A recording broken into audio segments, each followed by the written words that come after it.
Chapter 95. Originally, the Jiao family members weren't sure if they should leave their cat outside like Sahara, but Ruaning said that if the cat was obedient, it would be fine to sneak it in. Other than Xiong's parents, everyone else expressed that they didn't care. They all knew that the Jiao family's cat was obedient. They often saw the Jiao family's cat pick up the children from school. They also heard that Lord Zheng really liked this cat and brought it out for a walk. She didn't say anything, so they just turned a blind eye to it. When they entered the hotel lobby, Xiong's mother saw the Jiao family bring in a big bag for the cat. Her frown deepened. Just as she was about to say something, Xiong's father nudged her elbow, indicating that she shouldn't say anything. They were all familiar with the villa complex. Everyone knew that the Jiao family didn't say anything when they brought the cat in. It was clear that no one had any other opinions. When they were at the beach swimming pool today, Xiong's father realized that the Jiao family members got along well with the people from the villa complex. Although one of the Jiao family's parents was only an associate professor and the other was a middle school teacher, to put it bluntly, the people from the villa complex who came together today were all of a higher status than them. But everyone got along well. No one said anything about their titles or positions. This meant that everyone didn't mind and had a good relationship with each other. If he really pointed this out now, it would definitely cause disgust. It was very difficult to book a VIP room in the Chinese restaurant in the hotel. The cost here was also very high. Xiong's mother had put in a lot of effort to treat them to this meal. However, for the Jiao Yuan and the others, the topics between adults were always complicated. After playing for so long, they were starving. As soon as the dishes were served, they were busy eating. No one cared about what they were saying. Zheng Tan sat between little Pomelo and Jiao Ma. The Jiao Pa found a small stool for Zheng Tan to sit on. After all, he couldn't sit at the table. Zheng Tan couldn't see what dishes were served. Anyway, his bowl was always full. Jiao Ma helped little Pomelo pick up some food and also helped Zheng Tan. She even cut the disposable paper cup and filled it with soup for him. Jiao family of 4 was not sitting near the door, nor facing the door. If people came in from outside, they would not be able to see that there was a cat sitting there. However, Xiong's mother had been disgusted by the Jiao family's cat ever since they had entered the hotel. She had wanted to say something several times, but in the end, she held herself back. Just then, Xiong's mother's phone rang. "Sorry, I have to go out and take this call." After saying that, Xiong's mother took her bag and went out. Jiao Yuan and the others drank a few glasses of juice and went to the bathroom not long after they had entered the hotel. Maybe it was because they had drunk too much, but after a few minutes, they were ready to go again. This made Zheng Tan want to go out and take a piss too. When Jiao Yuan got up, Zheng Tan jumped over and hooked his paw onto Jiao Yuan's pants.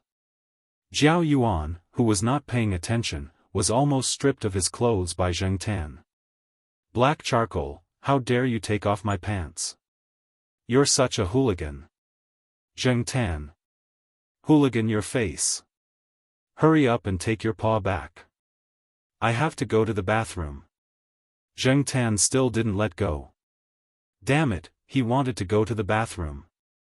"Black charcoal wants to go to the bathroom, right?" Little Pomelo said. Zheng Tan was touched. Little Pomelo was really considerate. She was really good at understanding cats. "Heh, your cat is quite sensible." Someone at the table laughed. "It's much better than my Sahara," Ruaning also praised. After all, she was a young person and was more open-minded sometimes. After saying a few words, she was knocked on the head by Lan Tianju's father. Only then did she realize that it was not appropriate to talk about such indecent things at the dinner table. Ruaning was a little annoyed. It was all Sahara's fault. Sahara, who was squatting outside, expressed its innocence. Jiao Pa heard their words and only smiled. He didn't say much. He put down his chopsticks and said to Jiao Yuan, "You go first. I'll bring black charcoal over later."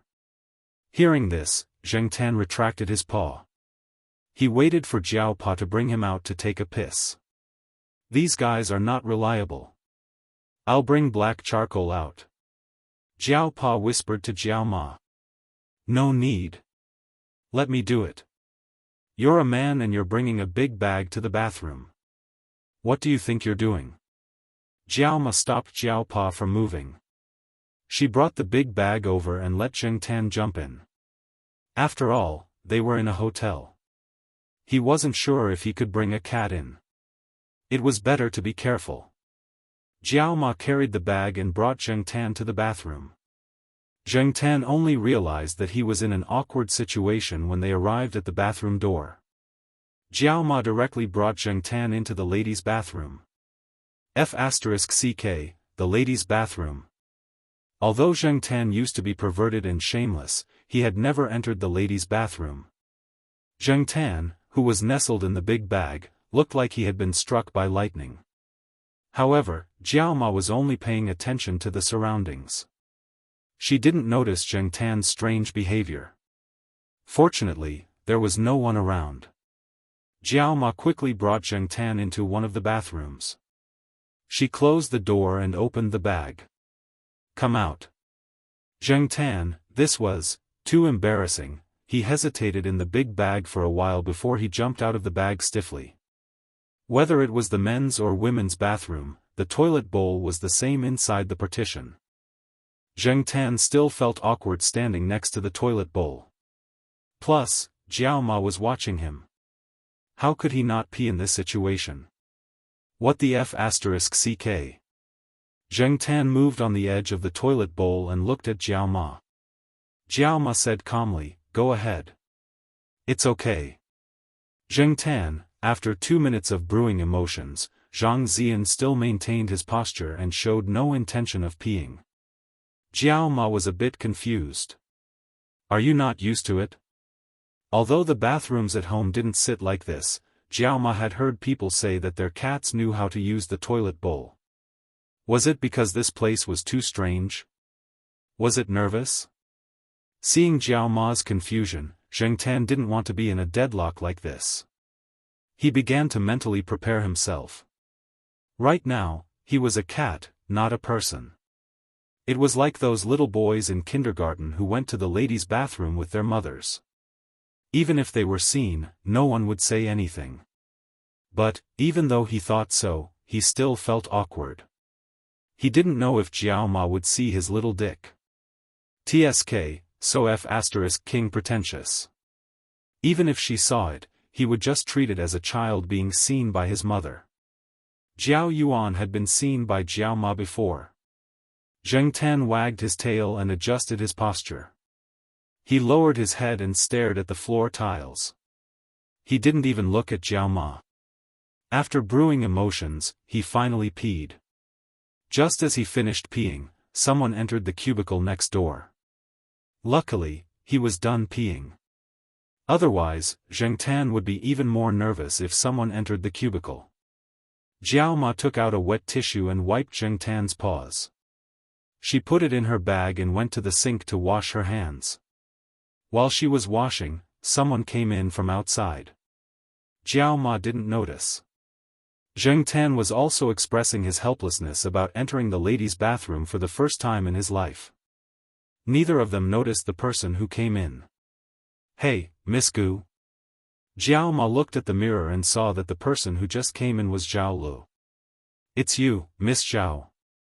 How many times have I told you? Just call me Lulu."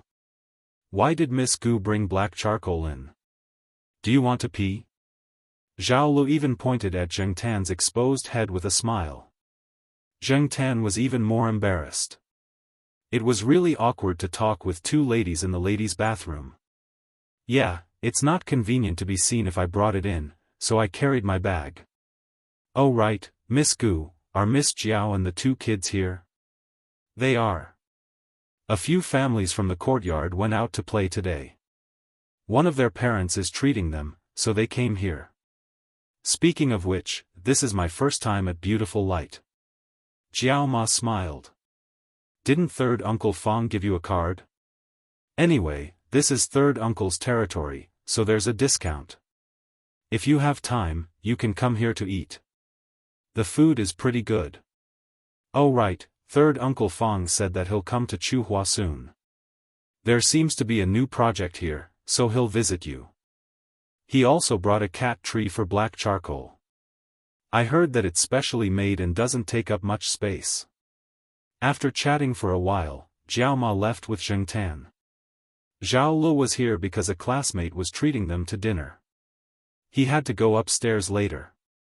Chairman Zhao was talking to someone upstairs. After Jiao Ma and Zhao Lu left, the door next to the room Zheng Tan had stayed in opened. Xiong's mother came out with a complicated expression. She knew the name Zhao Lu. The person who called her just now was having dinner here tonight. He even mentioned Chairman Zhao of Changwei Group. She just had to make a call to confirm if she could match him. As for the third Uncle Fong that Zhao Lu mentioned, was it him? Because they had to drive home that night, they didn't drink or eat for too long. After dinner, they chatted for a while and packed up to go home. Outside, Sahara was playing frisbee with the young waitress who was in charge of taking care of the pets. Sahara was very energetic and didn't look sad at all. Even when she was leaving, Wanning dragged her away. Before she left, she called out to the waitress reluctantly. The few cars lined up and headed towards Chuhua University again. In the car, the two kids who were full and tired from playing were a little sleepy. Jiao Ma was a little absent-minded. After holding it in for a while, Jiao Ma finally said, "Why do I feel that Xiong's mother is a little strange tonight?" "Yeah." Jiao Pa, who was driving, replied with one word, meaning that he knew. She seemed to be a little strange after she went out to make a phone call. Before she left, she even smiled at black charcoal. "Yeah. Tell me, what do you think she meant? Why are you thinking so much? No matter what her attitude towards black charcoal is, she's still a good person. She even helped you transfer to the affiliated high school. I'm not saying that she's not a good person. I just feel that her change in attitude is a little strange. Forget it, I can't guess what people like them are thinking." Jiao Ma took out a thin jacket and covered the two kids in the car seat. She looked at Zheng Tan who was sleeping in the car seat. "I still think our black charcoal is the best. Look at Wan Ying's dog, it can even betray her." Jiao Pa smiled, "Our black charcoal is a fortune cat." "Is there a black fortune cat? Who said that there can't be a pure black fortune cat?" When he got home that night, before he pulled out the key, he heard the phone in the bedroom ring. Jiao Pa quickly went in to pick up the phone. "Hello? Dad? Why are you calling me at this time?" "No, my phone is still on." Father Jiao took out his phone and looked at it, then said with certainty. "Did you get the wrong number?" Jiao Pa asked.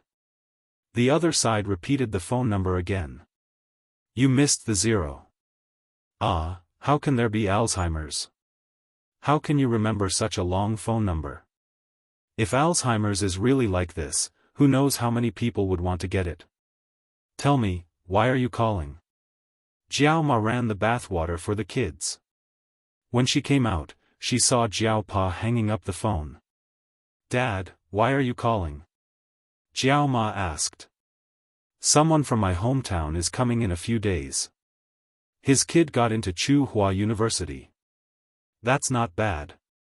In our small town, if he can get into Chuhua University, he'll be in the top 3 of his class, or even the top 20 in the whole school." Jiao Pa shook his head. "It's not a key high school in the county. It's just a normal high school in town." Chapter 96. It rained in the middle of August, and the temperature dropped a lot. However, as long as the weather cleared up, the temperature would soar at an extremely fast rate. Therefore, many people went out to have fun while the weather was still cool.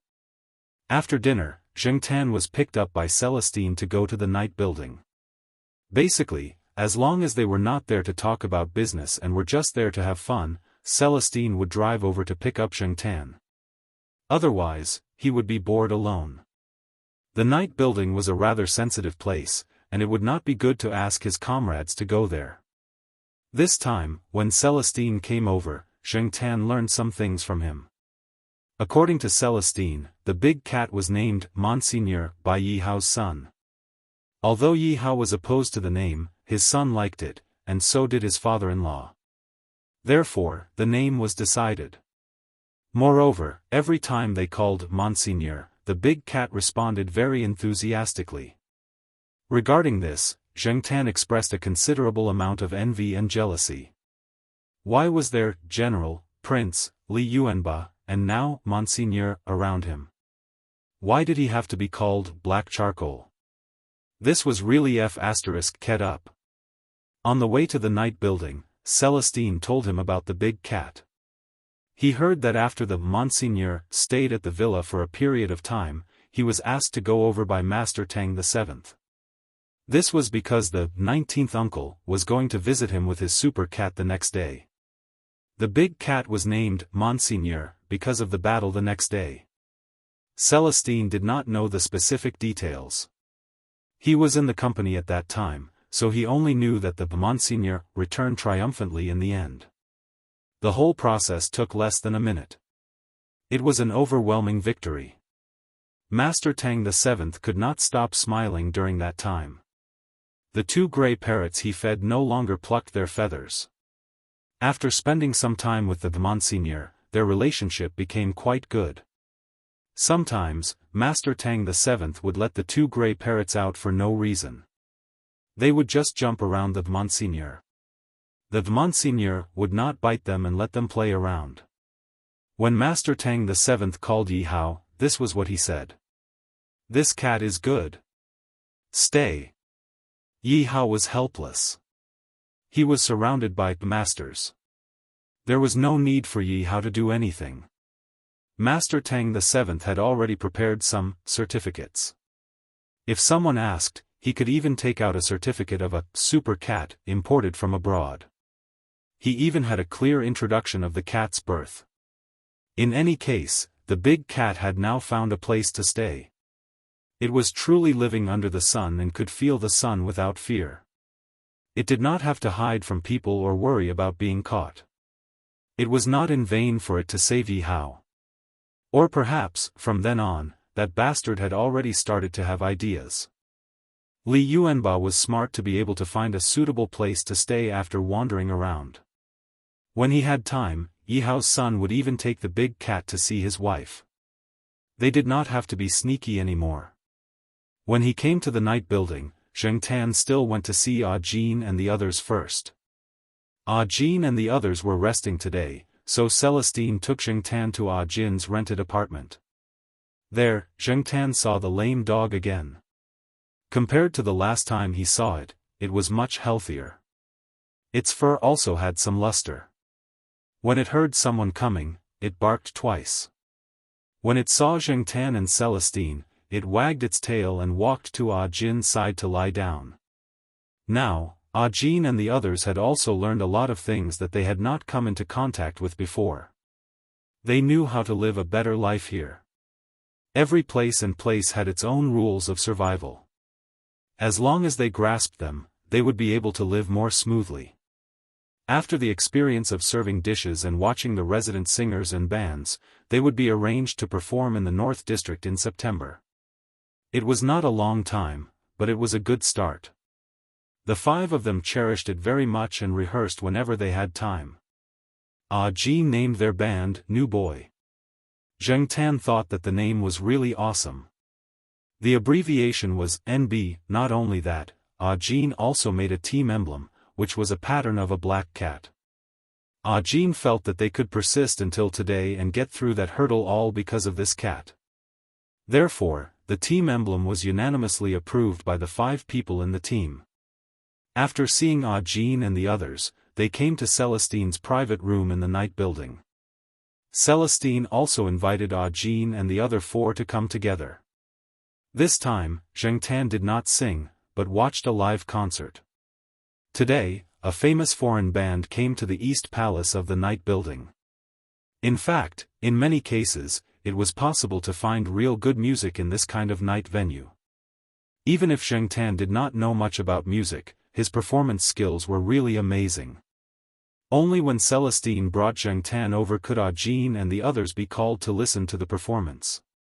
Every time Celestine brought Zheng Tan over, Ranqi was basically nowhere to be seen. That guy now had a desire to avoid cats. Ever since he met Zheng Tan and Monseigneur, Ranqi felt that all the cats in the world were somewhat abnormal. For this reason, Ranqi was often laughed at by Leopard and the others, saying that he was neurotic. The night venue in the East Palace would last until after midnight. The specific time was determined by the situation.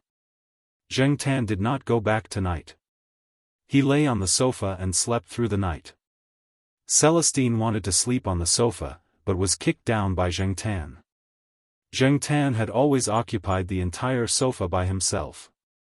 The next day, after breakfast, Celestine sent Zheng Tan back to the east courtyard. Like the previous few times, Celestine did not go upstairs. If he went, the two children would roll their eyes. It was better not to go, so he drove the car to the courtyard, opened the window, and let Zheng Tan jump out. Then he drove away. When he got home, Zheng Tan found that the door was open. There were guests. Looking into the living room, he saw two strangers sitting on the sofa. One was middle-aged, the other was younger, and they were both dressed plainly. The middle-aged man was talking to the Jiao Pa. The young man sitting next to him was silent. He lowered his head and only occasionally answered the Jiao Pa's questions. When the Jiao Pa spoke to them, he had a slight accent. This was also to take care of them. Speaking in a dialect was more intimate. Jiao Ma placed the washed grapes on the coffee table. Then, she went to Jiao Yuan's room to supervise Jiao Yuan in writing English words. Many children in junior high school would attend English cram school this summer. However, with Jiao Ma and little Pomelo in the Jiao family, Jiao Yuan did not need to attend any cram school at all. He had been playing too much during the summer break. Now, he was cooped up at home every day to study English. Sometimes, he would have simple conversations with little Pomelo. Jiao Wei was staring at his fingernails, deep in thought. After the grapes were placed in front of him, he was about to take 2 grapes to eat. However, when he looked up, he saw the black cat at the entrance, craning its neck to look at him. His hand froze. The Jiao Pa noticed Jiao Wei's abnormality and followed his gaze to the door. "Black charcoal, you're back," the Jiao Pa said. Zheng Tan wagged its tail slowly and walked directly to little Pomelo's room. Since there were grapes here, little Pomelo must have grapes too. "My cat is called Black Charcoal. Someone took him out to play last night. He just came back." The Jiao Pa introduced him to them. Zheng Tan was in little Pomelo's room, eating grapes while listening to the conversation in the living room. Although it was difficult to understand because of the dialect, he could roughly understand the conversation. The two men were from Jiao Pa's hometown.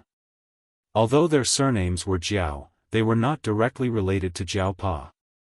Most of the people living in their hometown had the same surname. The middle-aged man had a good relationship with Jiao Pa when he was young. He was only a few years older than Jiao Pa. He stopped studying after he finished junior high school and got married earlier than Jiao Yuan. Therefore, his child was 5 or 6 years older than Jiao Pa. If Zheng Tan had not listened to their conversation, he would not have thought that the middle-aged man was only a few years older than Jiao Pa. He looked like he was in his 40s and had a lot of white hair. Zheng Tan did not expect that the middle-aged man was only in his 40s. The young man named Jiao Wei was the one that Jiao Pa and Jiao Ma had talked about a while ago. He had been admitted to Tsinghua University from an ordinary high school in town. It was said that the school in town had even awarded him 20,000 yuan to pay for his university fees. That way, he would not need to take out a student loan.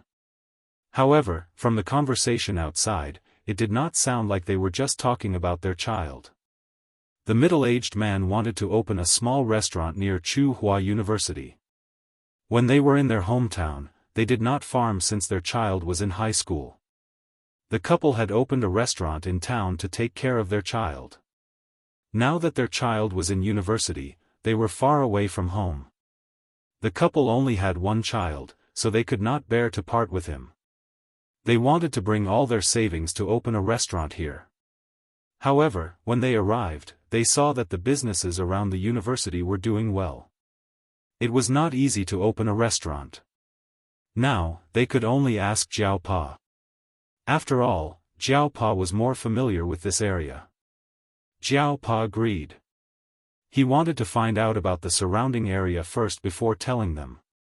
At noon, the father and son left after having lunch. They rented a private apartment near the side door. It was the place that Zheng Tan knew was not very safe. However, it was fine as long as they did not go out at night. After all, the rent was low. The father and son rented a small single room and paid for 1 month's rent. At this time, not many people came to rent a room. But in a week's time, there will be a lot of people.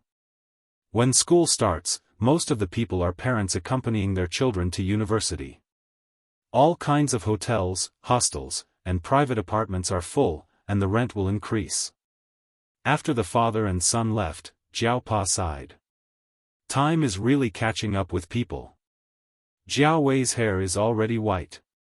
Although he is in his 3rd year of high school, it should not be this bad, right? Jiao Ma sighed. He said it is hereditary, but I don't know the truth. In the past, that child was not sensible. He only started to learn in his 2nd year of high school. I don't know what he went through, but he became more sensible. He works hard in his studies and helps out at the restaurant. His mother did not allow him to enter the kitchen. The older generation still thinks that a gentleman should stay away from the kitchen. His father had no choice but to do so. But that child is very stubborn. Sometimes, after self-study at night, he will help out at the restaurant to sell fried noodles. When he finally has a break, he will help his father buy groceries. He said that it can relax his mind. Jiao Pa said. That's how children are. When they can't change, they are infuriating. But when they change, they are heartbreaking. But this young man needs to be sharpened. Jiao Yuan, who was sitting in the room writing words, felt a chill down his spine. He had written a word wrongly. Can you bear to do that? Jiao Pa laughed. Why can't I bear to do that? Although they said that, both of them knew that they would not be able to do it. In fact, Jiao Wei's parents could not do it. But they could not do it with Jiao Wei's stubbornness. Chapter 97. For the next few days, Jiao Pa had been asking around about the shops and businesses outside. He had not paid attention to this before, but now, he had to ask. Jiao Wei's father and Jiao Wei's father had a good relationship when they were young. Moreover, Jiao Wei's father lived with Jiao Wei's father's father. They usually took care of each other and had a good relationship. Otherwise, Jiao Wei's father wouldn't have personally called Jiao Wei's father to ask for help. In fact, Jiao Pa had other considerations. He would be going abroad next year. If Jiao Wei's family was around, they could help take care of his family. Before he went abroad, Jiao Yuan was about to enter junior high school, and Mother Jiao was also in junior high school. Although Tsinghua University was not far from that junior high school, roads were being repaired everywhere. Father Jiao did not want the two of them to ride around every day, so he let them eat lunch at school and then go home for dinner in the afternoon. Anyway, the school had a rule that they could not study at night in the 1st and 2nd year of junior high school. It was all voluntary. The parents in the courtyard all agreed to go home at night. Jiao Pa and little Pomelo could go to the cafeteria for lunch. It was not their first time eating there anyway. Jiao Pa's office had a foldable bed for lunch break. Little Pomelo could take a nap there. As for Zheng Tan, he could go to the cafeteria with them. After a few days of investigation, Jiao Pa had his eyes on a shop. However, the shop did not used to be a restaurant. Now that the shop wanted to sell, the Jiao Pa came looking for him. He asked Jiao Wei and his son to have a talk. Although the place was not very close to the school gate, there was no other way. The business of the people who were close to the school was very good now. Those who wanted to sell their business had already been taken over. However, Jiao Wei and his son were satisfied with the shop. They were not procrastinators. After they agreed on the price, they wanted to sign the agreement. To be on the safe side, Father Jiao found a young professor from the law school in the courtyard to come over and help. Wuxia Xianxia, who lived across the street, heard that an acquaintance of the Jiao family was going to open a restaurant, so he also came over in flip-flops to help. He even politely asked if the restaurant would deliver food in the future. The shop owner looked at the professor, an associate professor, and a talkative young man in front of him. His face twitched a few times. He thought they were just country bumpkins who knew how to cook. But this lineup was weird. There were even professionals present. Why use a sledgehammer to crack a nut? With the help of several intellectuals, Jiao Wei and his son were also relieved. They were afraid of being cheated when they were outside. They had spent a lot of money to set up this shop, but now they felt at ease. They wanted to treat them to a meal, but the young professor and Wuxia Xianxia refused. They said that they would come again when the shop was opened in the future. It was not troublesome now. Wuxia Xianxia even volunteered to come up with a design. Jiao Wei and his son were very grateful. Wuxia Xianxia waved his hand and said, "If your food is to my liking, I will depend on your family to support me in the future." He wondered what Wuxia Xianxia's parents would think if they heard this. After they signed the agreement, they still needed to buy some tools, especially tables and chairs. But before they could find a place to buy them, Celestine heard about it when he came to pick up Zheng Tan. He called Yi Hao and asked Yi Hao for some discarded tables, chairs, and miscellaneous items. Although they did not look suitable for a small restaurant like this, they could still make some changes. The quality was good. They did not intend to charge money for these things. Yi Hao and Celestine did not lack money, but Jiao Wei and his son did not agree. They gave Celestine 1,000 renminbi. Celestine took out 2 100 renminbi notes and put the rest back on the table. Celestine was so attentive because he did not want to go to the Jiao family's house to eat every time he came here. He was also not happy to eat outside. It was boring to eat alone. Now that he knew that an acquaintance of the Jiao family had opened a small restaurant, he could still freeload some food and chat with them when he came over. If he stayed out too late, he could even bring some supper for his comrades at the company. Those men weren't used to eating food that was too delicate.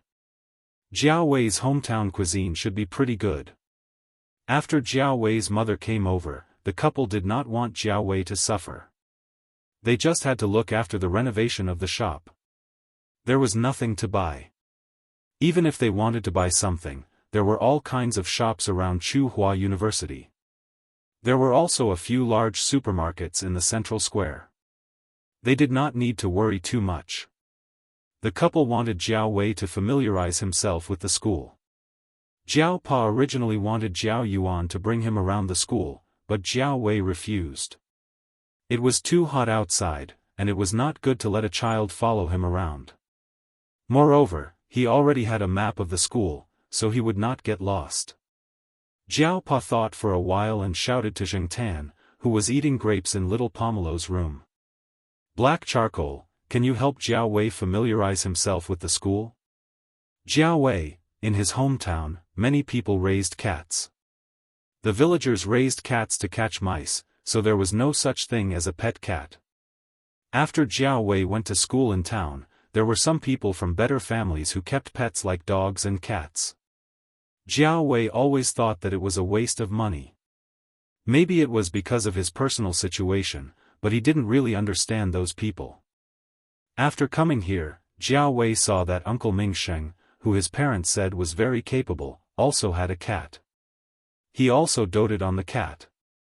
Although Jiao Wei did not show anything on his face, he had some thoughts in his mind. Not only Uncle Ming Sheng's family, but even Chu Xiangyang, who helped them with the design, and Celestine, who helped them with the furniture, treated the black cat very well. Jiao Wei always thought that it was because of Uncle Ming Sheng, but he still felt that it was a little strange. Was it really a case of a man ascending to the heavens? However, the people here didn't have much awe when they mentioned the university teachers, associate professors, and professors who they had always thought were high and mighty. At most, it was like how they talked about university students. They were a little envious, but they weren't unreachable existences. Jiao Wei thought about what his homeroom teacher said to him before he came here. In a big city like Chuhua City, university students might not be worth much. Even graduate students and doctoral students would be overflowing and depreciating in the next few years. No one could explain the cruelty behind the prosperity. They had to rely on themselves to see and adapt. Those who could not adapt might not even be comparable to a cat. When Jiao Wei's thoughts started to wander again, Zheng Tan slowly walked out with the grapes in his mouth. He looked at the person sitting on the sofa with the school map in a daze and jumped up to pat him on the head. Jiao Wei recovered from his deep thoughts. He thought that Uncle Ming Sheng had knocked him, but when he looked up, he saw a black shadow flash by. There was only a black cat in front of him. Associate Professor Jiao Jiao was talking in Jiao Yuan's room. Little Pomelo did not come out, so it was obvious who had patted him. After talking to Jiao Yuan for a while, Jiao Pa left the room and said to Jiao Wei, "My cat likes to run outside and is very familiar with the school. If you want to find a building but don't know the place, just tell it. It's best if you speak in Mandarin. It probably won't understand dialects." Okay. Jiao Wei did not really believe Jiao Pa's words, but out of politeness, he agreed. Watching the man and the cat go downstairs, Jiao Pa took today's newspaper, opened it, and sat on the sofa to read. Young people were always more open-minded and could easily accept new and strange things. Plus, they would spend more time together in the future, so it was a good thing to let Jiao Wei interact with his cat first. Otherwise, he would be too scared. On the other side, Jiao Wei followed the cat downstairs and realized that there was no access card. Just as he was about to go up and ask, he saw the black cat in front of him jump up and rub against the card swipe area. With a click, the door opened. Jiao Wei was speechless.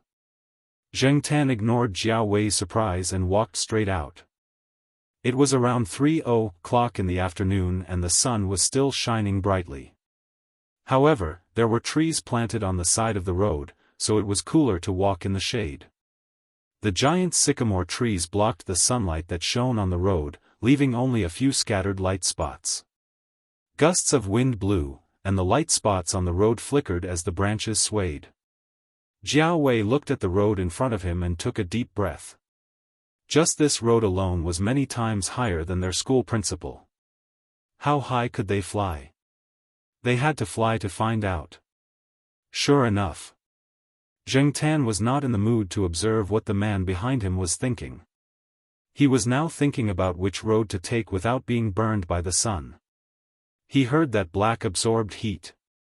On the sidewalk, the cat walked in front and the man followed behind. Neither of them had decided on their destination. Zheng Tan looked at the road with shade and walked in that direction. When there was no shade, he suddenly realized that he had arrived at the student dormitory. The student dormitory was divided into several areas. The undergraduate students and graduate students were separated. There was a new area at the back, probably for the freshmen. It was the land near the remote forest. The dormitory had been completed and would be ready for use in September. Zheng Tan was now in the graduate student dormitory area. Zheng Tan moved his ears and suddenly heard a familiar sound. Ignoring Jiao Wei, Zheng Tan climbed up a large sycamore tree and looked for the dormitory where the sound came from. When he was close to the third floor, Zheng Tan found the source of the sound. It was a dormitory on the third floor. The windows were all open in summer, and because of the orientation, there was no sunlight shining in at this time. In Tsinghua University, other than the international students' dormitory, the other dormitories did not have air conditioning installed. It was said that air conditioning would be installed in the doctoral dormitory by the end of this year. As for when it would be the turn of the master's and undergraduate students, it was unknown. The most annoying thing was that there was King electricity restriction. High-power appliances could not be used. They could not use little sun in winter, and they could not rent air conditioners in summer. After the students protested, the restriction on electricity in the master's dormitory would be lifted within 2 years. As for the undergraduate students, they could only continue to endure. The weather in Tsinghua City was so hot that people wanted to die from the heat. During the day in the dormitory, just relying on electric fans would not solve many problems. The master's dormitory was not like the undergraduate students. It was divided into 4 rooms, 6 rooms, 8 rooms, etc. All of the dormitories were 4 rooms with separate bathrooms. There was a desk below and a bed above. At this moment, Zheng Tan saw that in the dormitory, there were 4 male students. They moved the closet to make space, and each of them stayed in an inflatable bathtub filled with water. In the middle of the 4 inflatable bathtubs, there was a small stool. On the stool was a chessboard. The 4 of them were playing aeroplane chess. In the larger inflatable bathtub, Su Chu was in it. He had a towel on his head, one hand holding a piece of watermelon, and the other throwing dice. My last plane is also entering the finish line.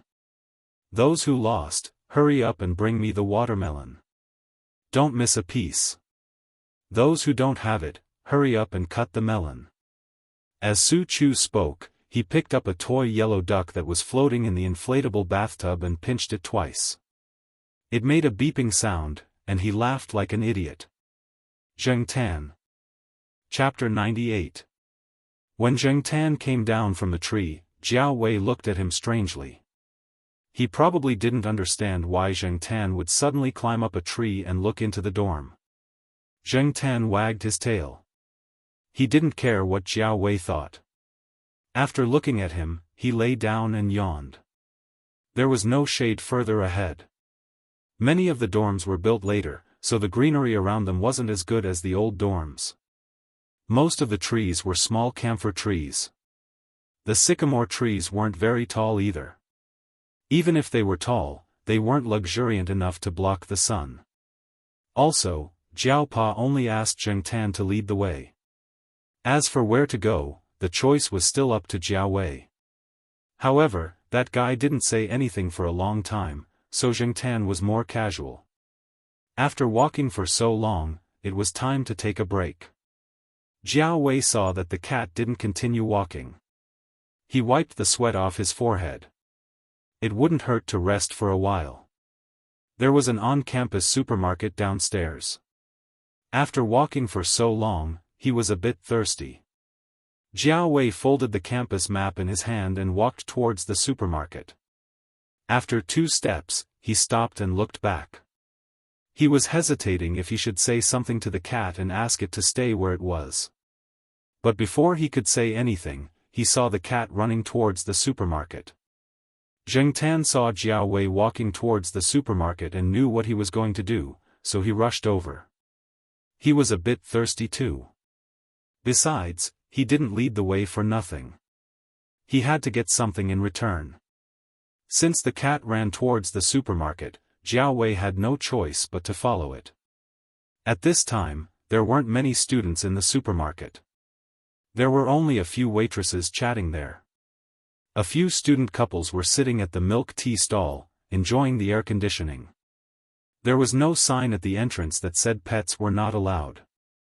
Jiao Wei didn't know if he would be scolded if he brought the cat in, but it wasn't up to him to decide.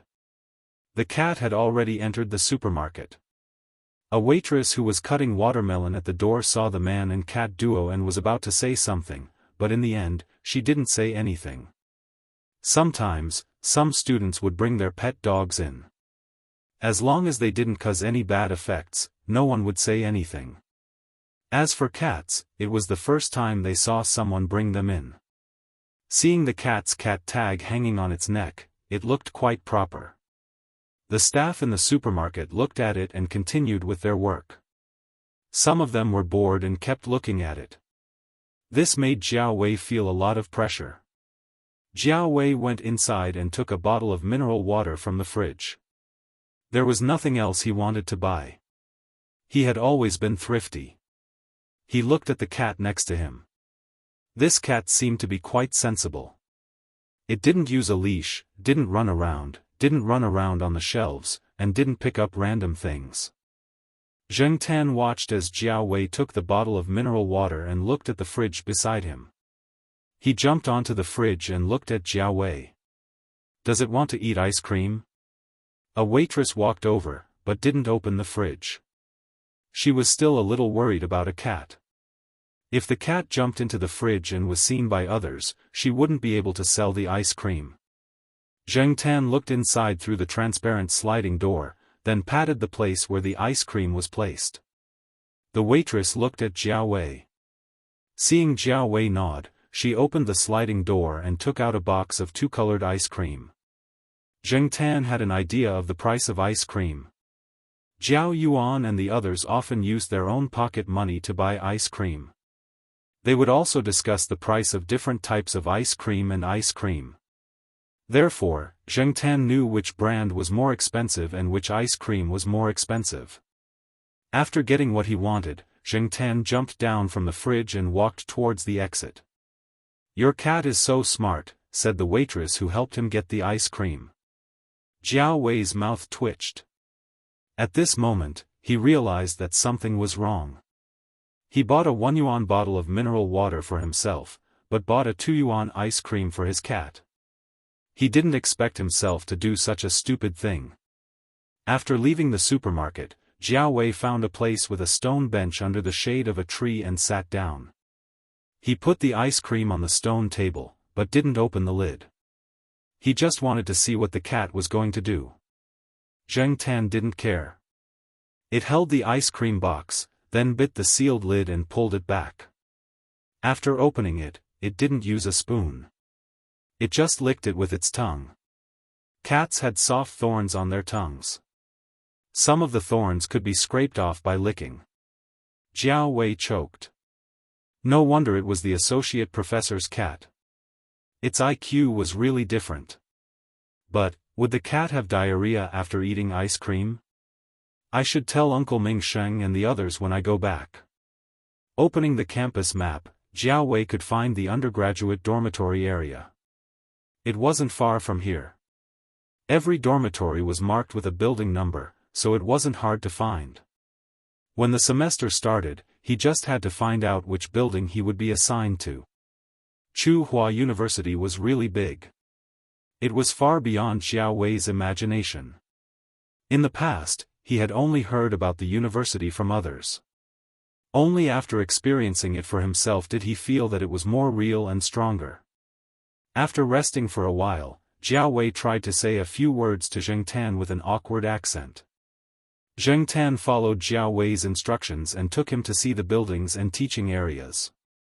On the way back, Zheng Tan took Jiao Wei to some small paths. When they passed by Old Man Land's small flower garden, the big iron gate of the flower garden was open. Zheng Tan stuck his head in and looked inside. Old Man Lan was wearing a straw hat and busying himself. Old Man Lan was about to get up and drink some water, but when he looked up, he saw Zheng Tan sticking his head in the door. The black fur on his body was too eye-catching. "What are you looking at, little bastard?" Zheng Tan tugged at her ears. What kind of professor was this? She kept calling him little bastard and little bastard. He turned his head and looked at Jiao Wei behind him. As expected, Jiao Wei looked very awkward.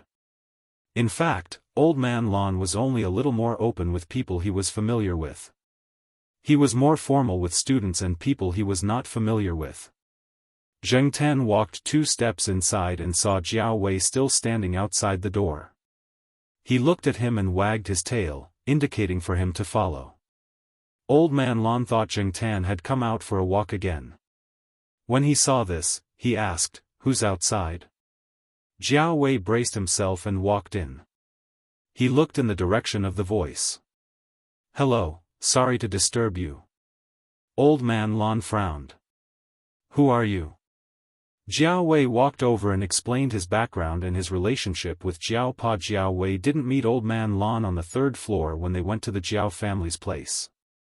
So, this was the first time they met. "Oh, a guest from the Jiao family. You're early. It's not time for registration yet." Old Man Lon said and took out a straw fruit platter. "I just washed horse milk." "It's okay, I brought water, just eat it." Old Man Lon glared at him. Then, he plucked a few fruits and handed them to Jing Tan. "Jiao Wei.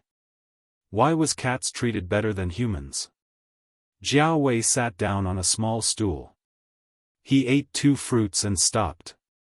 He was a little restrained. But then, he gradually relaxed a little as Old Man Lon asked him questions.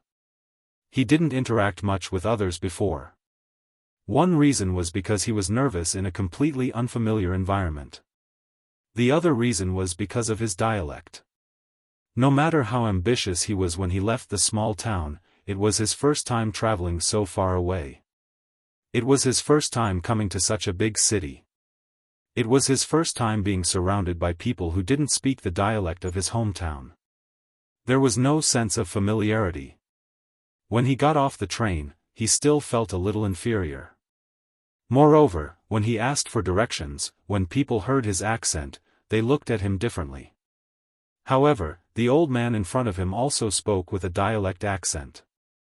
Although everyone's dialect was different, it still reduced Jiao Wei's nervousness by a lot. Having taught for so many years and taught countless students, Old Man Lon understood the psychology of these new students. "Talk more. You'll get used to it. There are plenty of students like you. Who would dare to look down on others?" Teachers who taught middle school had to take a Mandarin test, but those who taught universities didn't have such a rule. Many old professors had bad accents, but no one dared to laugh at them. They still respected them. Both spoke in dialects, but one was an ordinary student, and the other was an old professor. The treatment was completely different. Jing Tan was lying on the side, listening to Old Man Lon scolding Jiao Wei with half-truths and half-lies. He ate the fruits in the plate. When Old Man Lon finished speaking, he realized that the milk in the plate had been reduced by half. "Foodie." Old Man Lon rolled up the newspaper beside him and knocked Jing Tan's head. Then, he said to Jiao Wei, "Young man, you're strong enough. Come, give me a hand. Move the flower pot. Hey, be careful. You can hurt yourself, but don't drop my flowers." When it was almost 5 o'clock, Old Man Lon followed Jing Tan and Jiao Wei to the eastern courtyard. The old man swung the small shovel in his hand as he talked to Jiao Wei beside him. Jiao Wei was carrying a pot of flowers. It wasn't heavy, so it was easy for him to carry it. The conversation with the old man wasn't as boring as before. Jing Tan wasn't interested in listening to their conversation. He wanted to go back quickly, but he felt that it wasn't right. He could only walk and stop. At the same time, he complained that the two were walking too slowly.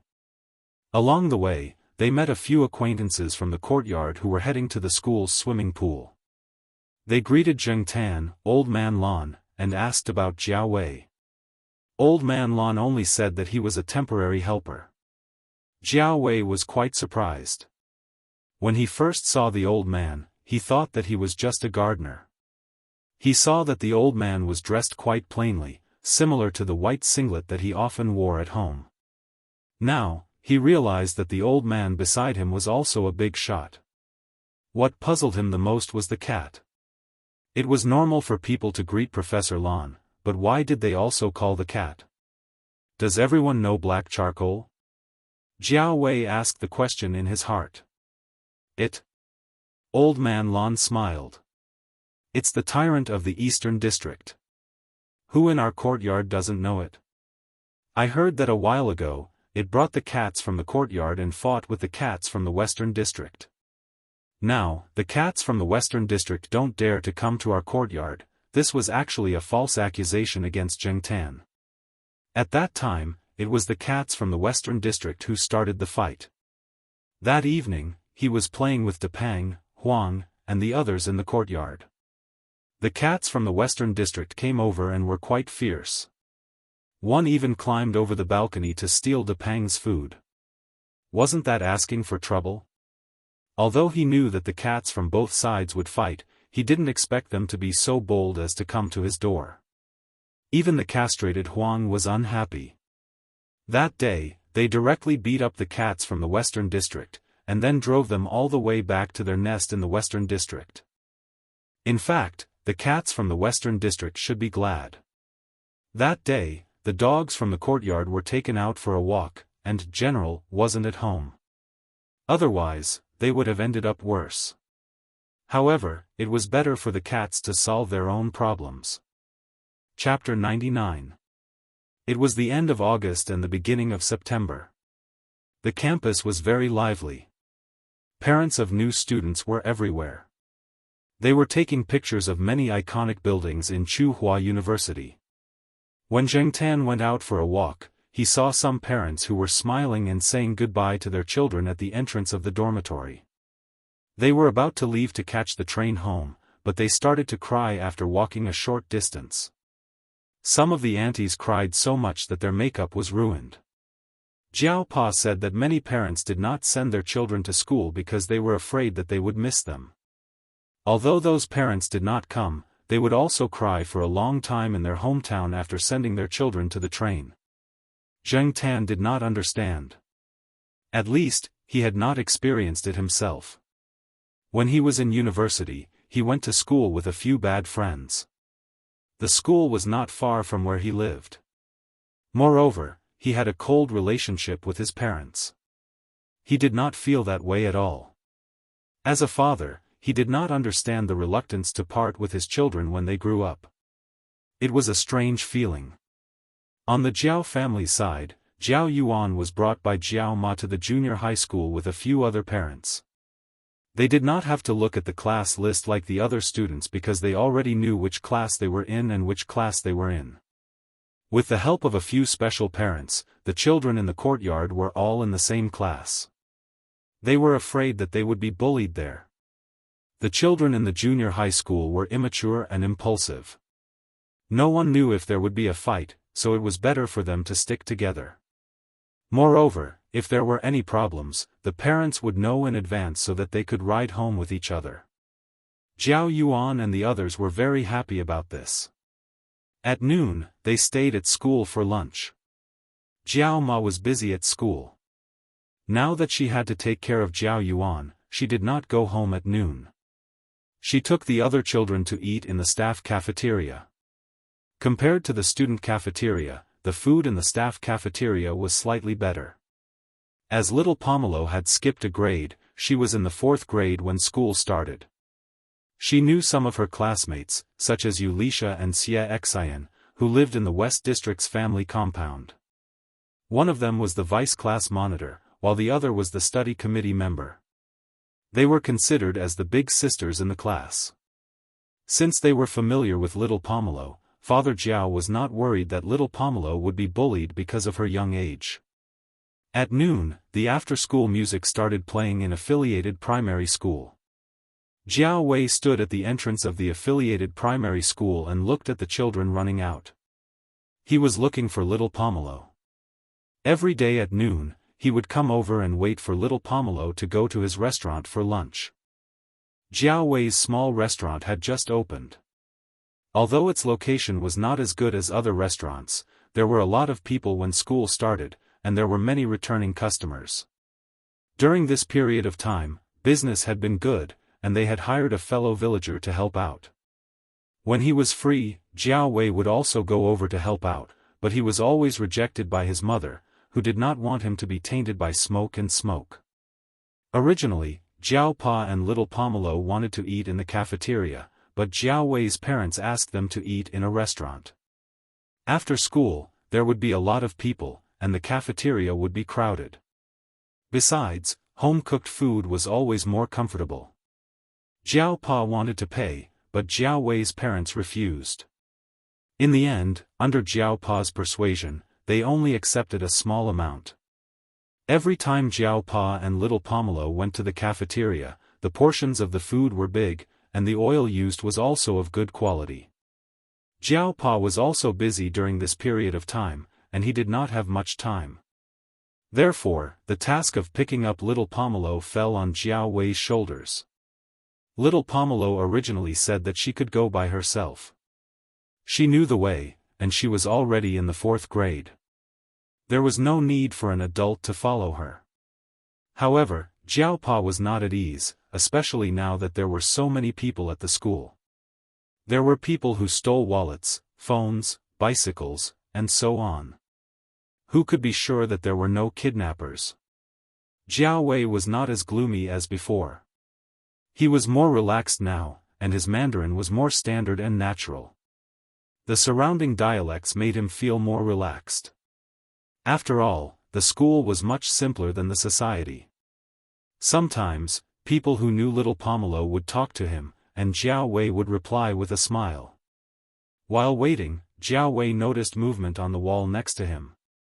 He did not need to look to know that it was the Jiao family's precious black cat. When Jiao Wei came to pick up little Pomelo on the first day, Zheng Tan had too much fun outside, so he arrived a little late. After Jiao Wei picked up little Pomelo, he was ready to take her to his shop. However, little Pomelo did not want to leave. She kicked the pebbles on the ground with the tip of her foot and waited at the school gate, looking around from time to time. After asking, Jiao Wei found out that little Pomelo was waiting for her black cat. She would not leave until it arrived. Jiao Wei raised his head and looked at the black cat standing on the wall. During this period of time, he had gradually gotten used to the cat's behavior. He also understood why the Jiao family treasured it so much. Jiao Yuan had told him about the cat's glorious deeds. It was hard to imagine that it was a cat that had done all those deeds. However, the Jiao family seemed to treat it like another child. Jiao Wei could not understand this. No matter how smart and considerate it was, wasn't it still a cat? Zheng Tan could spot little Pomelo among the children at a glance. When he saw little Pomelo, he jumped down from the wall and waited for her to come out before going to Jiao Wei's restaurant to get some food. Jiao Wei's restaurant had a simple shed upstairs. It was built by the original owner and was used to store goods. Now, Jiao Wei's parents had a small room for them to rest and take a nap when there were no customers.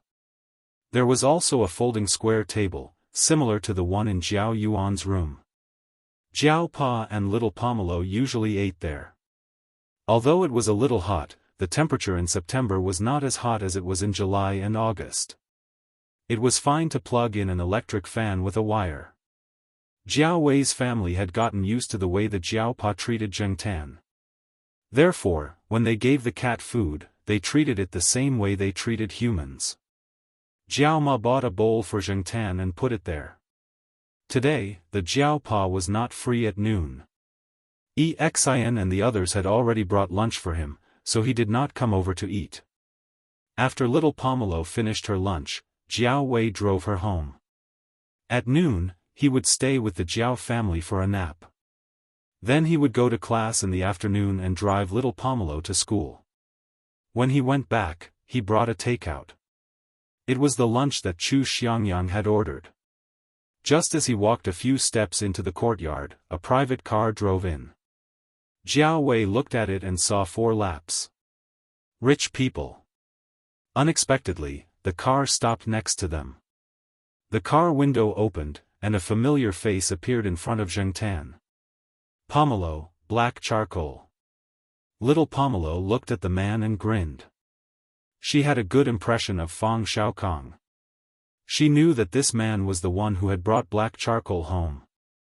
Therefore, every time she saw Fang Xiaokong, she would smile. Zheng Tan was still the same. He did not react when he saw the man. Who is this? Fang Xiaokong looked at Jiao Wei. After Jiao Wei introduced himself, Fang Xiaokong said, "That's good. Help me move the things later." After Fang Xiaokong parked the car, Zheng Tan went over to see what Fang Xiaokong was carrying. After getting out of the car, Fang Xiaokong lifted little Pomelo up and hugged her. He had a little daughter himself, and he liked to do this. Little Pomelo did not reject this. After hugging little Pomelo, Fang Xiaokong lifted Zheng Tan, who was about to jump into the car to see what was going on. Zheng Tan stepped on his face. Fang Xiaokong did not mind. He smiled and put Zheng Tan down. "You seem to be heavier." Jiao Wei, who was standing next to them, twitched his face. Of course, this cat was a glutton. How could it not be heavy? It ate a big bowl of food every meal. Fang Xiaokong did not say anything else. He opened the car door. There were 2 big cardboard boxes in the back seat. Zhang Zian could not tell what they were. "These are?" Jiao Wei asked. Fang Xiaokong said proudly, "Cat tree." Jiao Wei was speechless. Little Pomelo helped carry Wuxia Xianxia's lunch. Jiao Wei and Fang Xiaokong each carried a cardboard box. Jiao Wei did not know what to say. Cat tree, cats again. 2 big cardboard boxes. They were quite heavy. They carried the boxes to the 5th floor. After resting for a while, Wuxia Xianxia came back with his lunch. He ate and studied the contents of the boxes. Although little Pomelo wanted to see how the cat tree was installed, Fang Xiaokong would not start work during the afternoon nap. He had to wait until after the afternoon nap. Fang Xiaokong wandered to the balcony and called Jiao Pa, "Hello, Mr. Jiao." "This is Fang Xiaokong." Jiao Pa answered the phone in a hurry. He did not see the caller ID. When he heard Fang Xiaokong, he did not react immediately. He paused for a few seconds and said, "Oh, Mr. Fang. Hello. I'm at your house now. I've made a cat tree and I'm going to install it in the afternoon. Let me tell you first. There was no one in the Jiao family's house in the afternoon, so Fang Xiaokong had to tell the owner that he was going to install a cat tree." Jiao Pa did not object. He was looking forward to Fang Xiaokong's work. Jiao Wei, who was sitting in the living room, was speechless at this seemingly rich man. Here was another man who treated cats better than people. He looked at the black cat lying on the edge of the cardboard box. Why couldn't he understand these people? After the afternoon nap, Jiao Wei left to go to class. He also sent little Pomelo to school. Before leaving, little Pomelo looked at the cardboard box in the middle of the living room. Zheng Tan stayed at home and watched Fang Xiaokong assemble the cat tree. Zheng Tan had seen a cat tree in Xiaoguo's house, so he had a general idea of what it was. However, looking at Fang Xiaokong's cat tree, it was slightly different from what he had imagined. Although there were some parts that he did not understand, there were some similarities. For example, the shelf installed in the corner of little Pomelo's room was made of pillars wrapped with hemp rope, pallets, and some planks. The difference was that there were also some things fixed on the wall. Zheng Tan could use the small planks that protruded out of the wall to walk to the newly installed tunnel near the ceiling. From this tunnel, he could walk to the window on little Pomelo's door. When the window was open, he could jump out directly. When the window was closed, he could look into the living room. The shelf was independent. If he felt that it was not suitable to put it here, he could move it to another place in the house. The flannelette on the shelf could be changed and washed, so there was no need to worry about the bacteria growing if it was too dirty. Except for the walkway near the ceiling and the steps on the wall, most of the other connecting pillars were easy to disassemble and were nail-free. Even without nails, the entire shelf was stable and could be manually disassembled without tools. The space in the Jiao family was too small. Fang Xiaokong could not create the ideal effect, so he could only make do with it. He also wanted to install some in the living room, but after all, it was not his own home, and the space here was too small. After thinking about it, Fang Xiaokong gave up. He would leave the rest of the materials for when the Jiao family wanted to install it. Regardless of make do or not, the Jiao family was quite satisfied with the cat tree. Little Pomelo also liked it very much. Anyway, there were not many things in her room, so it was not a big deal to put a cat tree. Moreover, the remaining space was reasonably used during the assembly, so it looked similar to the previous one. It had to be said that Fang Xiaokong did put a lot of thought into this cat tree. However, on the night that the cat tree was assembled, Zheng Tan still got into little Pomelo's bed. Chapter 100. Fang Xiaokong was also a busy man. After the Jiao family finished installing the cat tree, Zheng Tan didn't see him again. The next day, Fang Xiaokong took the time to call and ask about the use of the car. Father Jiao only said, "It's pretty good. Charcoal often stays on it during the day when he's at home." Jiao family knew that their cat only slept on the bed and sofa at night. Although he didn't sleep in the cat nest, installed on the cat tree at night, Zheng Tan would jump on the cat tree when he was bored during the day. He always felt uncomfortable if he didn't move.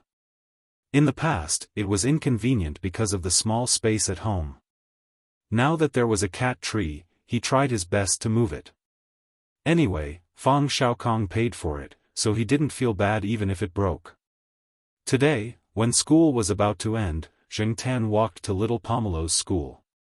Strangely, he didn't see Jiao Wei when he arrived today. A few days ago, Jiao Wei would be waiting for Zheng Tan here before Jiao Wei arrived. Today was the first time. Did something happen? No. To be honest, the end of school in affiliated elementary school was actually a little earlier than the end of classes for college students.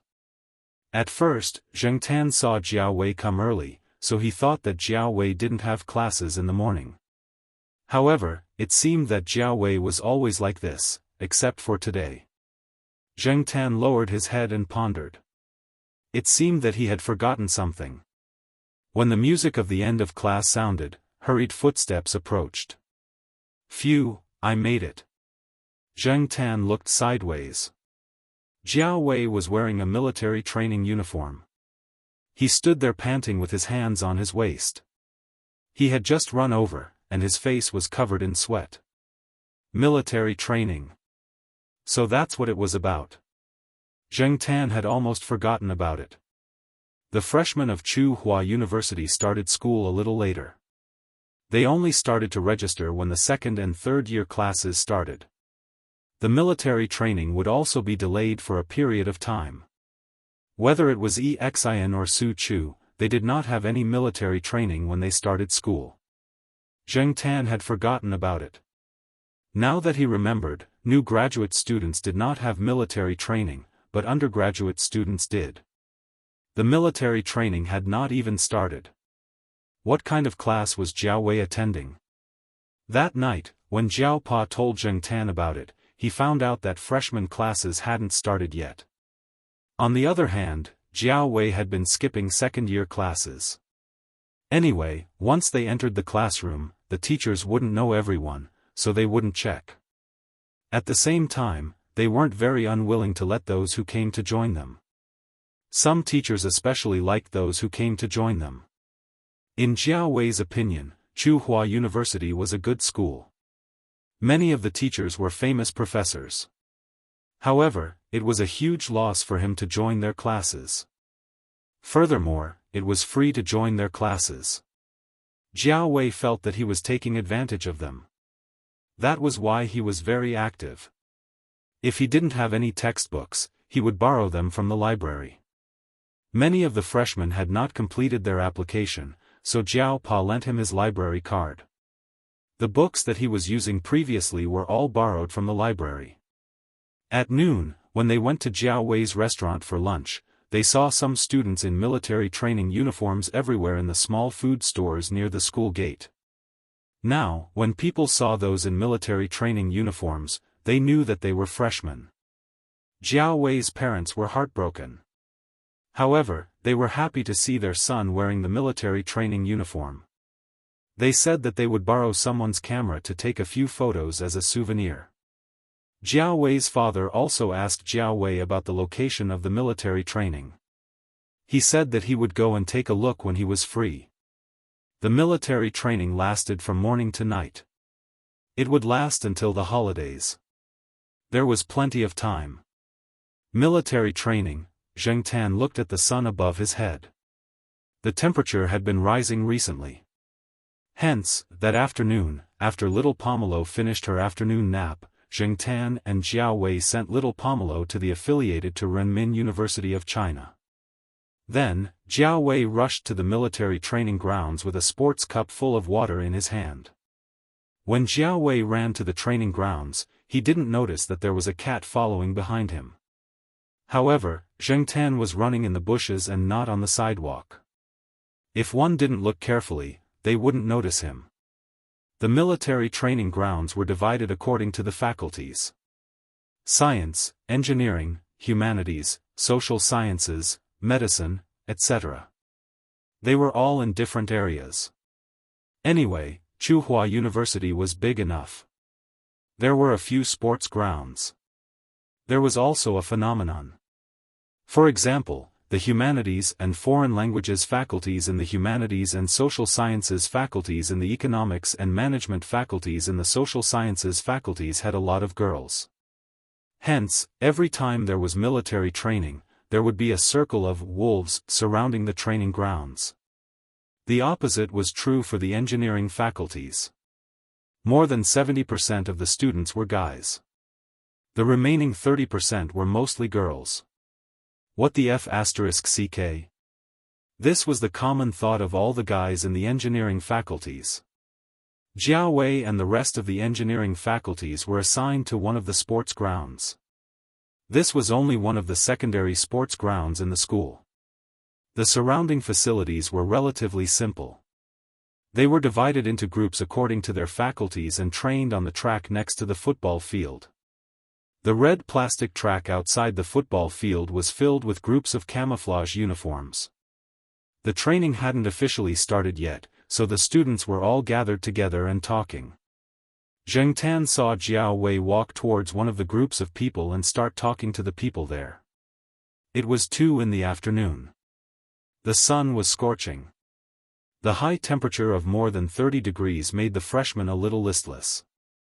Beside the plastic track was a grandstand. There were some trees behind the steps of the grandstand. Although they weren't tall, it was still a little shady on the steps. Zheng Tan squatted on one of the trees and watched Jiao Wei and the rest being reprimanded by the instructors. In fact, many of the instructors in the university's military training were about the same age as the freshmen. Some might even be younger. However, they were instructors after all. If they told you to stand in formation, you had to stand in formation. If they told you to stand in formation, you had to stand in formation obediently. Zheng Tan enjoyed watching from the tree. He stayed in the shade and there was wind blowing from time to time. It was quite comfortable. However, the people in the military training couldn't take it. Some of them even got heatstroke and had to be helped to the side to rest. However, compared to the people in the humanities department, there were more men here. Their physical fitness was slightly better. If they got heatstroke easily, they would be called sissy or delicate. Therefore, they had to hold it in. Even if it was uncomfortable, they had to endure it. Even if there weren't many girls here, there were still some. They didn't want to give others a bad impression before school officially started. Jiao Wei hadn't noticed Zheng Tan at first. It was only during the break that he saw him. He looked up and saw a familiar-looking black cat lying on a tree not far away. Everyone just thought it was interesting for a moment. After that, they didn't take it to heart. Who hadn't seen a cat before? There was nothing to be surprised about. However, Jiao Wei was different. He had a feeling that the black cat was up to something. The next day, Jiao Wei's premonition came true. The 4 cats squatted side by side on the top step. There was shade there and they could look down on the students in the military training. Jiao Wei's eyelids twitched. The 4 cats that he often saw in the courtyard were all here. They were indeed working together. However, because there were instructors watching from the side, Jiao Wei couldn't keep staring at them. When they were standing in military posture, they couldn't look sideways. Otherwise, they would be punished. The beginning of the military training was basically standing in military posture and marching. Compared to the later stages, it was easier. It was just that standing in military posture was a little uncomfortable. One stand could last for more than 15 minutes, and they couldn't wipe their sweat off. De Pang seemed to especially like watching this. It didn't look as lazy as it usually did when it was watching the people in training. Sheriff didn't care. It did whatever the other 3 cats did. As for Huang, it had its eyes on a little doll hanging on the string of a water cup. The students in the military training, including their instructors, all placed the cups neatly on the steps. Some of them even wrote their names on them, afraid that someone would take the wrong one. The 4 cats were squatting side by side. Huang had been staring at the cup. Finally, it couldn't help but take 2 tentative steps forward. Seeing that no one came to stop it, it gathered its courage and moved forward. Then it bent its claws and played with the CS doll on the string of the cup. The good thing was that the cup was filled with water, so it wouldn't fall over after being played with twice. 1 paw wasn't enough. It started to play with the CS doll with both front paws. Sheriff saw that it was having fun and went over to join in the fun. Sometimes, cats were like that. They wanted to play with everything they saw. If they couldn't move it, they would go up and rub it, moving everything that could move. Finally, the cup with the CS doll fell over. Keep your knees straight, hang your hands naturally, and stick close to the seam of your pants. On the other side, the little instructor looked at the students who were standing in the military posture and told them what to pay attention to. At the same time, he would randomly choose some students and walk behind them to kick their knees or push the arms of the students that were stuck to the seam of their pants. He wanted to see if they were following the instructions or just doing some superficial work. Instructor. Instructor. A student in the square formation said with a sad face, "My cup," when standing in the military posture, "Don't move casually, don't talk casually, and don't look sideways," the instructor said seriously. Instructor. Instructor. Another person whispered. "Before you speak, you have to call for a report. If you want to move or talk, you have to call for a report first." The instructor still looked serious. Report. Instructor, your cup was pushed over. The instructor was speechless. Looking at the place where the cup was placed, the little instructor saw his cup rolling down the steps.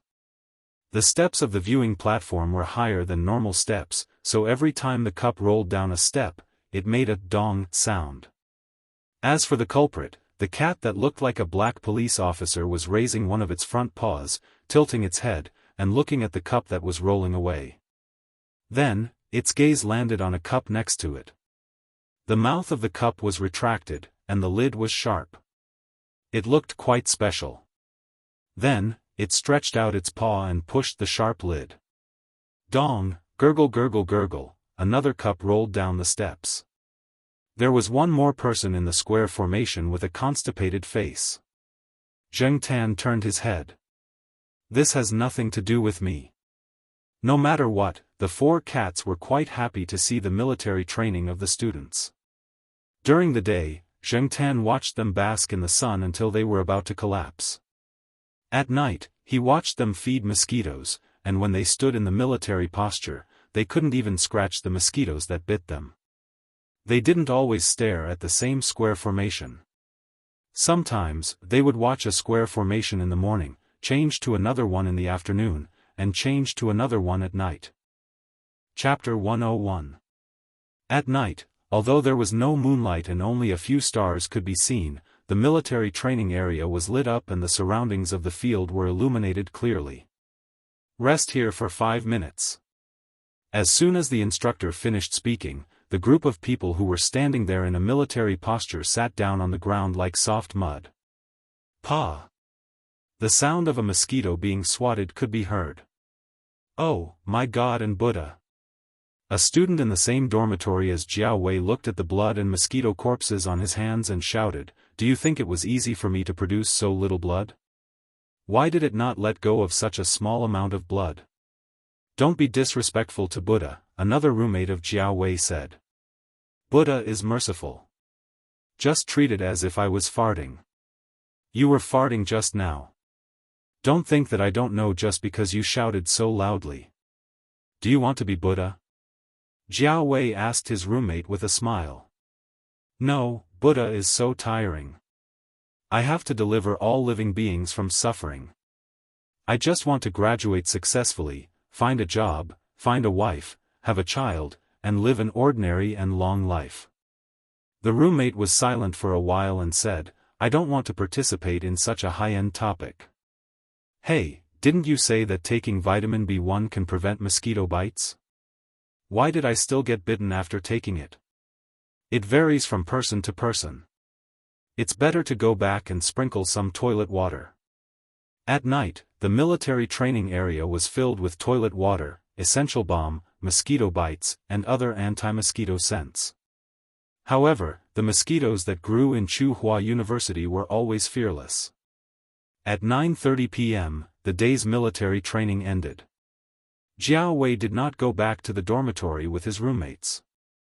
Instead, he walked towards the school gate.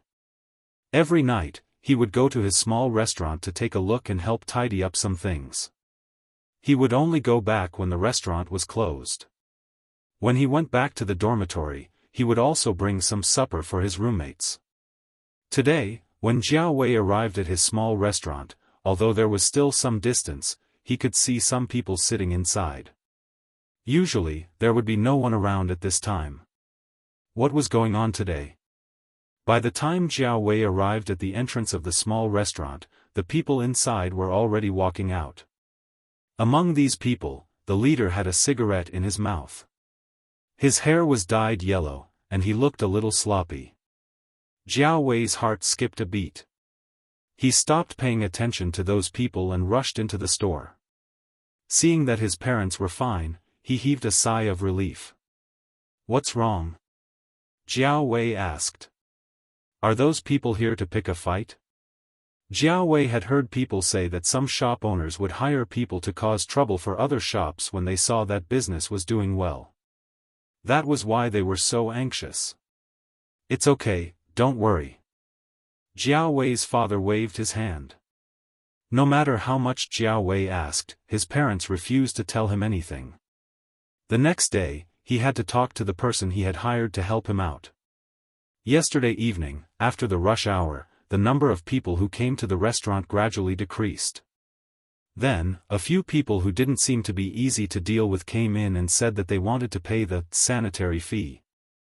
However, Jiao Wei's family had already paid the sanitary fee, and there was a receipt. Obviously, in that case, the sanitary fee had a different meaning. Whether it was sanitary fee or management fee, and so on, in some cases, it meant protection fee. When he was in a small town, Jiao Wei's family's shop was a little more formal, but they had also paid this kind of fee. It was just that Jiao Wei didn't know about it. Therefore, after Jiao Wei figured out the reason, he was very angry. When he went to find his parents, he told them that he would call the police if things didn't work out. Jiao Wei's father, on the other hand, was relatively calm. He even laughed and joked a little. Then, he told Jiao Wei about the stakes involved. In fact, the people who did business in the surrounding area, whether it was small shops, street stalls, or students who set up night markets, had all encountered this kind of situation. He asked the surrounding shops to see how much they had paid. When he found out that his shop had paid a little more, he wasn't too angry. After all, his family was new here, and they were foreigners. It didn't matter if they didn't have a foundation. After talking, they paid a month's worth of fees. When Jiao Wei's parents were preparing to open a shop here, they were actually mentally prepared. They just didn't expect it to come so soon. The couple used to be honest people, but in the first 2 years of starting a business, they had some experience. Now, since Jiao Wei had already exposed this layer of paper, the couple shared some of their experiences with Jiao Wei. Originally, the couple thought that their child's job in the future would definitely be like those high-class white-collar workers on TV. He wouldn't have to face those who would cause trouble and collect protection fees. However, no matter what position it was, there were hidden rules. If you were strong, it would be fine. If you were just an ordinary person, it would be better to follow the rules. After listening to his parents' experiences, Jiao Wei didn't feel good.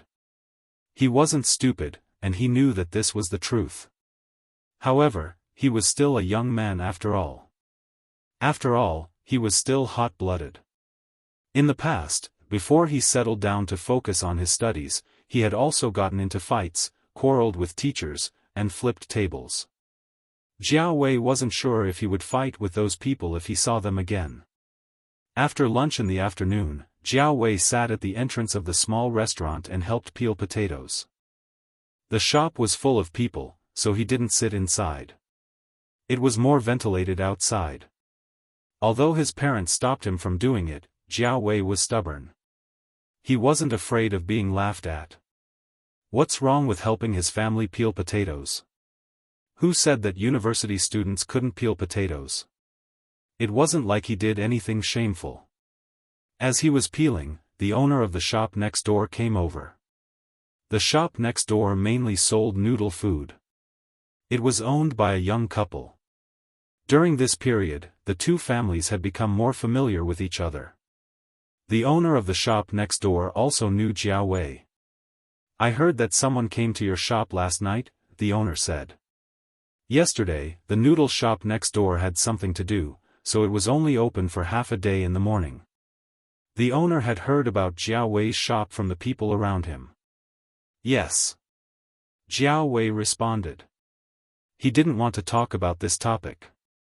The strength of his hands peeling the potatoes increased. The boss smiled. "Don't be upset.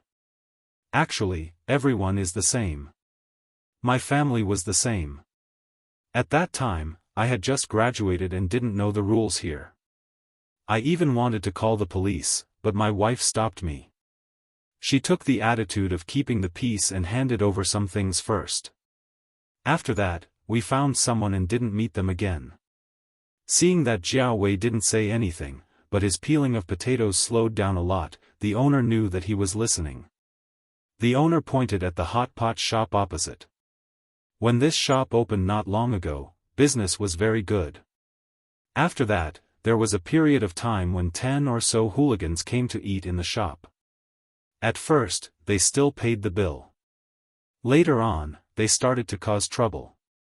In the end, they even asked how much money they wanted. The owner wasn't a pushover. Although he told those people to come the next day, he found someone at night. In the end, those hooligans didn't come the next day. They also didn't appear in his shop again. Also, the person who sold meat vegetable rice called a group of people over when he encountered such a situation. He was prepared to go all out. In the end, he was chased away by the police. However, those hooligans didn't look for him again. Hooligans also bullied the weak and feared the strong. If they knew that you were a tough nut to crack, they wouldn't come. If they couldn't be polite with them, they would be ruthless. This was how society was now. As a person, one had to be ruthless.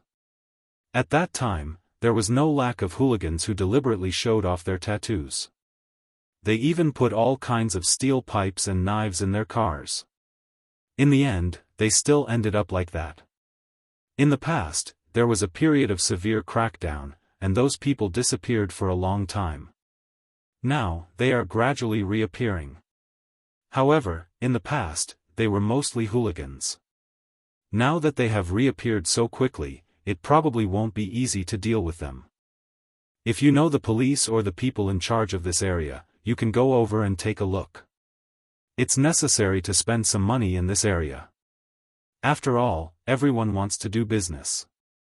There are also some shops in the surroundings that haven't been targeted. Even if the owners of those shops aren't locals, they have been here for many years and have some connections. I don't know if they have other connections. As for people like your family, you can first check out the situation and ask the nearby shops to find out who is in charge of this. Then, you can pay a visit to the boss. If there is someone looking after you, of course, it will be fine. If this doesn't work, try other ways. Everything is difficult at the beginning. You just have to get through it. If there is really no other way, just hand it over. Otherwise, you will be the one who suffers. We came out to seek money, not to seek fame. But the situation is better than people. You also don't know when the next crackdown will be, so. The boss didn't finish his words. His wife called him, so he responded and hurried back. Jiao Wei was still sitting there, peeling potatoes absent-mindedly. It sounds so hot. The sudden voice next to him startled Jiao Wei. He turned around and saw Su Chu standing there eating a bowl of rice. "Senior Su, why don't you go to the shop and sit down to eat?" Jiao Wei said. Because of Jiao Pa, Su Chu and Xian knew Jiao Wei. Sometimes, when they were out of school, they would patronize his shop. "It's okay. There are a lot of people over there, so I came out to take a breather." I didn't expect to hear those words. If the boss didn't mention it, I wouldn't have known about it. In the past, when my classmates set up street stalls, they didn't mention it. I don't know if it's because they didn't encounter it or because they didn't want to talk about it. Su Chu said incoherently as he stuffed rice into his mouth. But I think that the clubs that are doing well don't need to rely on this method to survive. Those people are probably just small fries. You don't have to give them face. If you want to find someone to fight, count me in. Su Chu's big body was indeed quite oppressive. However, Jiao Wei wouldn't use such an extreme method. He couldn't afford to gamble. His parents were here, and they were old. Jiao Wei didn't want anything to happen to them. Even if he won, what guarantee would he have? Then Senior Su, do you know, people in this field? Jiao Wei didn't know how to describe it. Su Chu understood what he meant. However, he hadn't been here for long. Most of his life was spent in the laboratory, dormitory, and cafeteria. This was the first time he heard of such a thing. I only know my boss. Su Chu said helplessly. Jiao Wei shook his head. Don't bother Uncle Mingsheng. He has already helped us a lot. Besides, he has 2 kids. Oh. Su Chu wiped his mouth. Then, his eyes lit up. You know that Celestine guy, right? I know him, but I'm not familiar with him. He came here before the shop opened. After that, he hurriedly ordered takeout and left. Can he do it? I heard a little from my senior. You can give it a try. But, if you want to find Celestine, you have to find Uncle Mingsheng. This, I'm just telling you what I know. As for whether you believe me or not, it's up to you. Okay.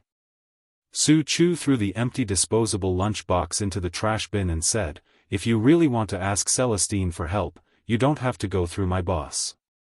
What do you mean? My boss's cat. Chapter 102.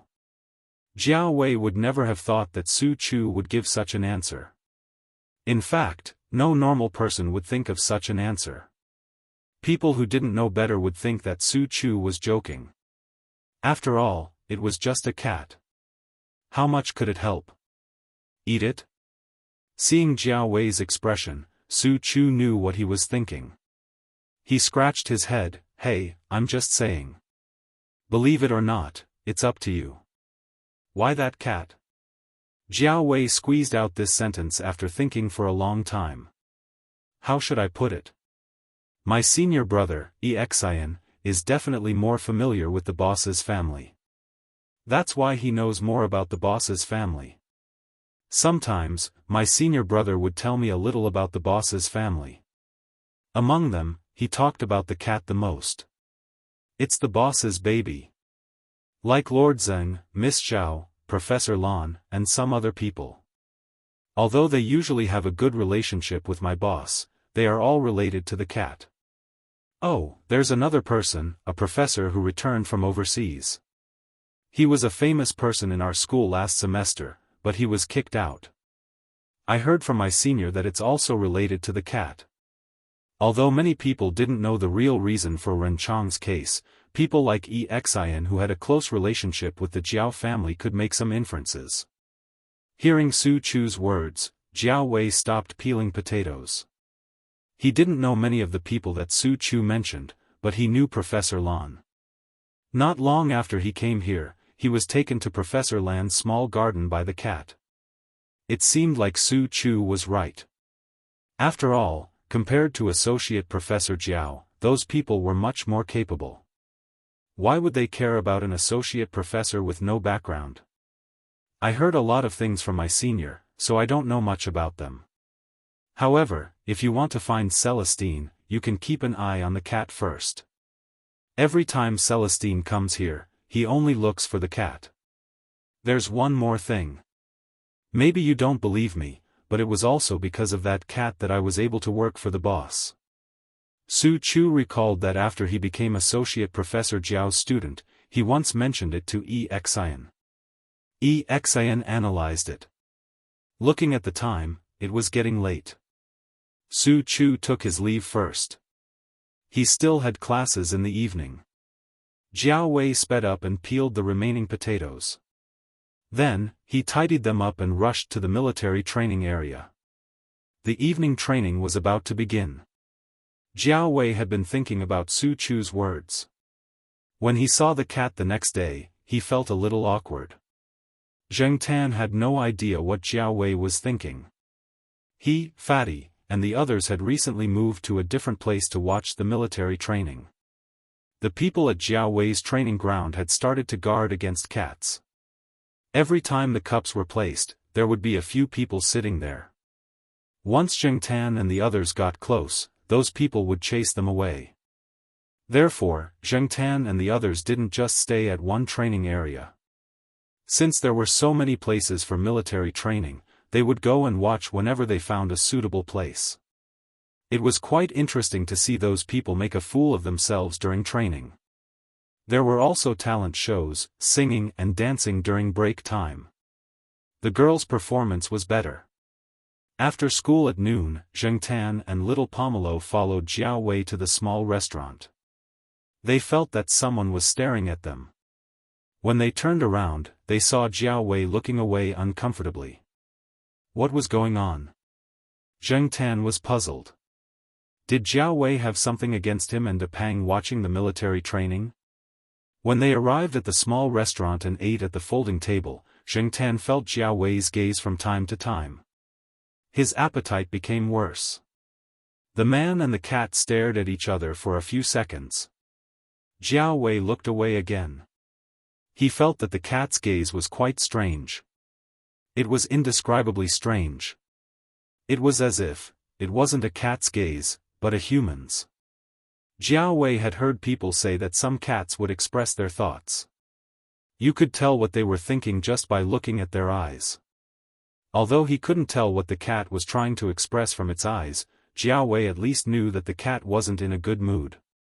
When it was almost 11, the military training was coming to an end. The weather wasn't as bad as before.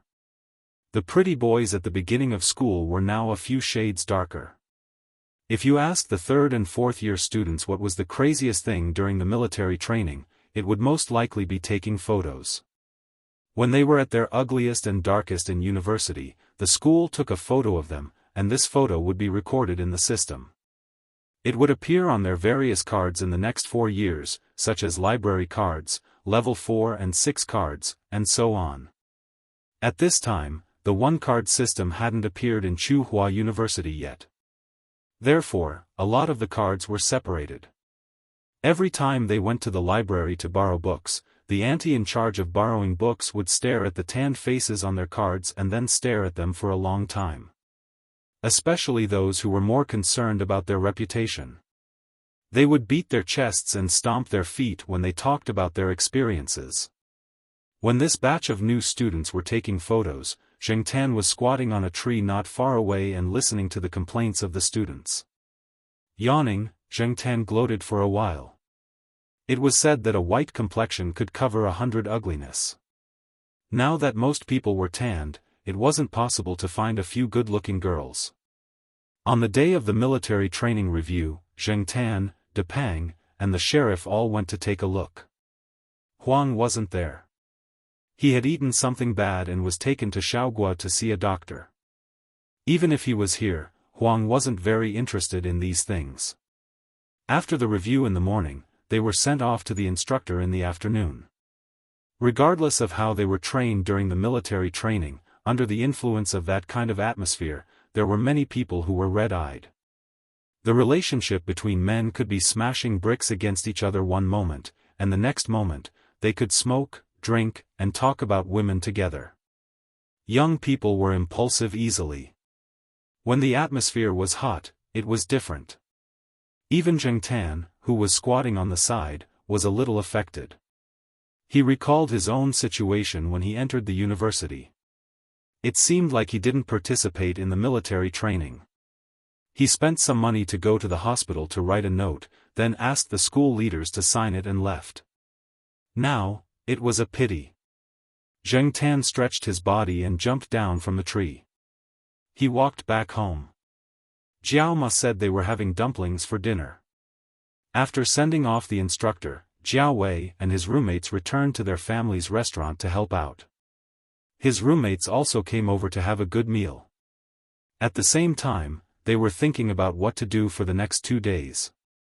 After the military training, they had 2 days of free time. Other than holding a class meeting, they had nothing else to do. So, they planned to go out and see the sights. Jiao Wei's parents were also helping him. No matter what, their son was only 18 or 19 years old. Young people should be more active. After giving Jiao Wei some money, Jiao Wei's father asked him to go out with his roommates and classmates to take a look at the city. Ever since he came to Chuhua City, he hadn't taken a good look at this new bustling metropolis. At night, when they returned to the dormitory, the few of them studied the famous sights in Chuhua City. Jiao Wei was staying in an 8-person room. Compared to the 4-person rooms, the accommodation was much cheaper. Initially, his parents did not agree as they were afraid their son would suffer. But Jiao Wei felt that other than sleeping, he did not have much time to stay in the dormitory. There was no need for him to stay in a 4-person room. Furthermore, even if it was an 8-person room, it was still much better than his high school's accommodation. At least his bed would not creak when he climbed up. At night, the few people in the dormitory chatted until late into the night. Although Jiao Wei responded a few times, his mind was still thinking about that matter. Seeing that September was almost over, would those people still come in October? Should he try to find that cat? But what should he say? Should he stand in front of a cat and say, "Hey, do me a favor, and I will give you fish to eat"? Others might think he was crazy. Sigh, this is not good. The next morning, Jiao Wei and his classmates went to the cafeteria for breakfast. Their plan was to go to each scenic spot according to their planned route after breakfast. They had even bought their bus cards and made a list of which bus to take to avoid getting lost. After breakfast, the few of them walked out. Jiao Wei saw a familiar black figure on the path not far from the cafeteria. "You guys go ahead first. Just wait for me at the bus stop. I have something to do and will catch up with you later," Jiao Wei said to his roommates hurriedly. "What's the matter? Do you need help?" "No need, you guys go ahead first." After saying that, Jiao Wei ran towards the path. Zheng Tan was preparing to walk around the forest. He had not been there for a long time. He wanted to climb some trees and exercise. She had eaten too much in the morning, so she didn't run now. She walked slowly in that direction until she heard familiar footsteps. Black charcoal. "Wait!" Jiao Wei shouted as he ran. He was afraid that the cat would disappear. Zheng Tan stopped and turned his head to look at the person running towards him. He did not know why Jiao Wei stopped him. Yesterday, this guy said that he wanted to go out with his classmates. Was he not leaving yet? After Jiao Wei ran over, he looked at the cat in front of him and did not know what to say. Looking around, although there were not many people on the path, there were still some students walking towards them. After thinking about it, Jiao Wei said tentatively, "Let's find a place where there is no one and talk." If he had not been in contact with this cat for a while, and if he had not heard Su Chu's story, Jiao Wei would never talk to a cat like this. Zheng Tan pulled his ear. He did not know what this guy wanted. However, since he was bored, he thought of a suitable place and walked towards it. After 2 steps, he stopped and looked at Jiao Wei, signaling him to follow. Jiao Wei scratched his nose, looked around, and then followed the cat in front of him. They did not walk too far. They came to a small flower bed. It was more secluded and there was no one around. They would not be heard if they spoke. Zheng Tan jumped onto the flower bed and looked at Jiao Wei, waiting for him to continue. Jiao Wei said this and that for a while, then asked, "Can you help me contact Celestine?" Celestine? Why would he look for that guy? Zheng Tan looked at Jiao Wei suspiciously. However, speaking of which, Wei Leng had not been here for a while. That fellow had said last time that he did not want to come because he did not want to see the freshman's military training.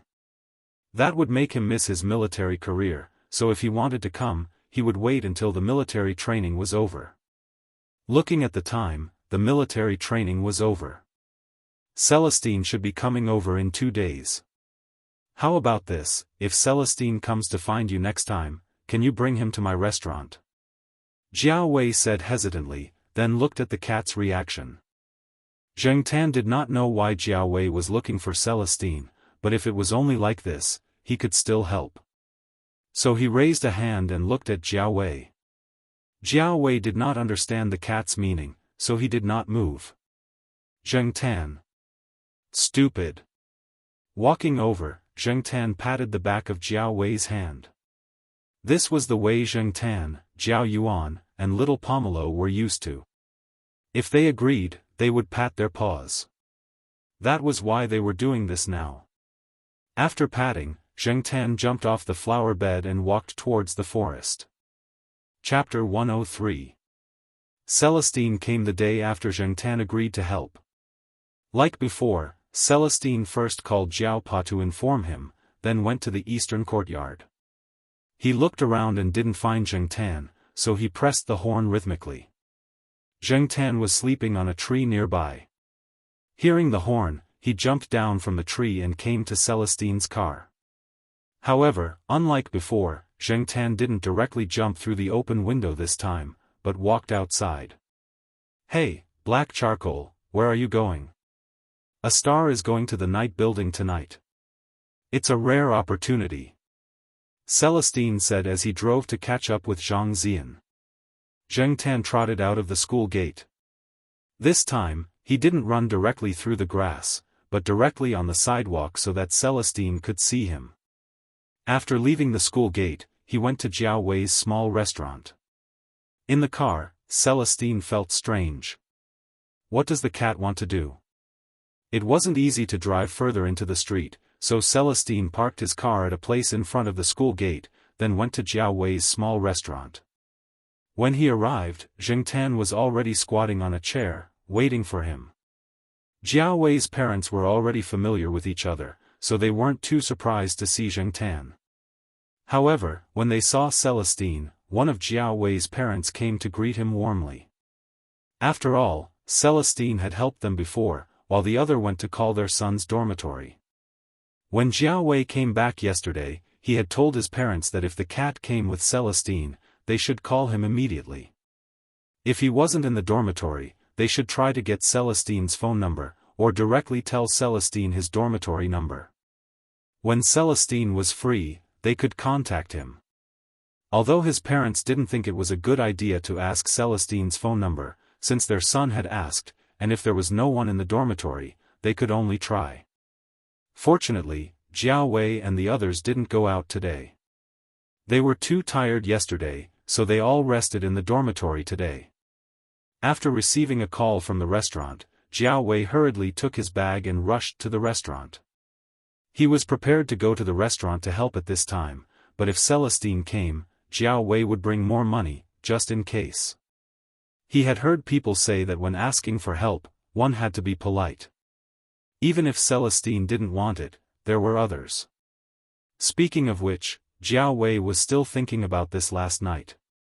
He was still skeptical about the cat, but he didn't expect to receive news the next day. Sure enough, as Su Chu said, this cat's ability was really quite big. Celestine, who was sitting in the restaurant, was quite confused. Seeing that Jiao Wei's parents were a little embarrassed, he waved his hand, "You two go ahead, don't worry about me. The students will be coming out soon." Celestine didn't plan to eat here, so he asked Jiao Wei's father to bring a glass of water. "Black charcoal, what's the matter? Why did you bother to ask me to come here?" Celestine looked at the cat on the chair next to him and asked. Zheng Tan didn't answer. He didn't even know, so how could he answer Celestine? Jiao Wei ran over. Their dormitory was a little far from here, and the school bus always stopped on the way. Therefore, he didn't take the bus. It seemed like it was better to buy a bicycle. It would be more convenient to go in and out, and when the restaurant started to provide takeout, he could also help with the delivery. After drinking 2 glasses of water, Jiao Wei said to Celestine, "Uncle Wei, there's something I need your help with." "Don't say uncle and you. I feel like I'm a lot older." Celestine laughed and got up to leave. He knew that Jiao Wei's words couldn't be said here. He couldn't let his parents hear it.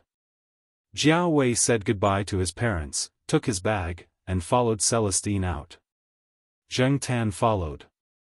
He was also curious about what it was that needed Celestine's help.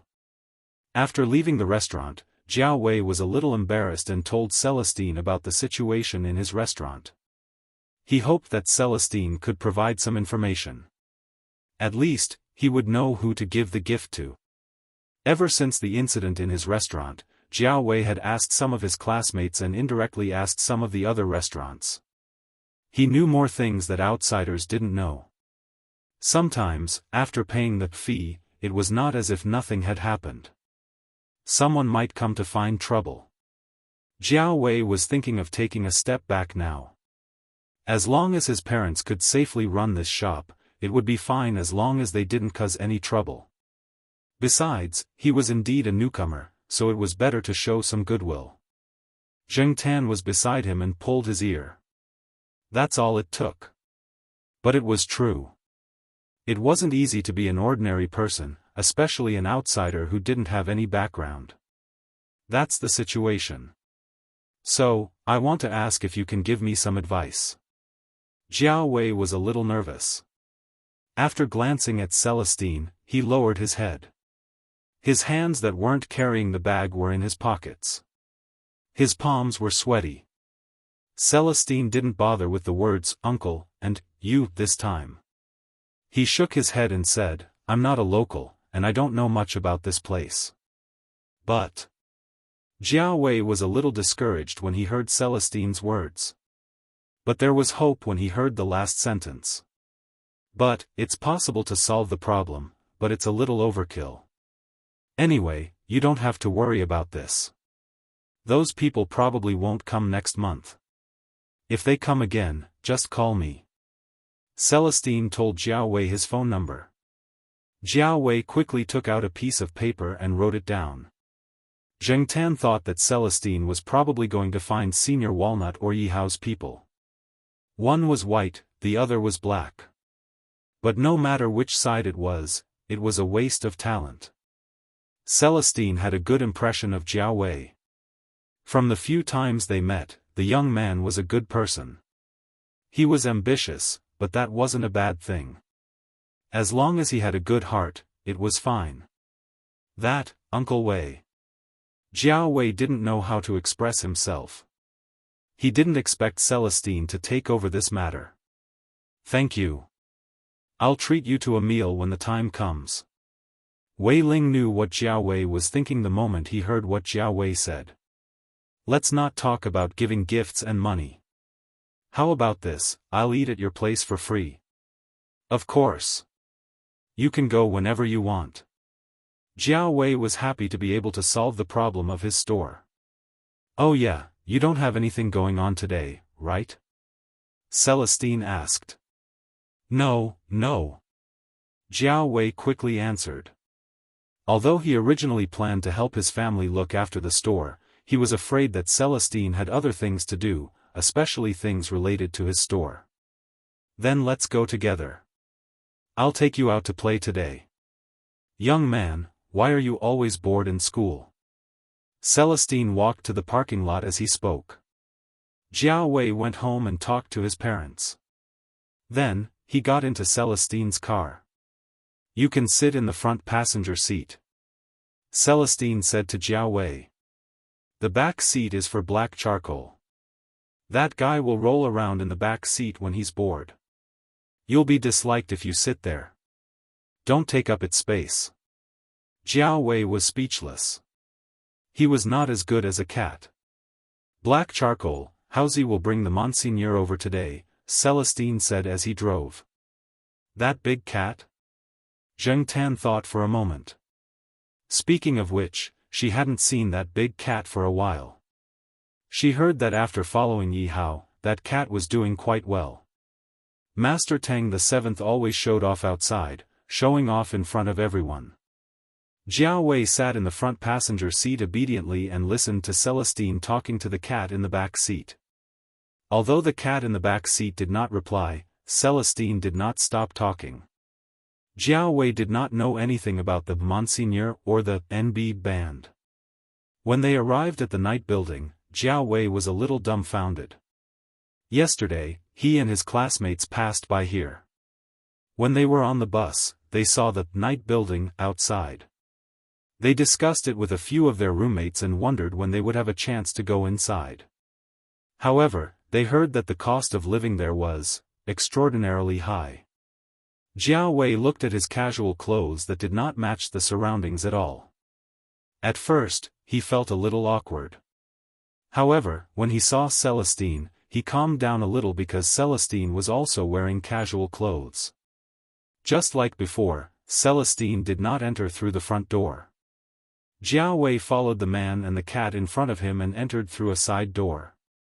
Not long after they entered Celestine's exclusive room, Yi Hao came in with the Monseigneur. After the fall of the one above, Yi Hao did not need to hibernate anymore. He was so busy that no one could see him. Today, he happened to be free, so he came to the night building to rest and have a few drinks with Celestine. Zheng Tan looked around. Beside Yi Hao was Leopard. It was the same as usual. He did not see Ran Qi. He guessed that Ran Qi was now afraid of cats. It was different from the last time he saw it. The big cat now indeed had the demeanor of a Monseigneur. Whether it was a CFH or a so-called super cat, it was still a cat. Cats were originally a little arrogant. In the past, the big cat lived a wandering life, so its fur was not so smooth. Now, not only was it smooth and shiny, it was also a little stronger. Its mental state was also good, and it was majestic. When it walked in, its tail was raised like a banner, and it was almost labeled tall, rich, and handsome. The Monseigneur was quite well behaved beside Yi Hao. After it came in, it squatted by the side and did not wander around. It was not like Zheng Tan, who would lie down on the sofa, jump to the coffee table to eat and drink, and then go to the bathroom. It was a lot of trouble. However, this was the first time that Jiao Wei had seen the Monseigneur. It was also the first time that he had seen such a big cat. Just now, he thought it was a dog. But when he looked again, what a big cat. This is the child of Black Charcoal's acquaintance. He is studying at Tsinghua University. Celestine introduced him to Yi Hao. Jiao Wei noticed that when Celestine introduced him, he said, Black Charcoal's family, and not Associate Professor Jiao's family. This sentence was worth thinking about. Yi Hao said, "Oh," and did not ask any more questions. Instead, he started chatting with Celestine. Anyway, it was not a confidential topic. He was not afraid that Jiao Wei would hear it. Besides, since he was an acquaintance of Black Charcoal's family and was brought here by Celestine, he would not harm him. "By the way, how's the project going?" Celestine asked. Speaking of this, Yi Hao frowned. "I can't get in touch with him.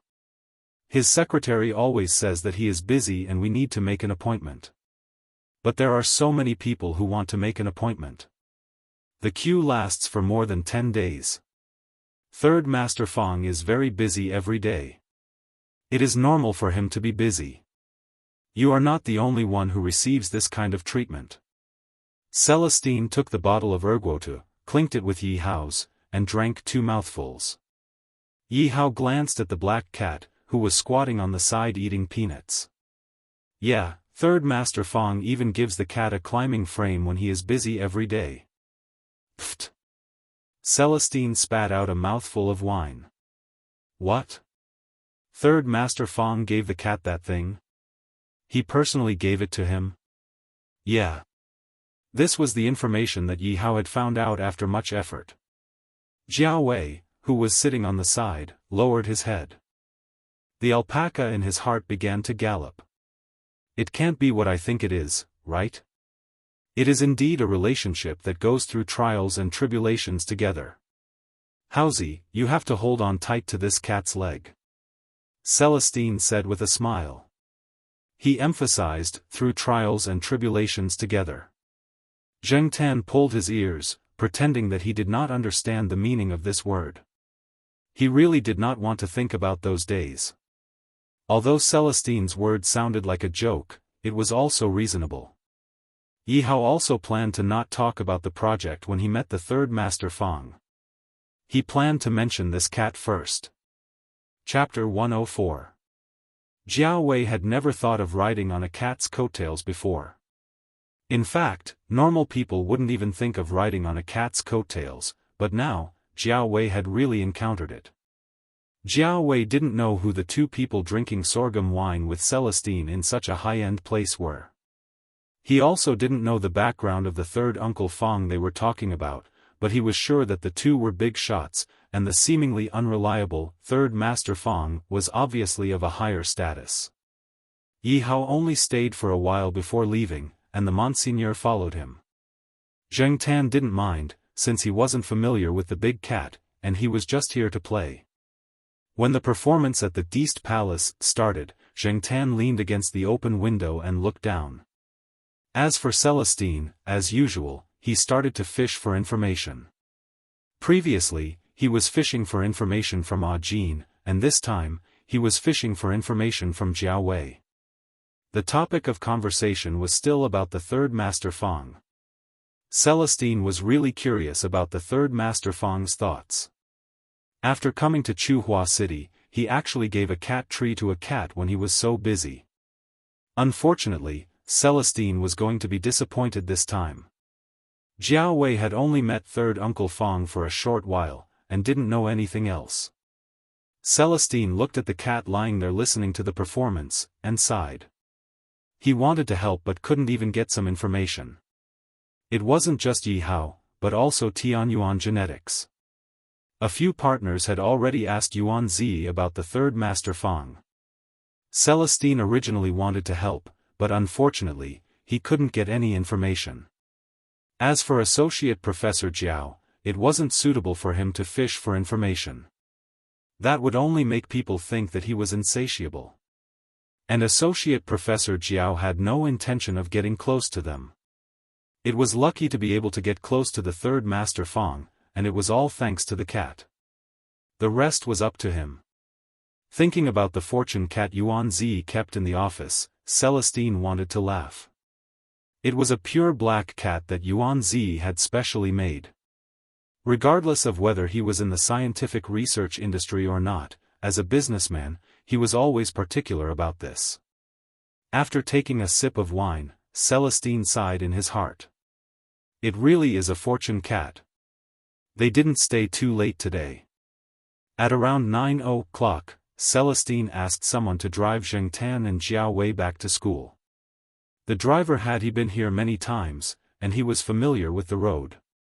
He drove directly from the east gate of Tsinghua University, and stopped at the gate of courtyard. Jiao Wei also got out of the car here. Looking at the black cat that jumped out of the car window and ran towards the family building, Jiao Wei felt that it was ridiculous. This cat's life was better than a human's. Who would believe this kind of thing? But if it could really solve the problem at home, he had to believe it. The moon in the night sky was quite bright. It would be Mid-Autumn Festival in 2 days. Jiao Wei looked up at the sky and walked towards the small restaurant. His parents would be worried if he didn't go back to the restaurant. When Zhengtan returned to the Jiao family, he saw Jiao Yuan opening a box. Mooncakes? Looking at the calendar in the living room, he almost forgot. But unfortunately, Mid-Autumn Festival wasn't a national holiday yet. Jiao Yuan and little Pomelo were still in school. But, Zhengtan looked at the 2 boxes of mooncakes. According to Jiao Ma's style, she wouldn't buy these, waste of money. She should have bought some from a cake shop. So, it must have been sent by someone else. Whenever it was a holiday, the gift-giving would begin. Whether it was in the government, the business world, or the workplace, there were all kinds of gift-giving. Even though Mid-Autumn Festival wasn't a national holiday yet, it still gave many people the opportunity and excuse to give gifts. For example, Third Master Fang, Chairman Zhao, and the others were the targets of those people who wanted to send gifts to. The 2 boxes in front of him were sent by Zhao Lu last night. There were originally 3 boxes. Jiao Pa took 1 box to the courtyard and gave some to Xian and Su Chu. As they had already eaten dinner, Jiao Ma only allowed Jiao Yuan to eat 1. Jiao Yuan could bring another one tomorrow morning. If he felt hungry after 2 classes, he could take it out to eat. Mom, black charcoal also wants some. How many can I give it? Jiao Yuan shouted to Jiao Ma in the room.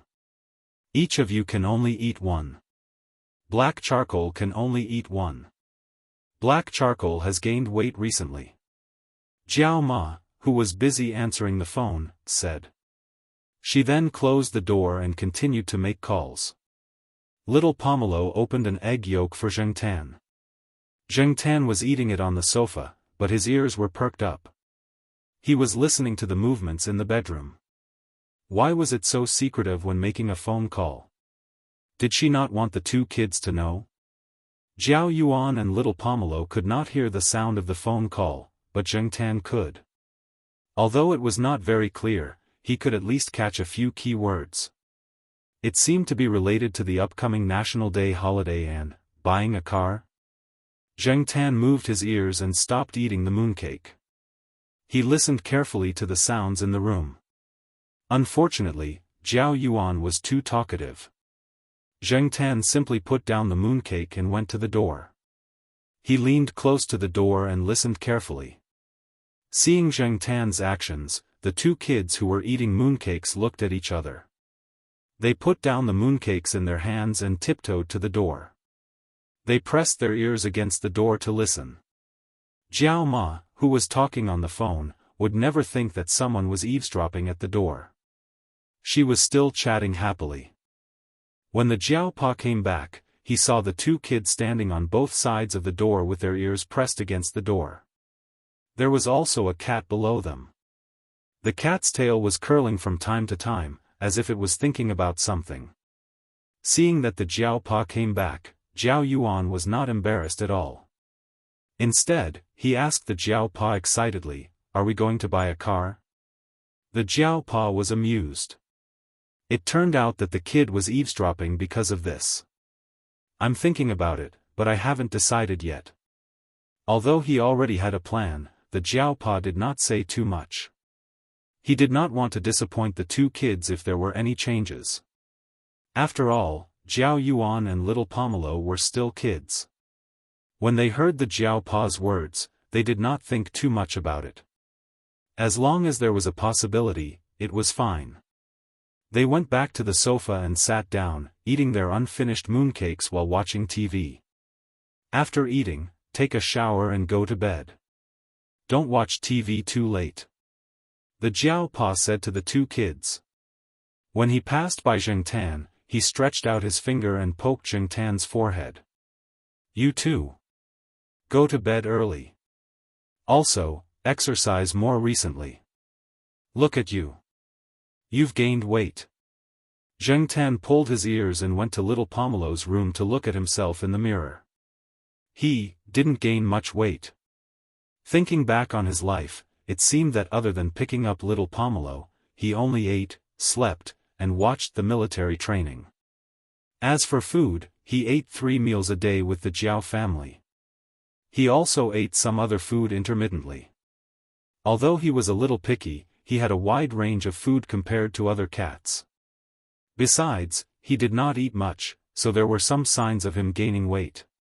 Would he become as fat as Depang after a while? Regardless of whether he gained weight or not, Zheng Tan picked up the running exercise that he had thrown away for a long time the next day. Old Madame Zhai came back after dancing. She was still waving the bright red woolen fan in her hand. When she saw Zheng Tan trotting, she shouted, "Yo, black charcoal, I haven't seen you running for a long time." An old lady next to old Madame Zhai also said, "That cat looks better than before." The so-called better meant that the cat was fatter. It was just that people here felt that it was better to raise a fatter pet. If the cat was too thin, people would think that you were mistreating your pet. Just like in the courtyard in the Eastern District, Depang was recognized as the best cat. Most people's first words when they saw Depang were, "This cat is really well raised." Back then, Depang's old lady was worried that the cat might have some diseases due to its fatness. She went to check on it. In the end, other than being fatter, there were no major problems. Everyone felt that it was quite strange that the cat could run and jump. No matter what, Zheng Tan decided to pick up the running exercise that he had put down for a long time.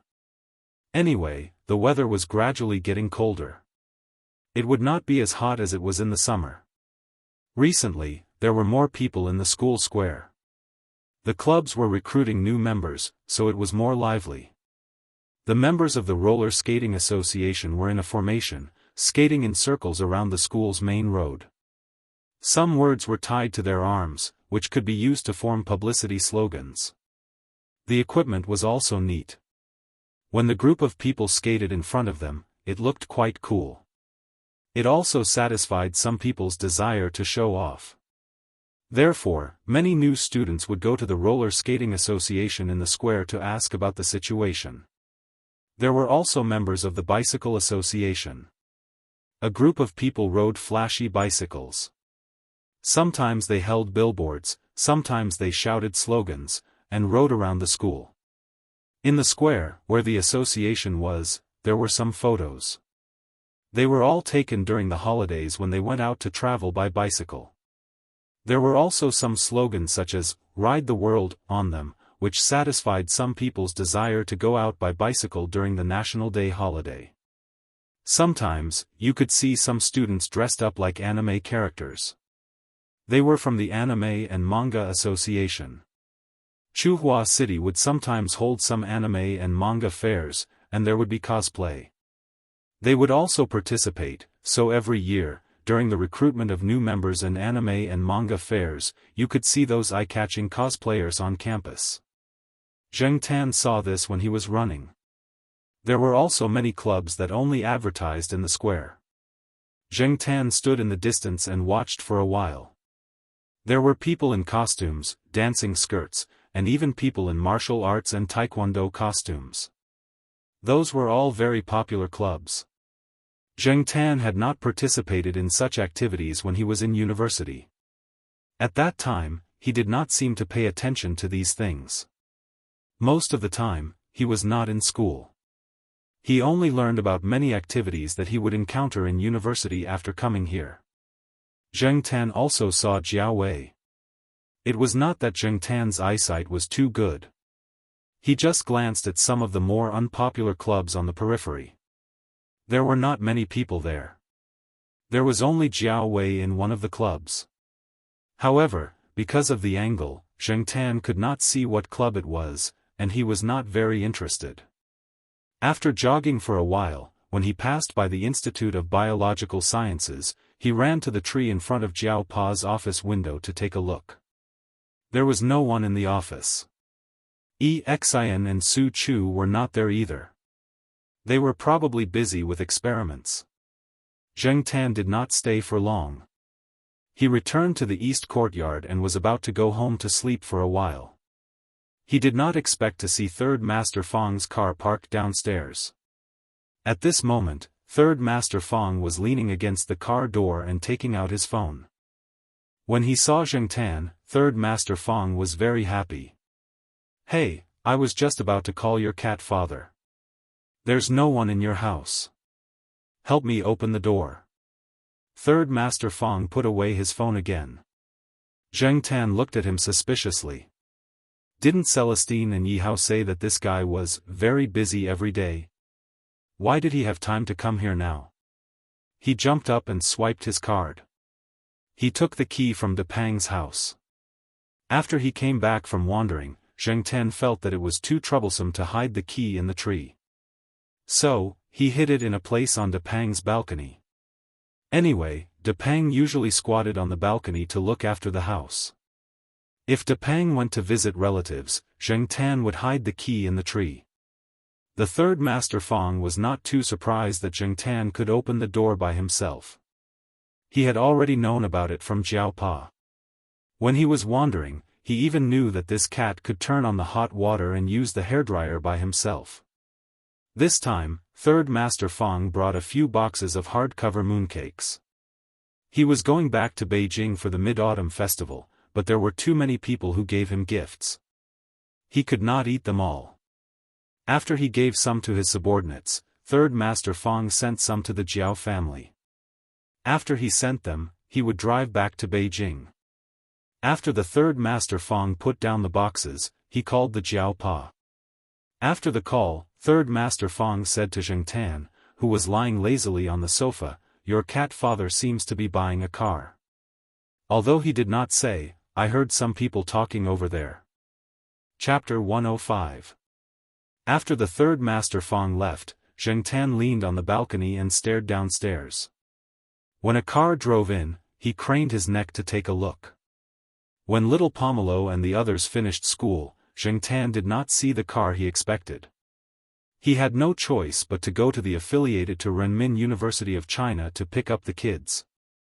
At noon, the Jiao Pa had already called the people at the small restaurant to tell them that he would not be coming over for lunch. Zheng Tan guessed that the Jiao Pa was probably still busy with the car. However, it was hard for Associate Professor Jiao to go out to look for cars during working hours. He probably left the work at hand to Xian or Su Chu. Although he did not see the Jiao Pa in the morning, Zheng Tan did not go out in the afternoon. He climbed a few trees in the courtyard to play for a while. Then, he found a tree and lay down on it to sleep.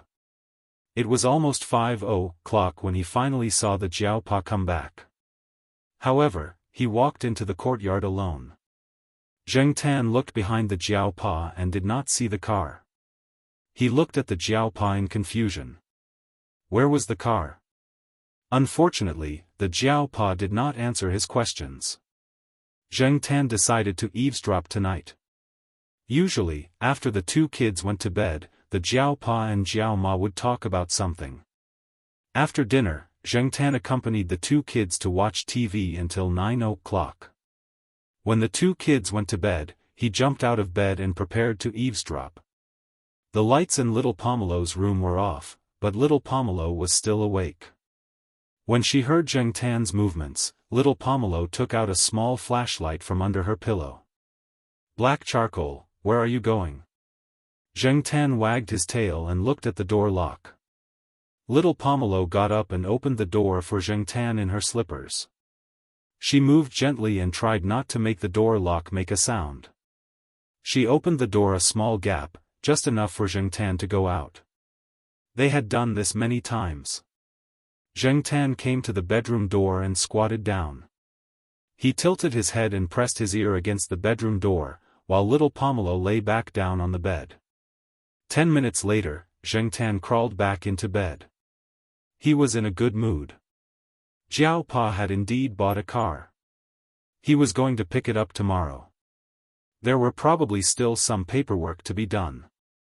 Other than the car, Jiao Pa and Jiao Ma mainly talked about the National Day holiday. They had already received an invitation to Jiao Pa's younger sister's 10th birthday party. The couple would bring their child to the party and drive their new car. They would also bring Zheng Tan along. In their hometown, a child's 10th birthday party was a big event, and parents paid more attention to it. Since it happened to be a holiday, Jiao Pa and Jiao Ma would definitely not refuse. It was a good opportunity to go back to their hometown. Other than the car, they talked about the trivial things between their relatives. Zheng Tan was not interested in listening. After he heard the news he wanted, he went back happily. However, because of this, Zheng Tan missed the key part of the Jiao Pa and Jiao Ma's discussion. At least for Zheng Tan, it was quite important. Many people would leave their pets at the pet center if they were going on a long trip. The National Day holiday was only a few days, and it was not a big deal to leave their pets at the pet center. Everyone did that. However, Zheng Tan was a special case. Jiao Ma did not want to leave Zheng Tan alone in the pet center. She also did not trust Xiao Gua and the others to take care of it. What if it went missing? Therefore, it was better to take care of it herself. After all, her cat was very obedient. However, there was another issue that was troublesome. Jiao Pa's sister lived in the city of their hometown. It was a private room with 3 floors. It was quite spacious, and there would probably be more guests. Although the banquet was in a hotel, other than the banquet, some relatives and friends would also rest at home. There were many people, and there were many children. Naughty children who did not know anything and were very destructive were the nemesis of pets. Therefore, Jiao Ma was a little worried that there would be a conflict. Although her cat had not scratched people, what if some naughty child annoyed her cat and got scratched? Would there be a fight? It's okay. They have a pet dog and a cat. They get along well with the children. Besides, there are adults watching over them. Our cat is smart. There won't be any conflict, Jiao Pa said. I'm still worried. Let black charcoal follow little Pomelo. I'll just say hello to the people over there. The next day, Jiao Pa finally drove the car back before dinner. It was a silver gray, very ordinary family car. It was not as impressive as Yuan Ziyi's car, nor was it as impressive as Third Master Fang's car. However, Zheng Tan and the 2 children were very happy. No matter how high-end the car was, it was still someone else's car. It was like a magnificent palace, but it was not your home. It did not feel like your home. As the boss, Yuan Ziyi definitely needed a good car to show his face. Third Master Fang was even more so. For Laps was already a low-key car among all the cars he owned. However, for the Jiao family, such an ordinary family car was enough. Zheng Tan knew that although Jiao Pa had less money now, he did not have much to spend. The reason why he was in a hurry to buy a car was that it was more convenient to drive his own car when he went back to his hometown. Also, he wanted to let Jiao Ma familiarize herself with the car as soon as possible. When he went abroad, Jiao Ma would be able to use the car here. She would not need to ride an electric scooter to go anywhere. It was dangerous to take 2 children and a cat with her. If she drove, it would save her a lot of trouble. It was also more convenient on rainy days. If Zheng Tan was asked to evaluate this car in the past, he probably would not like it. However, Zheng Tan was very happy now. After jumping in through the window, he began to look left and right.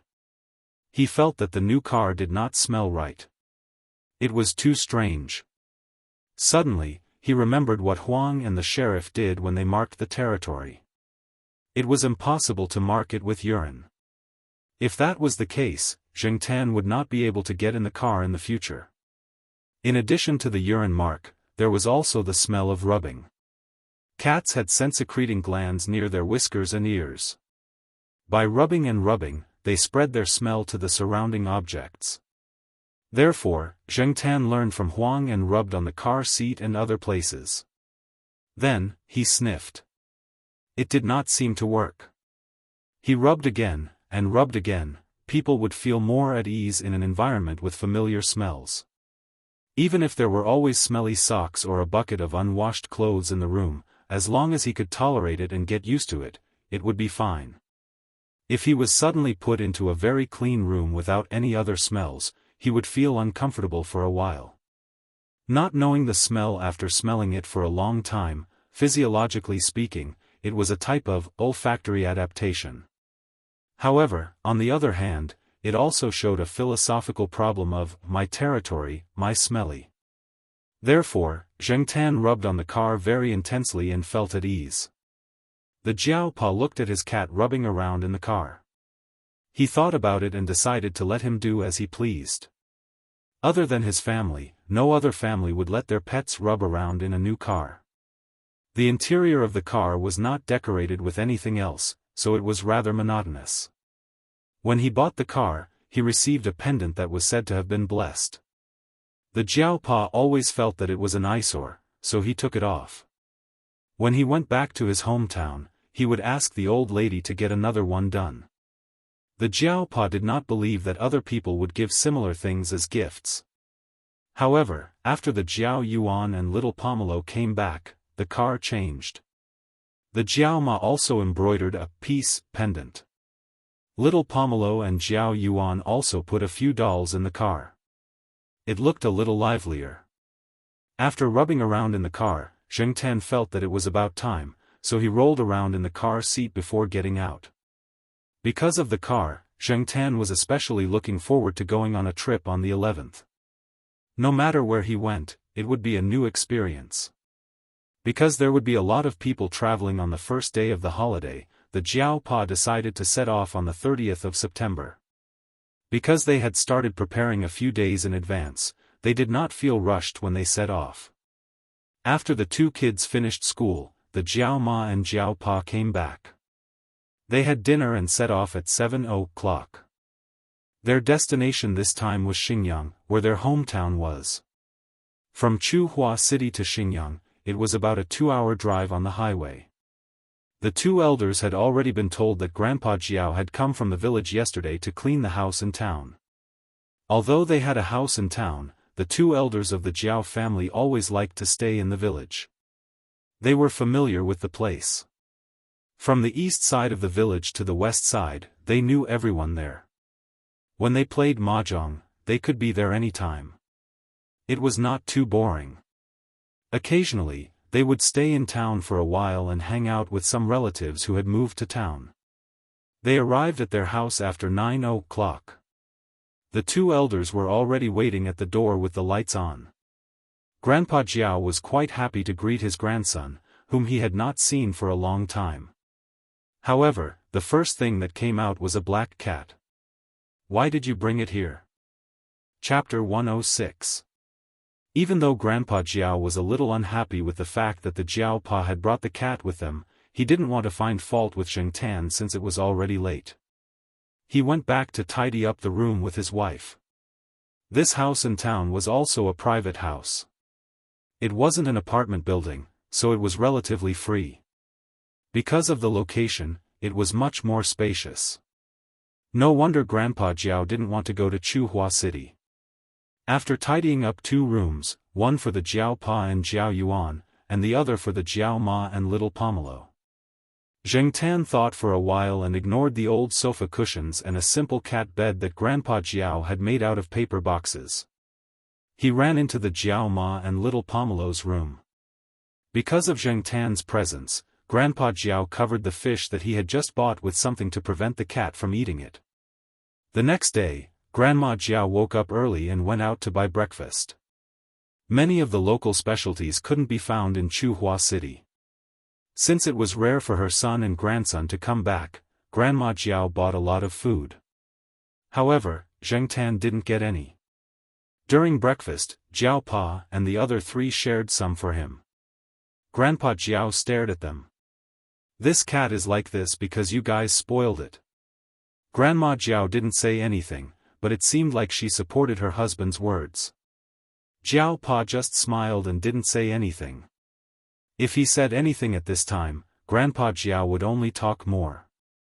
Zheng Tan ate 2 mouthfuls and looked up at Grandpa Jiao. He wagged his tail slowly. "Old man, just stare. There's nothing you can do about it." Grandpa Jiao picked 2 mouthfuls of rice noodles and put down his chopsticks. He clutched his chest and said, "My stomach hurts." Everyone was speechless. "So your stomach is where your heart is. Eat your food. Why are you angry with a cat?" Grandma Jiao glanced at him. Grandpa Jiao snorted and stopped talking. He picked up his chopsticks again. "By the way, Mingsheng, go and see Yao Hong after breakfast." "She's in the hospital," the old lady said. "What's going on?" Jiao Pa asked in shock. Yao Hong was Jiao Pa's cousin. Jiao Pa remembered that she was quite healthy. Ever since his cousin's husband became successful in the business world, his cousin Yao Hong also became a rich madam. She usually took good care of herself. How did she end up in the hospital? The old lady sighed. "I heard that it was because of diet pills, but it's just a guess.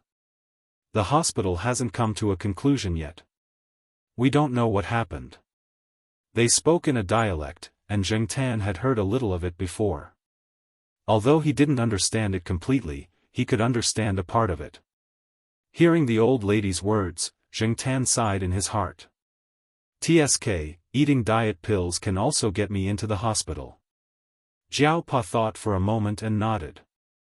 "I got it. But some diet pills aren't very effective." Zheng Tan looked up at the Jiao Pa.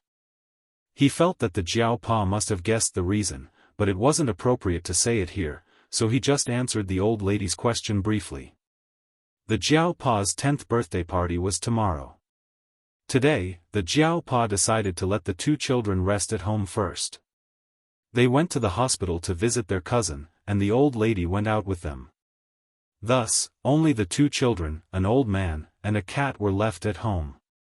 The 2 children were watching TV. Grandpa Jiao wandered around and pulled a piece of green foxtail grass out of nowhere to disturb Zheng Tan, who was resting on the sofa. Zheng Tan didn't want to bother with the old man, but the old man was too enthusiastic. Zheng Tan grabbed the piece of green foxtail grass with his paw, tore it apart, and threw it aside. Then, he ran to the Jiao Yuan and little Pomelo and lay down between them. He didn't believe that the old man would be so bored as to bother his grandson. Grandpa Jiao looked at the 2 children and then at the cat in the middle. He snorted and said a few words to the Jiao Yuan. Then, he dragged a chair over and sat there to watch cartoons with the 2 children. He was quite happy. In the afternoon, after the Jiao Pa and Jiao Ma came back, they were talking in the room. Zheng Tan pricked up his ears and eavesdropped. "It's probably because of the weight loss medicine. I've asked around and confirmed that Sister Hong bought the famous weight loss medicine that's currently very popular. As for that medicine, I've heard from the medical school that the main ingredient in it is sibutramine hydrochloride. There has always been a controversy abroad. Moreover, 2 years ago, the European side launched a Scout sibutramine cardiovascular endpoint trial project. The project is still ongoing, but I've heard that there are deaths and cardiovascular events. The official conclusion doesn't seem to be out yet, so we'll have to wait for a few years.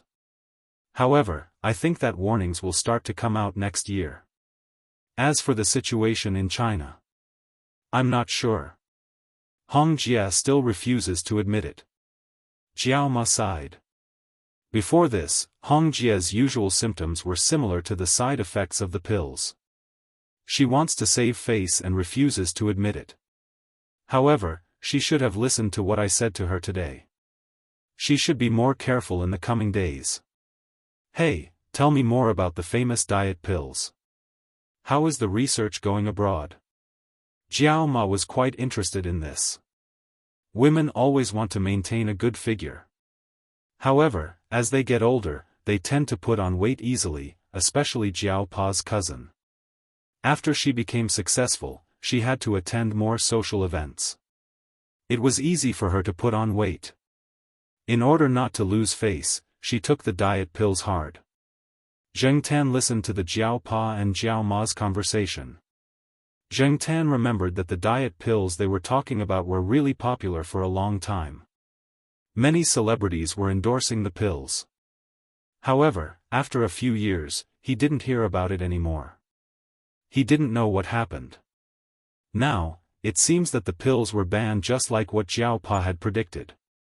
Zheng Tan listened for a while with the mentality of listening to a story and gossip. He was quite interested in this. However, Zheng Tan's good mood was hit to the bottom at night. After listening to Jiao Ma's story again, Zheng Tan was sure that disaster was coming for him. Naughty kids. He would have to face a bunch of naughty kids tomorrow. What if he suddenly didn't want to go? However, the family members were all out. Jiao Ma was probably worried about leaving Zheng Tan alone in the house. She had prepared the bag and was just waiting for Zheng Tan tomorrow. At night, she even let Zheng Tan take a good bath, brush his fur, and blow dry his fur. After he was clean, she put the cat tag on him. However, when he thought about what he had to face, Zheng Tan couldn't feel happy. What the f***ck? On October 2nd, the old man and the old lady wore new clothes. Jiao Yuan and little Pomelo were dressed up by Jiao Ma. Besides celebrating the birthday of the birthday girl, everyone had to talk about their children. This was the rule of society. When they were young, they would compare their grades. When they grew up, they would compare their family background. When they got married, they would compare their children. After that, it was a new cycle. Jiao Yuan and little Pomelo were still young and didn't understand. However, Jiao Pa and Jiao Ma were already mentally prepared. Therefore, they bought new clothes for the two children in advance and dressed them up appropriately. They even prepared some speeches for the social events. As for Zheng Tan, he was squatting inside the bag that Mama Jiao was carrying. His ears were pulled back into the shape of an airplane, and his face was filled with displeasure. At this time, the space in the car was much smaller. Jiao Ma sat in the front passenger seat. The old couple and Jiao Yuan sat in the back seat. Little Pomelo was in the old lady's arms. Zheng Tan seemed a little nervous when he saw little Pomelo's expression. Well, they were not familiar with each other. If they were from the Gu family, they would know a few people. However, now they were all from the Jiao family. However, this also saved them a lot of trouble. Many people from the Gu family knew that little Pomelo was thrown back to China by her mother. After that, she was alone abroad and didn't care about the children. Because of this, those aunties would nag for a long time. Therefore, it was good that they didn't meet the Gu family. More than 20 minutes later, the Jiao Pa's car stopped in front of a 3-story residential house. There were already several cars parked there. There were many people around. Jiao Ma got out of the car first with the two children. The Jiao Pa parked the car in a hotel not far away. Anyway, the birthday party would be held there. The parking lot there was big and it was not as crowded as here. Moreover, when there were more children, accidents like car accidents often happened. Therefore, in order to avoid damage the new car, the Jiao Pa drove it away. Jiao Ma carried her bag in one hand and held little Pomelo's hand in the other. As for Jiao Yuan, he knew many people around. Even if they hadn't seen each other for more than a year, they would be familiar with each other after playing with each other for a while. They were all teenagers. The Jiao Ma couldn't keep an eye on him all the time. Anyway, the Jiao Yuan didn't like to play with those children in kindergarten. Little Pomelo was a little reserved. She pursed her lips and didn't talk much. When the Jiao Ma greeted others, she would occasionally ask her to greet others. The traditional greeting was too complicated. Little Pomelo probably couldn't understand it. Little Pomelo also didn't understand a lot of the dialects here. She had been exposed to Mandarin and English since she was young. However, with the Jiao Ma by her side, she didn't have to worry too much. "Hey, why did you bring the cat here?" An auntie looked at Zheng Tan in the Jiao Ma's bag and laughed. "This is our family's treasure. We don't feel safe leaving it in Chuhua City, so we brought it here. It is very obedient and won't run around," the Jiao Ma said to the person. There was a 7 or 8-year-old child standing next to the auntie. He looked at the cat's head in the bag and bit his finger. Then, he slowly moved over and reached out his hand to pull Zheng Tan's beard. Zheng Tan retracted his head back into the bag. After going upstairs, the Jiao Ma came to a room. There were some children in the room. Most of them were girls. The boys were running around outside and couldn't stay idle. After the Jiao Ma introduced the children, she asked Little Pomelo to stay here and watch some DVDs with the children. The Jiao Ma still had to greet some people. There was a girl in her teens. She was probably in junior high school. She was responsible for taking care of the children. She smiled and gave Little Pomelo a cushion for her to sit on. She also handed her a glass of juice. The floor of the room was covered with foam mats. The others took the mats and sat directly on the floor. Next to them, there was a little kid crawling on the foam mats. He probably didn't know how to walk yet, but he crawled with strength. Moreover, he was drooling as he crawled. Zheng Tan came out of the bag and sat next to Little Pomelo.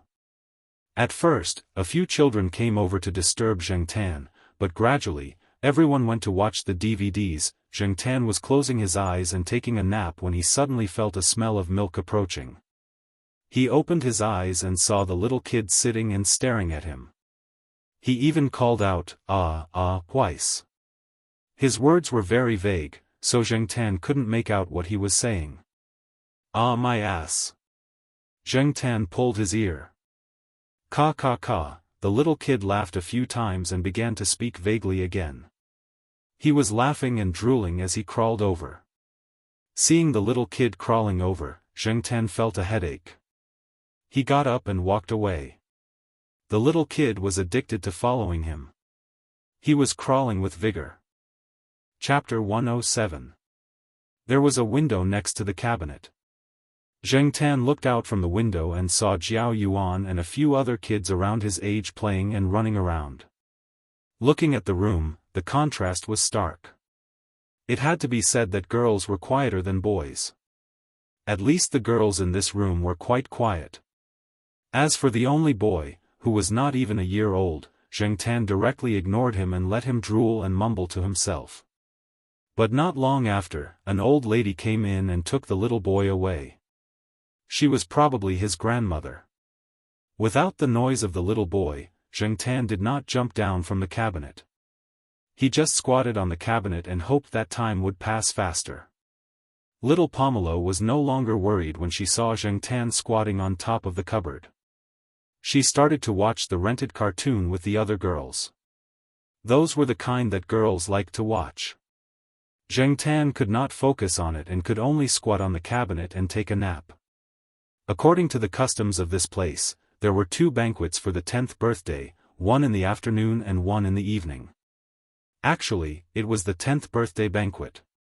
According to the time of birth, it was only 9 years old. But this was the custom. Zheng Tan was too lazy to bother about it. Now he was thinking, Little Pomelo seemed to be almost 9 years old. When the time came, would there be a 10th birthday banquet in Chuhua City? But Little Pomelo's irresponsible mother was always abroad. And, when the time came, he would go to 3rd Master Fang's Shaoguang Hotel to celebrate Little Pomelo's birthday. Finally, at noon, the Jiao Ma came to take Little Pomelo away. Zheng Tan jumped back into the bag and was carried away by the Jiao Ma. The hotel was not far away. The group walked directly there.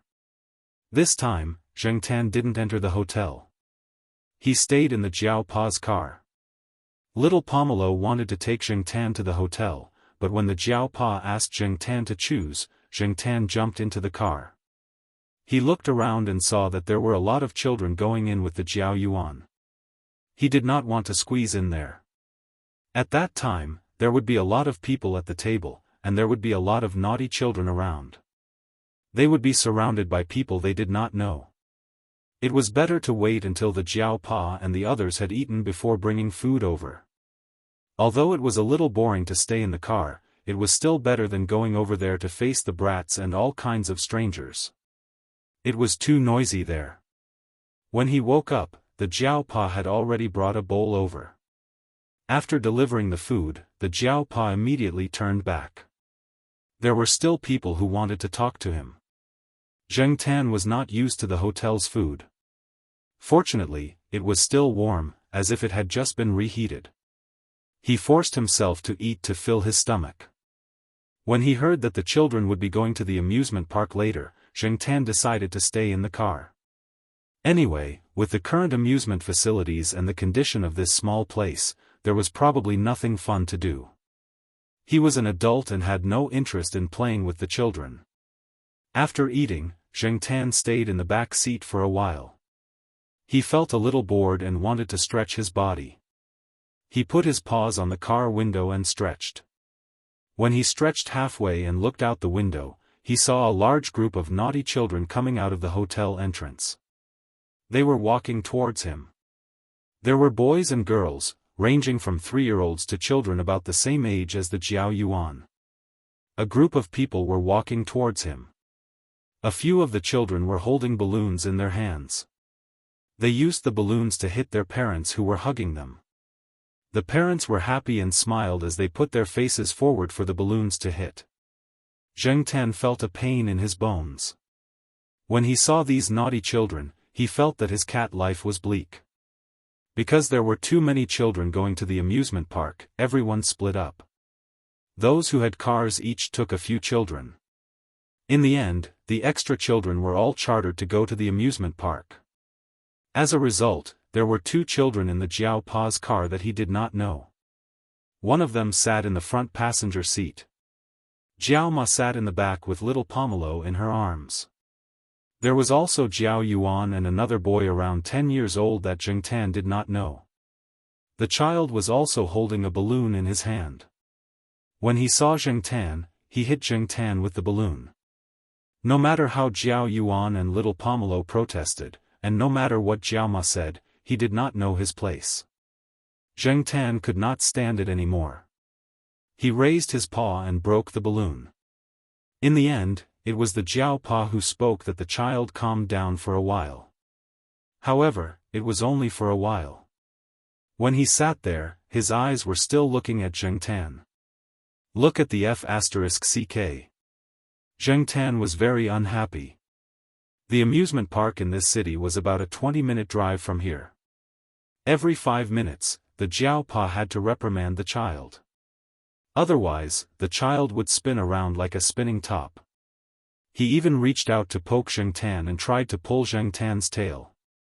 When he failed, he tried to pull his ears and beard. However, he was slapped away by Zheng Tan. Zhang Zian could not avoid it either. The car was so small. The naughty child was poking at him even though there was a person between them. Zheng Tan could not run in front and interfere with the Jiao Pa's driving.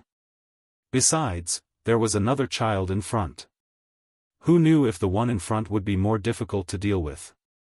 The Jiao Yuan wanted to beat the child, but he was stopped by the Jiao Ma. If he really beat the child until he cried, they would quarrel again. However, the child was really disobedient. Therefore, the Jiao Pa had to warn him every few minutes. Other than the Jiao Pa, the child did not listen to anyone. He probably knew that no one else would dare to do anything to him. Zheng Tan suddenly missed Chuhua City. He really wished that time would pass faster. Finally, when they arrived at the amusement park, the naughty child's attention was diverted. He opened the car door and rushed out. "Black Charcoal, do you want to come with us?" the Jiao Pa asked after parking the car in the parking lot. Zheng Tan lay on the back seat and did not move. He lowered his ears and ignored Zhang Zian. "Okay, you stay here. There is a cat litter box here. If you need to pee, you can use it." The Jiao Pa dragged out a simple cat litter box the size of a shoe box and put it on the ground. Then, he left. There was water and some snacks in the car. Now, there was even a toilet. The Jiao Pa was not afraid that something would happen to Zheng Tan. The car window was closed, but not tightly. There was a small gap. There was no need to worry that someone would break into the car. After all, Zheng Tan was guarding the car. Zheng Tan looked out of the car window. The facilities in the amusement park were as Zheng Tan imagined. They were simple and monotonous. There was no need to think about roller coasters. However, there were similar rides that were enough to entertain the child. Zheng Tan was bored lying on the car seat. He could not sleep. He had not gone out for 2 days. This place was too strange. Zheng Tan was not familiar with the surroundings. Even if he wanted to go out for a walk, the Jiao Pa would not allow him to. Therefore, he simply did simple exercises like eating, sleeping, eating, and sleeping. Unable to sleep, Zheng Tan stood up and looked at the scenery outside the car window. There were no tall buildings around the amusement park. This small city was not developed. Compared to Chuhua City, it was far behind, not to mention Nanjing City, which was further south. This was the so-called urban area. The Jiao Pa's hometown was still in the countryside. According to the Jiao Pa's plan, he was going there to take a look in November. However, he did not know the exact date. However, for Zheng Tan, it was fine as long as he did not have to face those naughty children. While thinking, Zheng Tan saw a woman in her 40s pass by the car window with a child in her arms. Her footsteps were hurried. Zheng Tan noticed her not because of the person, but because of the child in her arms. Although the child was covered with a coat, because of the close distance, the woman looked back when she passed by, and the coat slipped down, allowing Zheng Tan to see the child's face. Wasn't this the little kid who followed him in the morning? Zheng Tan still remembered the clothes with the little bear pattern. However, the little kid seemed to be in a deep sleep with his eyes closed. After the woman looked back, she pulled the coat that slipped down and covered the child again. Then, she carried the child and walked forward. Not far ahead, there was a motorbike. A man wearing sunglasses rode on it and said something to the woman. Then, he raised his hand and lifted the coat that covered the little kid to take a look. Zheng Tan felt that this person was checking if the little kid had a little dick. Then, the man in sunglasses left with the woman. Zheng Tan did not know who the child was, nor did he know who the Jiao Pa's relatives were. Originally, he did not want to pay attention to it. Besides, even if he was a little suspicious, he could not go out now. However, in less than 5 minutes, people ran out of the amusement park. The few adults who were with the Jiao Pa earlier looked anxious and asked the people around them. Zheng Tan suddenly felt that something was wrong. After thinking about it, there were indeed many suspicious points. Zheng Tan had never encountered such a thing.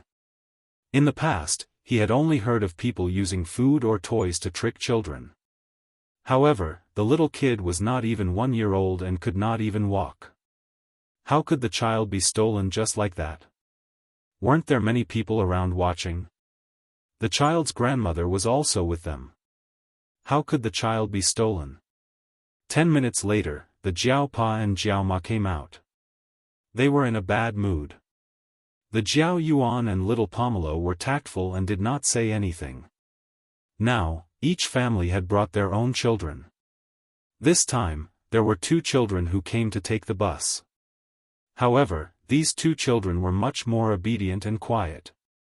One of them even seemed to have cried. The atmosphere in the car was completely different from when they came. The silence in the car was depressing. The Jiao Yuan opened his mouth a few times, but in the end, he did not ask anything. The Jiao Pa sent the child back to his sister's house.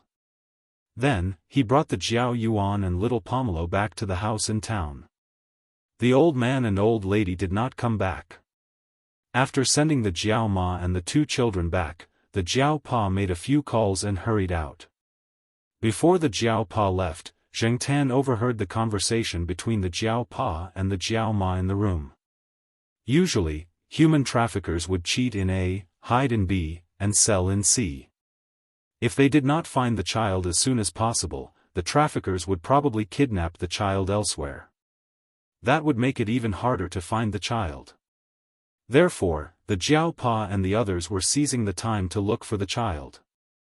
The child was the second child of the Jiao Pa's cousin. Their first child was a girl. It was not easy for them to have a son, and they usually treasured him. But this time, the child's father was busy with business and his mother was hospitalized. They did not have time to take care of the child. There was a nanny at home, but when they went out, the child's grandmother would take care of the child. Originally, the old woman just wanted to take the child out to play. She did not expect that something like this would happen. Now, everyone was going crazy. Those who had connections were looking for connections, and those who had channels were looking for channels. The Jiao Pa did not have much time. In this small city that had not yet developed, there were not many places with surveillance cameras. It was not easy to find the child. Zheng Tan remembered his experience of being kidnapped by a cat trafficker. He felt that the child was quite pitiful. The child did not know anything and was not like Zheng Tan who could save himself. Moreover, he was probably drugged. Just like those pet cats, no matter how expensive they were only worth a few dozen yuan if they were made into dishes. Zheng Tan had heard that kidnapped children were sold cheaply for a few thousand yuan. They were treated like treasures at home. In the hands of the traffickers, they were only worth that much. Chapter 108. That night, the Jiao Pa came back very late, and the two old people were also brought back by the Jiao Pa. Compared to their energetic state in the morning, the two old people were not in good spirits. If not for the fact that they were usually healthy, Zheng Tan suspected that they would have collapsed. After all, no family would have a good time if something like this happened. Also, based on the two old people's experience, they probably knew what would happen to the child if he fell into the hands of the human traffickers. That night, many people were destined to lose sleep. Not only did they lose sleep, but the adults were also discussing the matter. At 2:00 in the morning, there were still calls to the Jiao Pa to ask about the situation. Zheng Tan did not sleep. He listened to their conversation outside the room, as well as the conversation between the two old people. In the past, Zheng Tan did not know much about this. All he had experienced was cat trafficking. But after all, humans were different from cats. Since the child disappeared, the child's father had put down his work and contacted some people to publish a reward notice, which was widely posted in the surrounding provinces and cities. The child's mother had originally been prepared to be discharged, but she was agitated and stayed in the hospital. Child trafficking had been going on for a long time, and such incidents were increasing in the country every year. Some criminal gangs had also begun to organize, and the division of labor was clear. It was difficult to rely on the police in one place to investigate. Moreover, the information they had was limited. A group of people wanted to do it, but they were powerless. However, even if there were not many clues, they still had to look. They had contacted all the people they needed to contact. One more channel, one more hope. At 4:00 in the morning, there was another call. The Jiao Pa was afraid that it would be inconvenient if his phone ran out of battery, so he had left his phone and landline number with some people. In the quiet night, the landline phone rang, and people who had just calmed down continued to feel anxious. Many people said that no news was good news. At least it meant that the child was fine. This saying was somewhat self-deceiving. Just like in the current situation, people still hoped for some news. Hearing the phone ring, both the elderly and the children pricked up their ears. The Jiaopa picked up the phone and said a few words. His face was pale. "What's wrong?" The old man put on his coat and walked over. His steps were a little hurried, and he almost tripped over the low stool on the ground. "Nothing, I'm going out for a bit." The Jiaopa hung up the phone and answered. "Bullshit." Grandpa Jiao ignored the low stool he kicked and walked over. He pointed at the Jiaopa and said, "I may be old, but I'm not stupid. I don't have Alzheimer's. Don't try to fool me." Grandpa Sheng's voice was a little loud. He was too agitated and couldn't control his emotions well. Jiao Ma and Grandma Sheng also came over. The Jiaopa gestured to the Jiao Ma to take care of the children. The Jiao Ma hesitated, sighed, and turned to leave. "Old woman, you should rest too," Grandpa Jiao said to his grandmother. Grandpa Sheng always felt that when something happened and there was pressure, the man had to bear it. Even if what was about to happen was cruel, he had to face it. He couldn't let the woman bear it. Grandma Sheng also knew Grandpa Jiao's temper. Even if something really happened, they wouldn't say it now. With reddened eyes, the old lady wiped the corners of her eyes and shuffled her feet towards the bedroom. Zheng Tan stood at the door. Since no one was talking about him, he could eavesdrop. "Tell me, why did they call?" Grandpa Jiao sat down on the edge of the bed. He was no longer as imposing as before. "They found an abandoned baby on the bridge. They asked me to go take a look," Jiao Pa said. Grandpa Jiao's hand trembled. Even though he didn't say the whole thing, he understood what he was implying. Since the people on the bridge asked the Jiaopa to go take a look, it couldn't be a baby girl. In this place, boys were still very precious. Abandoned babies were rare. Since it was abandoned on the bridge at such a time, the chances of the boy being alive was probably not high. Now. Grandpa Jiao's voice trembled. Although he was not his biological grandson, the relationship between relatives was not bad. During the holidays, Yao Hong and her husband would often send gifts to the old master. That little brat was also very popular with the old master. Now that something like this had happened, how could the old master not feel distressed? "I'm not sure yet. I'm just going to take a look. I didn't tell Hong Jia and the others about this." "Okay, I'll go with you." Grandpa Sheng didn't wait for Jiao Pa's objection and said, "My old face is still useful. After all, he was born and raised in this place." He knew some of the older generation. Sometimes, Grandpa Jiao's presence was more useful than Jiao Pa's words. Jiao Pa and Grandpa Jiao went out at around 4 o'clock. The rest of the family didn't feel sleepy. When Jiao Ma came back with breakfast, Jiao Yuan and little Pomelo were sitting at the dining table, yawning non-stop. Obviously, they didn't sleep well the whole night. Zheng Tan's mood was also affected.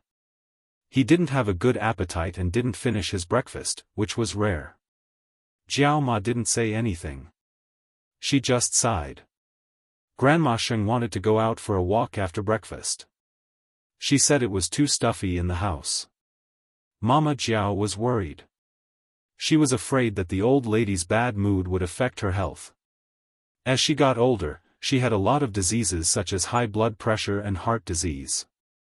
She had to pay more attention to them. Now, the old lady's condition was obviously much worse.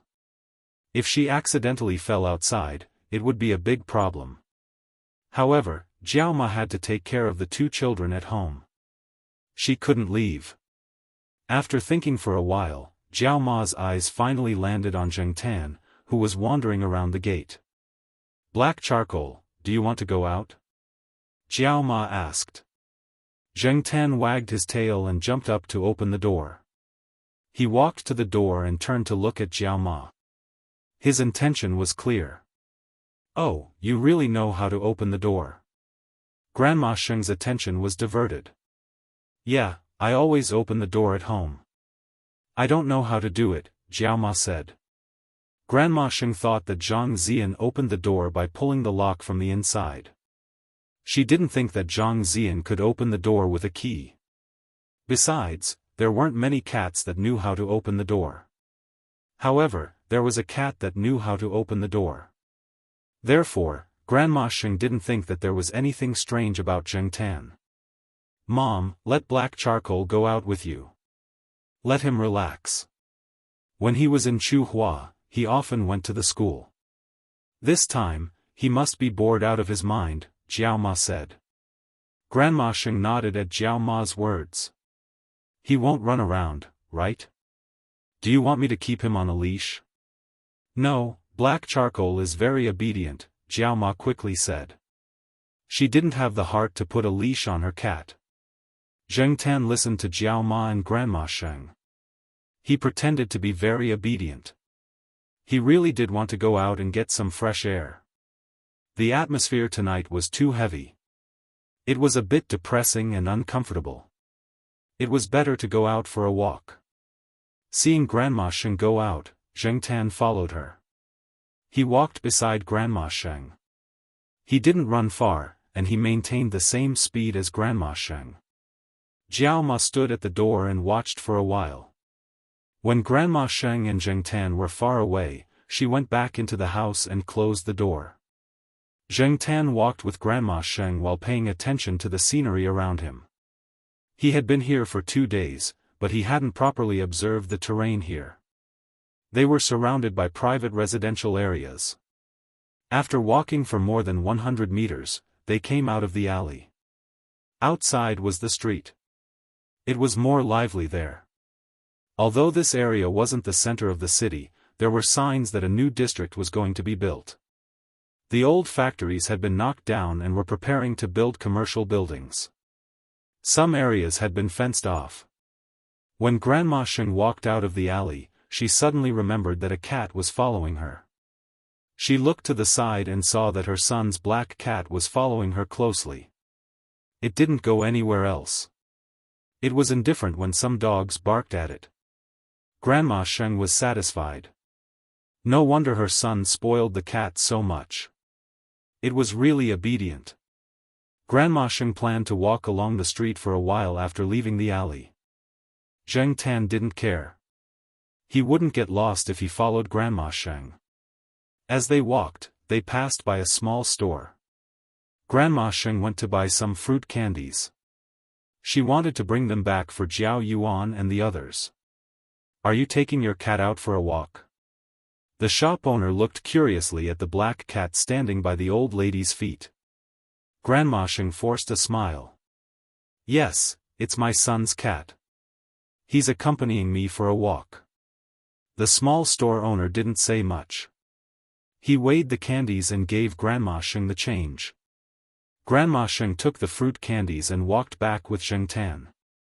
Zheng Tan was about to follow when he suddenly saw a familiar figure. A small 3-wheeled motorcycle slowly drove down the street and stopped by the side of the road. The driver got out and walked to the small store to buy cigarettes. Passenger tricycles like this could be seen in many places in the city. They were much cheaper than taxis. Many people would choose to ride them to save money. Zheng Tan looked at the driver. He wasn't wearing sunglasses, and his clothes were different. However, Zheng Tan felt that this person was very similar to the motorcyclist from yesterday. Black Charcoal, let's go back. Grandma Sheng saw that the cat stopped and didn't follow, so she called out to it. Zheng Tan looked back at Grandma Sheng and continued to stare at the 3-wheeled motorcycle driver who was walking back after buying cigarettes. His gaze landed on the driver's gloves. They were black leather gloves, similar to the motorcyclist from yesterday. When the motorcyclist got on the 3-wheeled motorcycle and shrugged, Zheng Tan was even more certain. The motorcyclist from yesterday also shrugged before he started driving. It was probably a personal habit. Anyway, Zheng Tan didn't see Celestine shrugging when he was riding a motorcycle. Grandma Sheng saw that Zheng Tan didn't pay attention to her. She called out again, but the cat ran away directly. Black charcoal. Come back quickly. Grandma Sheng was anxious. She knew that her son's family treasured this cat. If they lost it, the two children would definitely cry when they got back. Didn't they say that cats don't run around? What was going on now? Unfortunately, Grandma Sheng's legs weren't strong enough. After running for 2 steps, she stopped to catch her breath. She was still carrying a bag of things in her hand. The shop owner sat in the shop and watched the black cat run away without caring about Grandma Sheng's calls.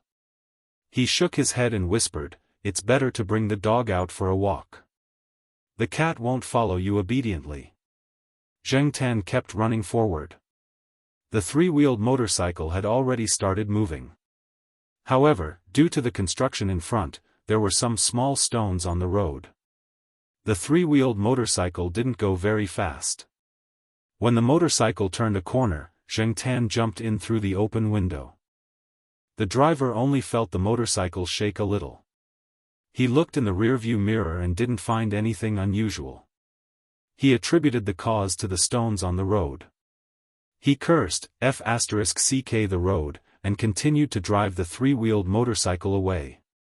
Because there were many construction sites there, the surrounding area was surrounded. It also obstructed some people's view.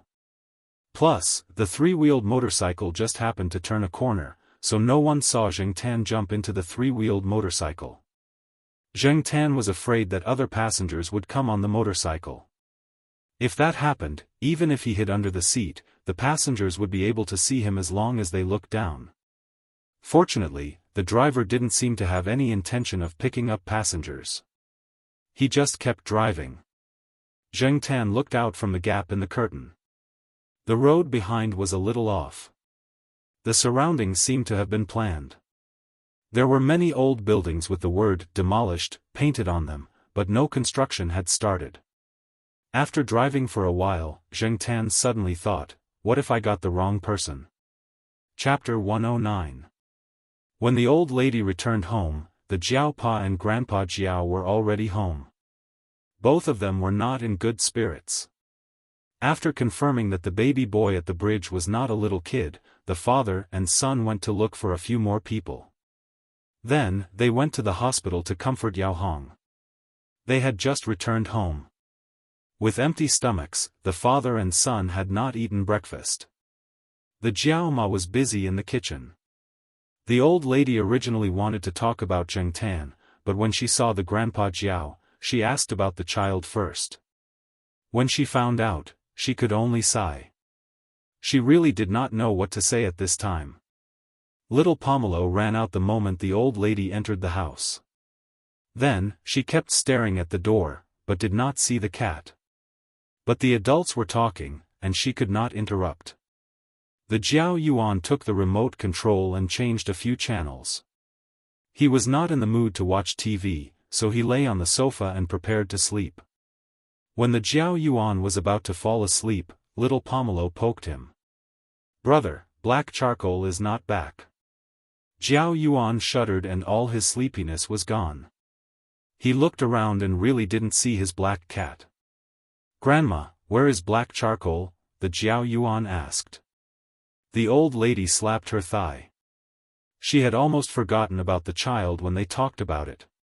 She quickly told them what happened outside. Black charcoal ran away?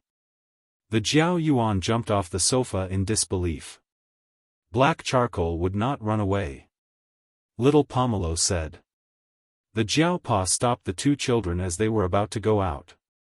He asked the old lady, "Who do you think black charcoal was looking at?"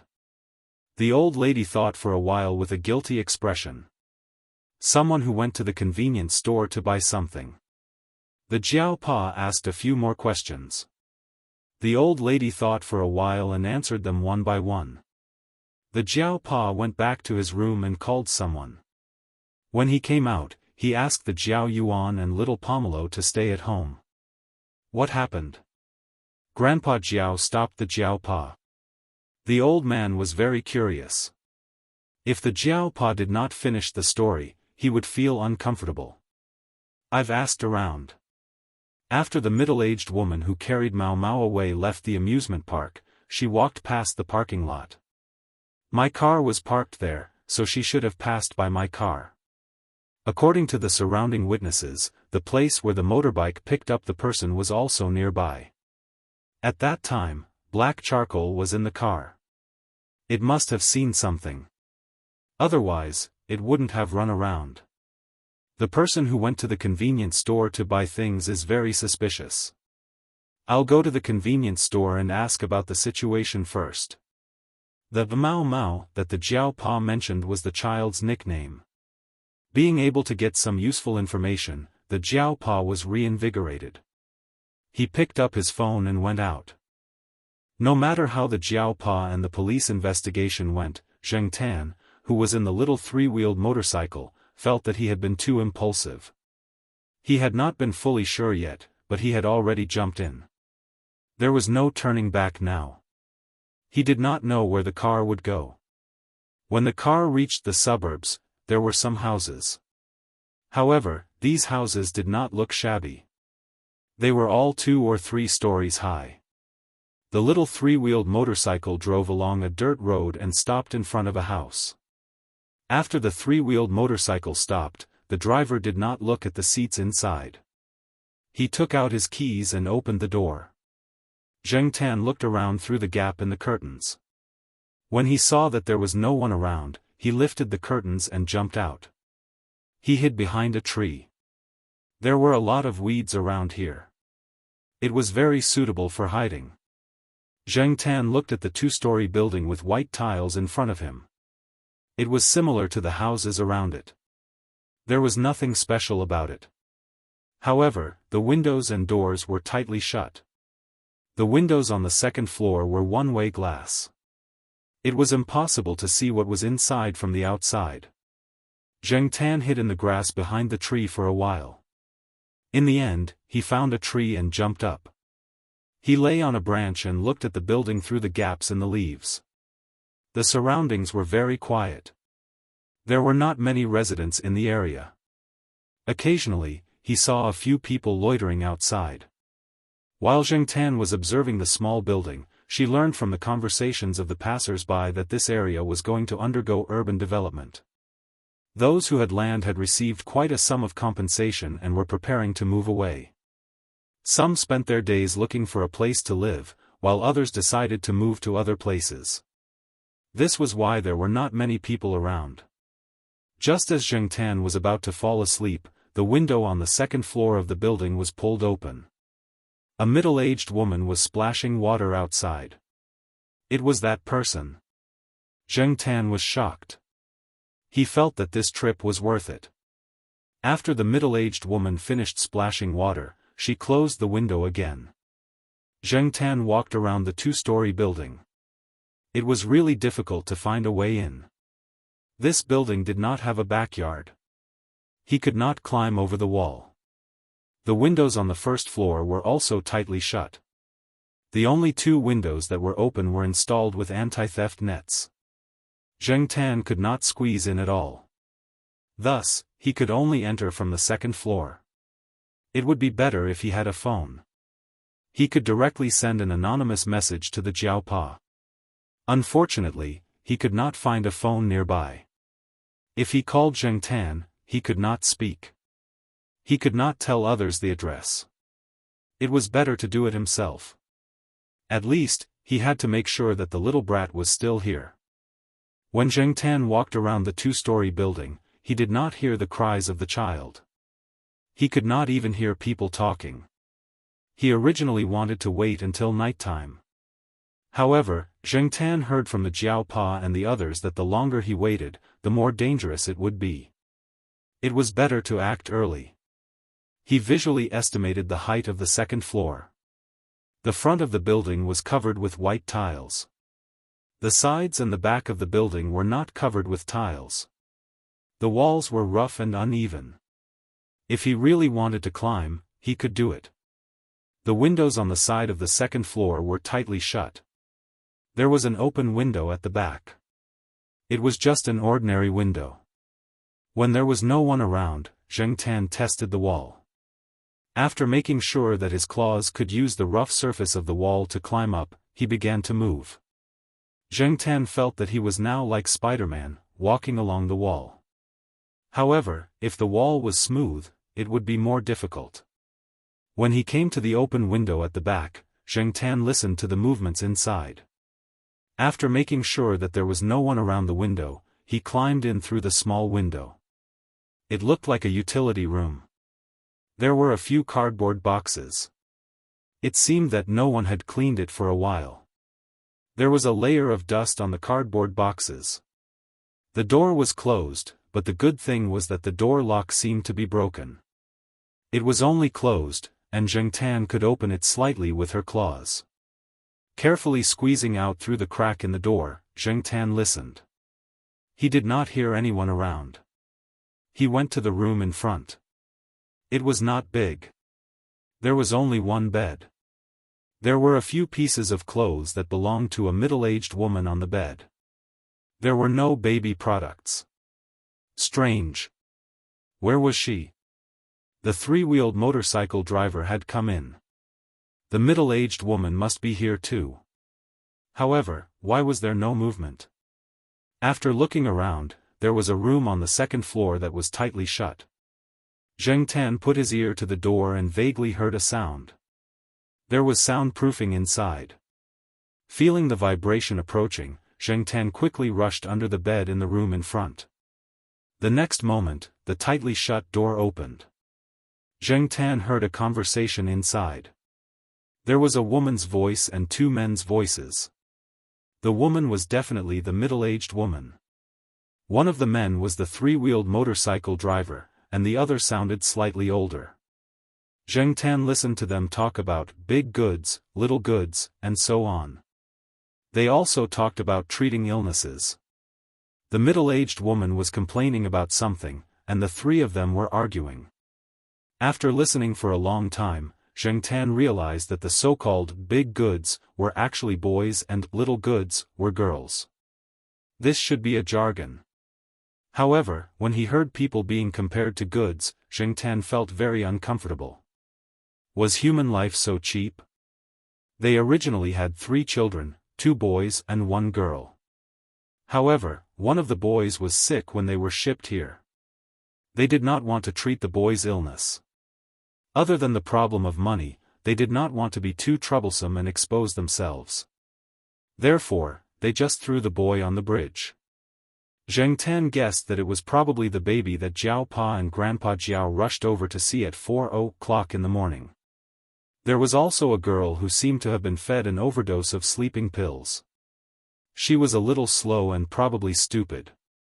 Zheng Tan thought of those people who use tranquilizer guns to shoot dogs. They did not care about the dose that different dogs could withstand. They just shot them directly and many dogs would die immediately.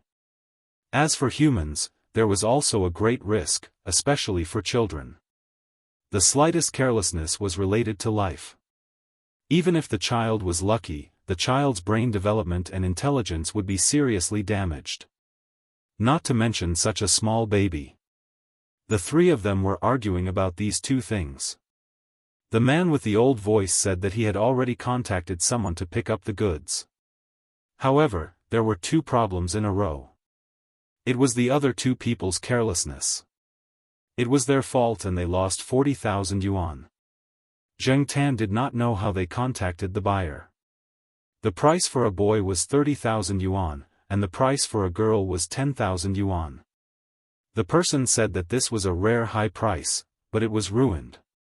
Now, there was only a boy left. Otherwise, they could have earned another 40,000 yuan. $40,000 for 2 lives, and they were children who couldn't even speak. Zheng Tan felt that these people were F***ing inhumane. However, at the same time, Zheng Tan was also glad. The remaining boy was probably the Mao little brat that the Jiao Pa and the others were anxiously looking for. The old man's very good-looking baby boy that was just brought over yesterday could indeed match Mao. Since he had found the place and the person, how could he contact the Jiao Pa and the others? Zheng Tan was troubled. The door of the room was tightly shut. The middle-aged woman and the three-wheeled motorcycle driver came out. The old man was still inside. He did not know what he was doing. Perhaps he was contacting the buyer or negotiating the price. The three-wheeled motorcycle driver smoked a cigarette and went downstairs. The middle-aged woman came into the room, opened the drawer, and took out a box. Zheng Tan heard the sound and guessed that it was jewelry. After a while, when the middle-aged woman left and went downstairs, Zheng Tan listened to the movements around him. He came out from under the bed and looked at the layout of the room again. It would be difficult for him to deal with 3 people alone. Moreover, these 3 people were obviously not good people. He could not be impulsive. After rummaging through the drawer and the small bag hanging at the side, Zheng Tan found a box of medicine. Zheng Tan shook his beard and narrowed his eyes. Diet medicine? Looking at the teapot on the side, Zheng Tan took out the medicine. Chapter 110. Zheng Tan had to thank Little Wimp's mother. Otherwise, he wouldn't have known the effects of this medicine. When the Jiao Pa and Jiao Ma were talking, Zheng Tan heard them clearly. Moreover, they were talking about this brand of weight loss medicine. The medicine was a capsule. Zheng Tan casually found a piece of paper and hid under the bed to open the medicine. It was impossible to throw the whole capsule into the teapot, so Zheng Tan had to get the powder out of the capsule. Cat claws weren't easy to do, but after all, he had used them many times, so they were much more flexible. It was just opening the capsule, so it wasn't too troublesome. After getting the white powder out of the capsule, Zheng Tan poured the powder into the teapot and put some into the teacups on the table. He didn't know what tea leaves were in the teacups, and Zheng Tan didn't know what they were. He hoped that it wouldn't affect the medicine's effects.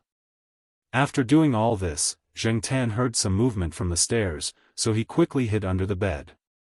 He didn't know if the side effects that the Jiao Pa mentioned would happen, but Zheng Tan could only try. The person who came in was still the same auntie. Zheng Tan was puzzled. This auntie was a woman in her 40s. From what he remembered, she wasn't very fat, yet she was still taking weight loss medicine. Moreover, when Zheng Tan was rummaging through the drawers, he saw a jewelry box with many gold necklaces and gold earrings. No one would criticize you for being vain, but these gold and silver jewelry were all bought with the money from selling the children, right? It was said that women were emotional creatures, so no matter what, they should have some maternal instincts when facing children, right? What was this auntie thinking when she stole the children? Little Wimp and the other 2 poor children were probably just a part of the many children she sold. Who knew how many years they had been in this business, but they seemed to be quite skilled. Zheng Tan felt that he was already a scumbag when he was a human. He didn't expect that after turning into a cat, he would still be able to see people who were so shameless. Just as Zheng Tan was thinking, the auntie came to the bedside and sat down. She picked up the cup of tea leaves and drank 2 mouthfuls. She frowned. She felt that the taste was not right, and the tea was already a little cold. She opened the window, poured out the tea in the cup, and picked up the teapot to pour another cup. After taking 2 sips, she still felt that the taste was different from before. However, the little 3-wheeled motorcycle driver downstairs was urging her to make lunch, so she didn't think too much about it. She finished the tea in the cup and hurried downstairs. Zheng Tan couldn't see the woman's movements, but he could roughly guess what she was doing from her voice. Hearing the sound of the auntie drinking water, Zheng Tan was relieved. However, he wasn't sure whether it was effective or not. How much did the auntie drink? How much did she drink? Could she produce the effect that the Jiao Pa mentioned? Zheng Tan didn't know. However, as long as he could weaken their power, it would be fine. Otherwise, Zheng Tan could only find an opportunity to destroy them one by one. After a while, the smell of food came from downstairs. Zheng Tan was a little hungry, but at this time, he could only endure it. This was his own fault, so even if it was uncomfortable, he had to endure it. Squatting under the bed, Zheng Tan thought about his next plan. In fact, he didn't have a specific plan. He could only take one step at a time. He didn't know these people, and he couldn't expose himself. What should he do? Those people were eating lunch, but the old man didn't come out of the room. It was the auntie who brought the food in. Zheng Tan suspected that the old man couldn't move. If that was the case, it would be more advantageous for Zheng Tan. Sigh, it was noon. He didn't know what the Jiao Pa was doing. What would they do when they found out that he was missing? Zheng Tan still remembered the old lady's exasperated screams when he ran to the three-wheeled motorcycle. He didn't know if he would be scolded when he went back. After lunch, the three of them discussed something in the room. After the auntie came out, she went back to her room to sleep. Zheng Tan listened to the conversation between her and the three-wheeled motorcycle driver. It seemed that they were going to take action at night. Were they going to move the children tonight? Were they going to ship them to a foreign buyer?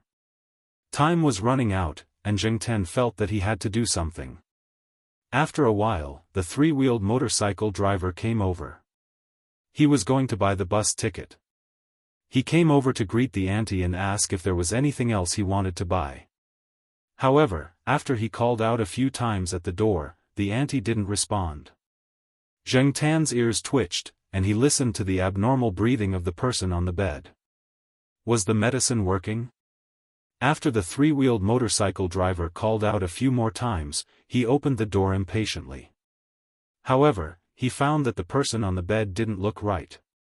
Her limbs were spasming, and she looked like she was having difficulty breathing. Hey, what's wrong with you? What's going on? The three-wheeled motorcycle driver walked to the bedside and asked a few more questions. There was still no response. The person on the bed had a very high body temperature. Coupled with the symptoms, the three-wheeled motorcycle driver was scared. He quickly ran to the closed door and knocked on it. "Uncle Hook, open the door. Something's wrong." When the old man opened the door, his voice was filled with anxiety. "What's wrong? What's wrong?" The three-wheeled motorcycle driver pointed at the person on the bed. "She seems to be sick." "Uncle, is it epilepsy?" After listening to the three-wheeled motorcycle driver, the old man calmed down a lot. As long as no one came to investigate, it wasn't a big deal. Bad luck. Something went wrong at the crucial moment. The old man scolded. "Uncle Hook, do you have any medicine? We can't let her stay like this forever. The plan for tonight's operation has already been arranged. We can't do it without her. I'm a grown man, and I can't bring a child so far away. I'm guessing that the moment we leave the station, we will be targeted by the police. You also said that we can't give the child sleeping pills anymore. That won't sell for a good price. Only she has the means to coax the child. I really can't take care of the child," the three-wheeled motorcycle driver said anxiously. The old man spat and scolded a few more times. After that, he asked the three-wheeled motorcycle driver to bring the person to a small clinic not too far from here. "That clinic is closed. The boss is preparing to buy a house in the city.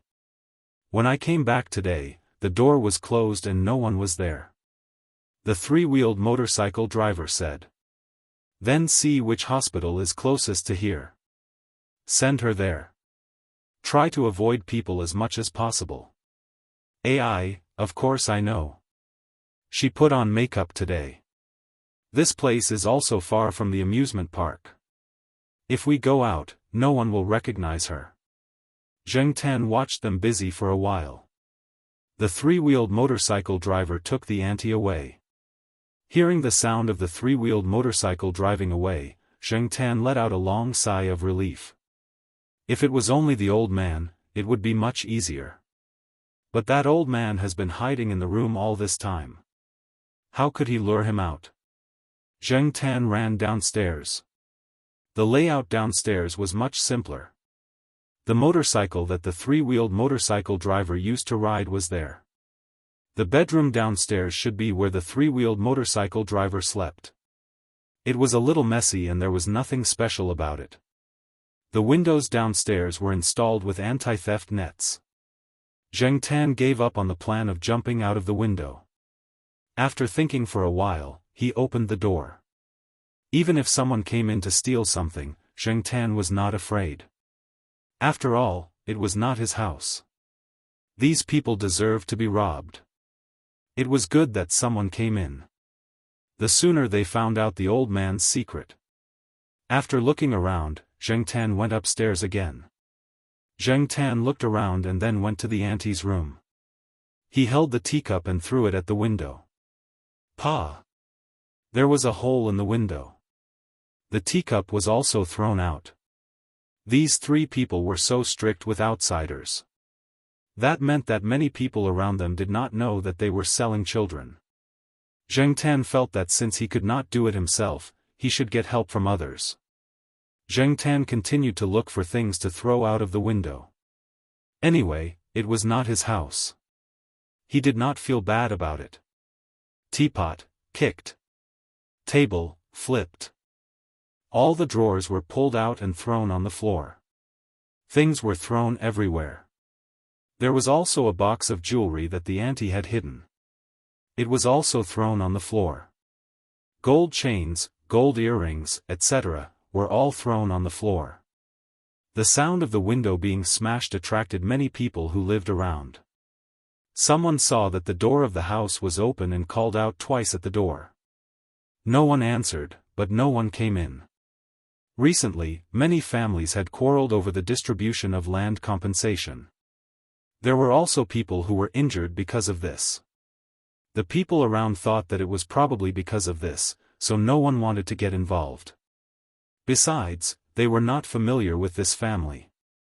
They just stood at the door and watched, talking among themselves. The old man inside actually heard the noise outside. He opened the thick curtains a little and looked outside. After hesitating for a while, he still did not open the door. He called the other two people, but they did not pick up. The old man had a bad feeling. He walked around the 10-square-meter room twice, lit a cigarette, and sat there smoking. There was a knife with a blood groove beside his hand. If it was just a thief, the old man was not afraid. It was fine as long as it was not the police. If the things outside were stolen, then so be it. As for the losses, he could earn it back by doing a few transactions. After sitting for a while, he still felt nervous. The old man picked up a white plastic wine bottle beside him, unscrewed the lid, poured a cup of wine, and drank 2 mouthfuls. The wine could embolden the old man, and the ruthlessness in his eyes became stronger. Although his leg was a little injured, it did not affect his decisiveness. The narrow room was filled with smoke, and the little boy on the crib moved his eyelids. It was probably because the sleeping pills had worn off, and he looked like he was about to wake up. Zheng Tan saw that the old man was still holed up inside, and the people outside did not come in. He could not help but feel a little angry. He glanced at the messy things on the floor, and then looked at the closed door. Since the old man did not come out, then he would directly use force. He could not wait for the little 3-wheel driver to come back. If that happened, then all his efforts would be wasted. He heard the noise outside and did not open the door. Then the old man would not open the door even if he went to knock. Zheng Tan observed the door of the auntie's room and the closed door of the room. They looked about the same. If it was only this kind of door, he could still kick it open. He could not hesitate anymore. Zheng Tan came to the door, took a few steps back, took a deep breath, sped up, jumped up, and used all his strength to kick the door lock. Originally, Zheng Tan planned to kick the door open within 3 times. He did not expect that this time, the door would be directly kicked open. The old man inside had just drunk wine and was about to come out with the knife to take a look. Just as he approached the door suddenly opened with a bang, directly hitting his head.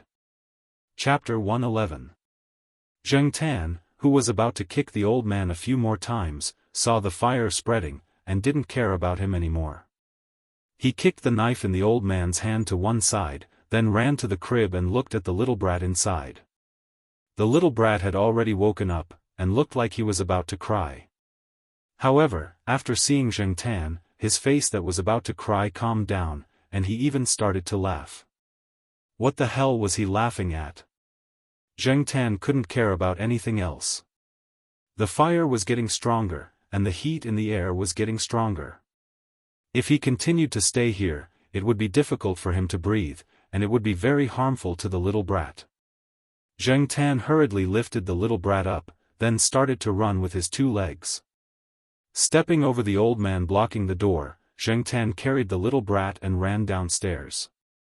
The old man who had fallen to the ground covered his head, and was about to get up when he suddenly felt a black figure jump over him.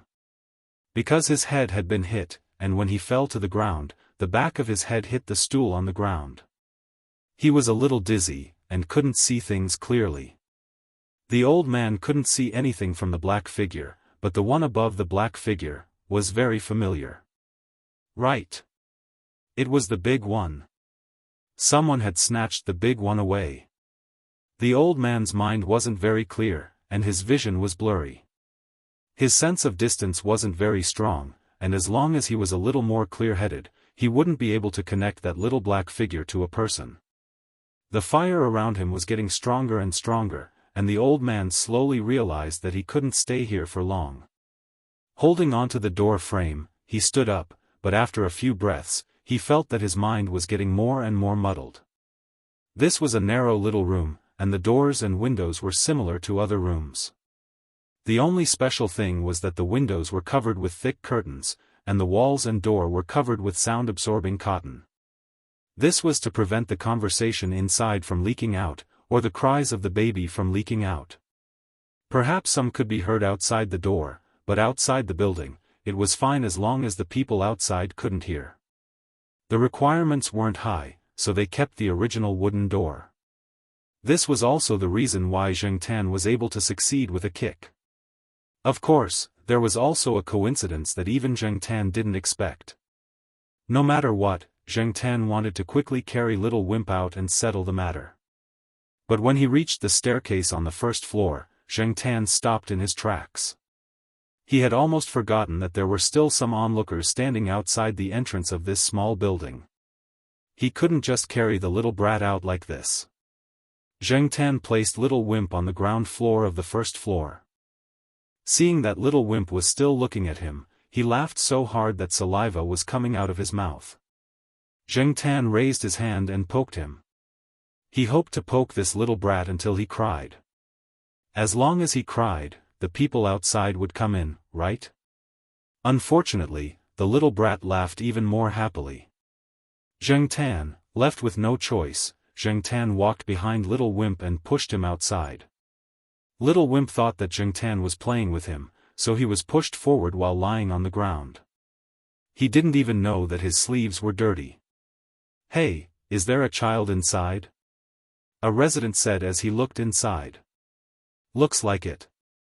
It looks like he's crawling out." The first floor was a little dark. Looking from the light to the dark, many details couldn't be seen clearly. However, Zheng Tan could clearly see the reactions of the people outside. Little Wimp was originally playing happily when he suddenly realized that the pushing force was gone. When he looked back, there was nothing. When he looked forward, there was a bunch of strangers. Finally seeing Little Wimp cry, Zheng Tan heaved a sigh of relief. There were already people coming in from outside. After standing at the staircase on the second floor and watching Little Wimp being carried away, Zheng Tan also jumped out of the utility room that he came in from. It was easier to climb up, but more difficult to climb down. Fortunately, there wasn't anyone behind this small building. Zheng Tan slowly slid down from the window on the second floor and jumped to the ground. When he walked to the front of the small building, many people had already seen the burning curtains on the second floor and smelled the burnt smell.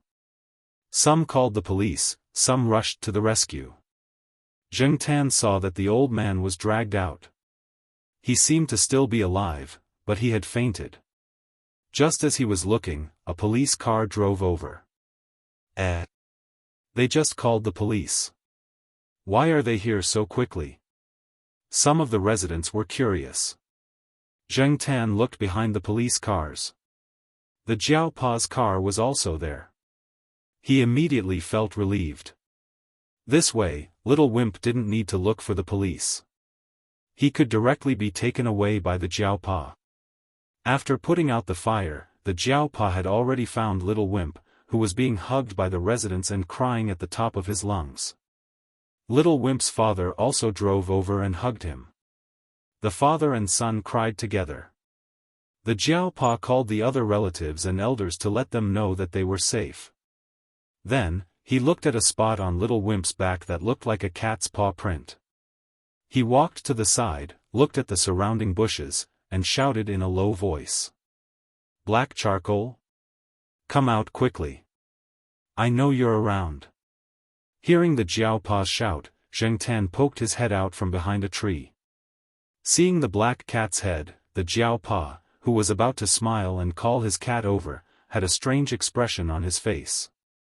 Little Wimp's father saw the old man being dragged out by the residents and was a little agitated. If it weren't for the few police officers holding him back, he probably would have gone over and kicked him. Many of the residents were watching the development of the situation and didn't pay attention to the Jiao Pa. A leading police officer walked over and chatted with the Jiao Pa for a while. "It's confirmed that it's him. We also found a few phones upstairs. Due to the fire, they were damaged to varying degrees. However, all the information we need is on them. We will investigate further based on the call records and numbers. However, these people don't usually use their real names. Once they feel that something is wrong, they will change their phone number and even their code name. We can't say how much we can find for now." "Okay, thank you for your hard work." The Jiao Pa paused and asked again, "Did you find out the cause of the fire?" "There's a speculation. The old man likes to drink high alcohol content liquor. I don't know where he got it from, but there might be some industrial alcohol in it. The old man likes to smoke, and the weather has been good lately. Otherwise, it wouldn't have caught fire so easily. You haven't seen the house before. There are a lot of flammable things in there, and some low-quality sound-absorbent cotton.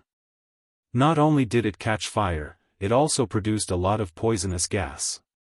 The old man inhaled a lot of it. However, the old man was lucky. A few days ago, a nightclub also caught fire due to some unknown reasons.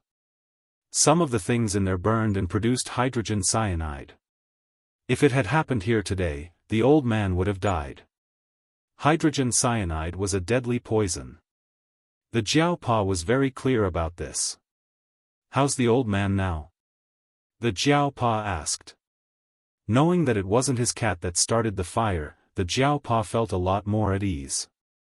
He was dragged out in time. He survived, but he won't be able to live for long. With all the crimes he committed, the law won't let him live. It was October, and the weather was good. Many people were still wearing short sleeves and busily working. The policeman who talked to the Jiao Pa had sweat all over his forehead. At this time, a policeman came to look for him. He said a few words to the Jiao Pa and left. Zheng Tan listened to the conversation between the policeman and the Jiao Pa from the bushes. He knew that they had been investigating the three-wheeled motorcycle driver. When they were at the hospital, they had arrested him and the woman. At the same time, they had also found a silly baby girl in the three-wheeled motorcycle driver's car. The three-wheeled motorcycle driver was going to find a place to throw the baby away. The Jiao Pa stopped paying attention. They were either investigating the human traffickers or focusing on the child. "Black charcoal, go back to the car and stay there for a while," the Jiao Pa said as he walked towards the parking lot. As he walked, he glanced at his cat, and the corner of his eyes twitched. Opening the car door, the Jiao Pa asked Zheng Tan to get into the car. It would probably be a while before they left. There were some snacks in the car for Zheng Tan to eat. Zheng Tan didn't care about anything else. After getting into the car, he grabbed the snacks and opened them to eat. There were still some stains on his feet, and he stepped on the car seat. The Jiaopa didn't say anything when he saw this. He lifted Zheng Tan up and checked. The Jiaopa didn't find any injuries on his cat. He was walking and running normally, and his appetite was still very good. Black charcoal. Thank you for your hard work, the Jiaopa said in the end. He really had to thank his cat for this. Otherwise, they wouldn't be investigating the three-wheeled motorcycle. The Jiaopa glanced at his cat again, sighed, closed the car door, and walked towards the house. Zheng Tan didn't care about what happened there. Moreover, he felt that since the Jiaopa was able to detect some of the things he did, he would definitely help cover up some of the traces. The Jiaopa would make up some nonsense that didn't make sense. Anyway, he wasn't worried. He had saved the child, so he just needed to fill his stomach first. After eating and drinking, Zheng Tan didn't do anything else. He leaned against the car window and looked at the crowd outside. There were more and more residents gathering around. There was no lack of people in the world who wanted to see what was going on. Yawning, Zheng Tan leaned against the back seat and closed his eyes to rest. He hadn't slept much since last night.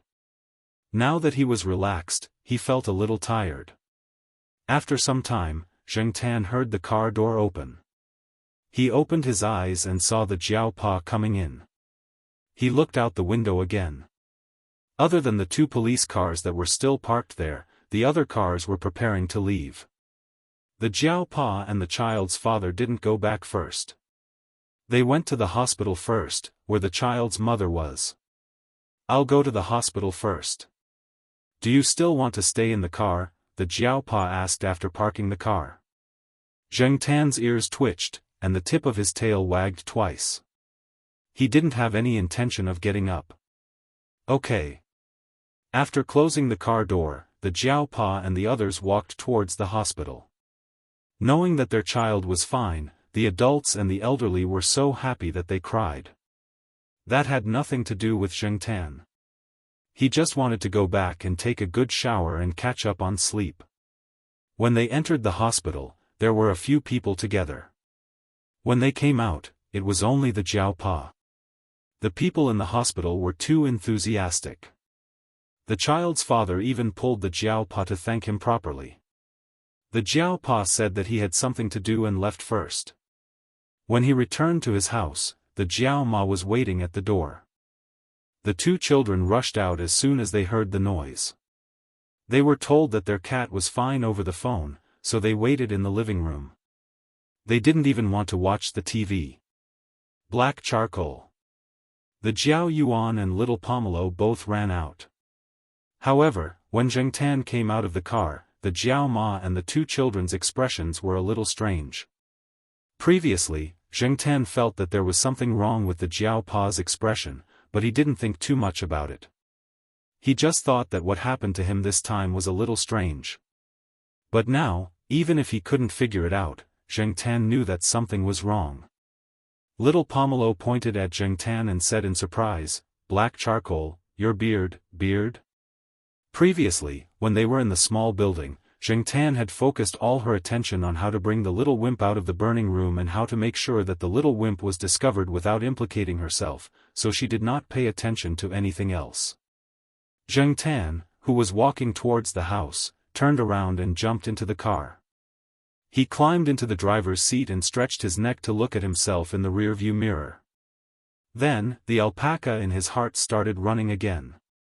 Chapter 112. Zheng Tan stared at the rearview mirror for half a minute, and even looked at it from different angles.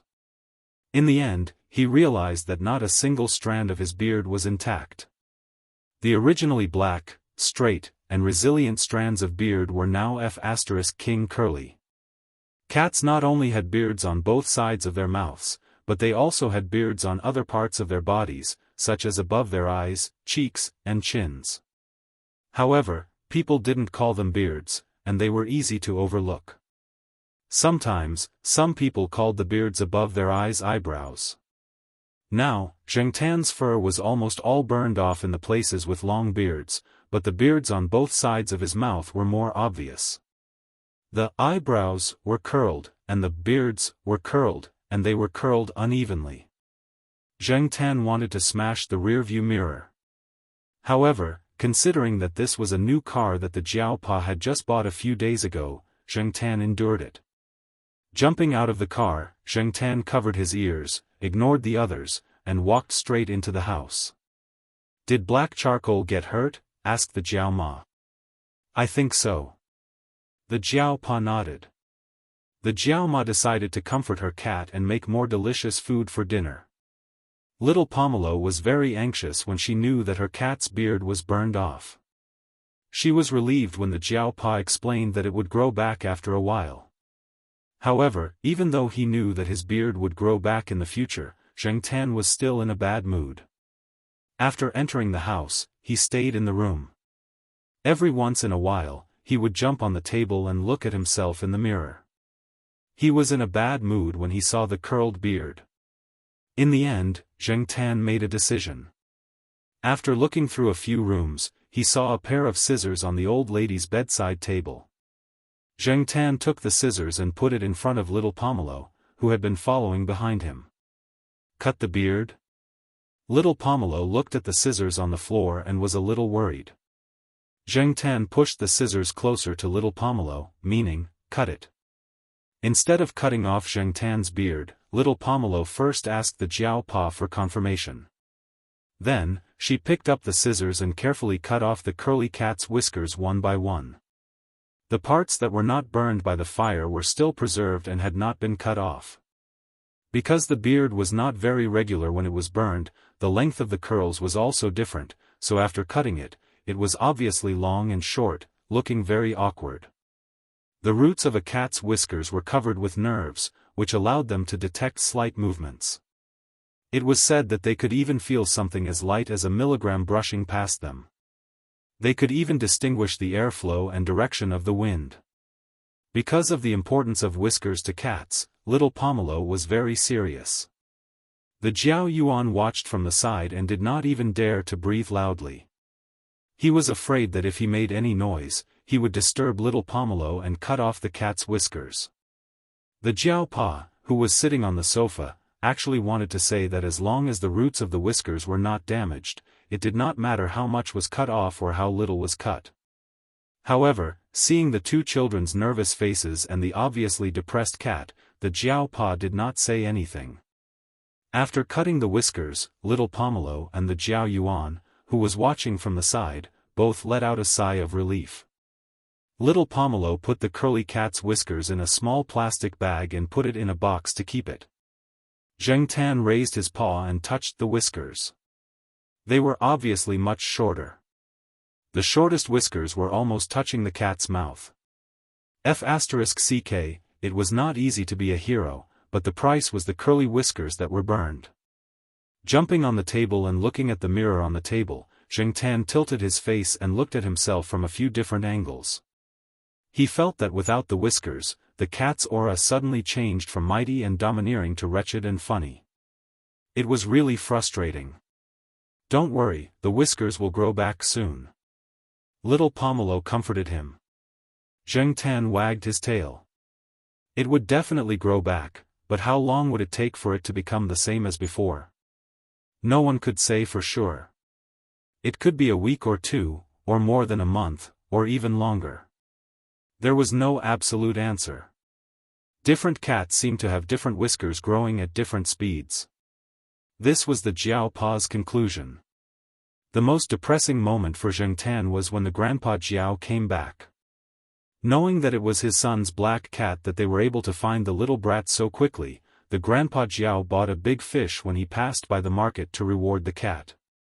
However, when he got home, he found that the whiskers on both sides of the cat's face were short and uneven.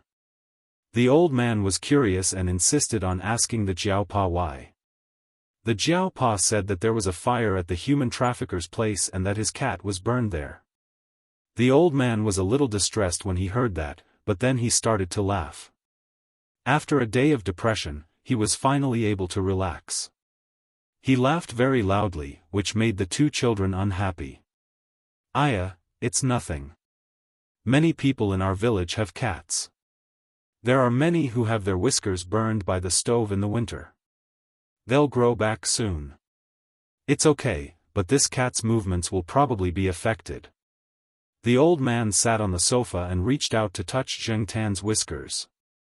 Zheng Tan turned his head and slapped the old man's hand away. "Oh, you're angry." The Grandpa Jiao was not angry when his hand was slapped away. After this incident, the old man felt that this cat was indeed very rare. Hearing his grandson say that his cat was in a bad mood because it had lost its whiskers, the Grandpa Jiao was a little suspicious, but he did not continue to tease it. The old man had never thought about how a cat could be in a bad mood, but after this incident, he knew that this cat was intelligent, so he did not say anything more. The old people believed in some sayings. In the early years in his hometown, people had to respect animals with intelligence, but the old man looked at the cat in front of him and could not bring himself to respect it. No matter how he looked at it, it was funny. He just wanted to tease it. Shaking his head, the old man put his hands behind his back and walked to the kitchen. He saw the old lady cooking fish and was even pointing at it. The old lady chased him out with a spatula. In the end, he went to the living room to watch TV with the children. The little boy's parents called to thank them and said that they wanted to treat the Jiao Pa and the others to a meal. They even wanted to bring the cat. This was the first time they had formally invited a cat to a meal, but the Jiao Pa rejected them. The little boy's mother was still lying in the hospital and probably could not be discharged for the time being. They were all relatives and friends, so there was no need to go through so much trouble. Grandpa Jiao also said that those who were sick should rest and those who were taking care of the child should take care of the child. He was afraid that this incident would traumatize the child. They had to check if there were any side effects of the sleeping pills. If they wanted to thank him, they would have plenty of opportunities to do so in the future. Since the Grandpa Jiao had said so, the little boy's parents did not insist. They only said that they would have a gathering during the new year, and they would definitely treat them well. In fact, many people only knew that Associate Professor Jiao's cat was responsible for finding the three-wheeled motorcycle driver. As for what happened in the building where the human traffickers were hiding, they did not think that the cat was responsible. They only thought that someone else was involved, which led to the series of events that followed. After all, no one would have thought that a cat could create such trouble for the human traffickers. Even the Jiao Pa would not have thought that his cat could carry a child and run downstairs. Since the cat was not involved, there were many suspicious points in the case. The investigation was still ongoing. However, since the cause of the fire could not be found, and the old man was not very clear-headed, they could not get anything out of him. Now, their work temporarily shifted from the direction of the fire to the search for the three human traffickers. Human traffickers were involved in a wide range of transactions. For example, the three that were caught this time, there were people above them who were in contact with even more human traffickers who sold children. It could be in the city or the province, or it could be in other provinces. Therefore, according to the information at hand, the work in the future would be even more difficult. Now, some people were rubbing their hands and preparing to do big things in order to be promoted. They would not keep thinking about how the small building caught fire, or how the little boy climbed downstairs. Just 5 hours after the old man was caught, one of the provincial public security department's highway traffic police detachment drove a police car to a toll station. They found a suspicious woman carrying a baby. When they questioned her, the woman looked panicked and full of loopholes. After more questioning, the woman finally confessed that she had broken the law. And in these two cases, there were parts that were related. They had people in common. After the investigation, through the unified feedback of the investigation results, more than 200 people were involved in the investigation within half a year. More than 100 children were involved in the investigation. A nationwide arrest operation had begun. However, that was a story for later. Let's not talk about it for now. Zheng Tan would not pay special attention to the child trafficking cases. He was now squatting on the sofa in distress. Many people said that a beard was like a ruler or a snail's antennae. It could help a cat detect the width of the road, so that it could move freely and accurately. Without a beard, their movements would become sluggish and lifeless. For Zheng Tan, it was not sluggish or lifeless. It was just that he was not used to it. Hearing it from others was one thing, but the one who felt it the most was Zheng Tan himself. Previously, when he was in a bad mood, Zheng Tan put all his thoughts on the burnt beard. But now, after calming down, he realized that it did feel like something was missing. It was not entirely a psychological effect, but a real feeling. Usually, he did not pay much attention to it, but when he slept at night, in the dead of the night, Zheng Tan always felt that his senses had become a little sluggish. As an extremely important tactile organ for cats, the function of the beard was also reflected. They were a supplement to the visual senses. After losing the beard, Zheng Tan truly understood the function of the long beard. The long beard above the eyes and on the cheeks could remind Zheng Tan of objects that were harmful to the eyes and other parts of the face. After touching them, he would avoid them, so that he would not bump into them without seeing them. Usually, he would sleep and eat as usual.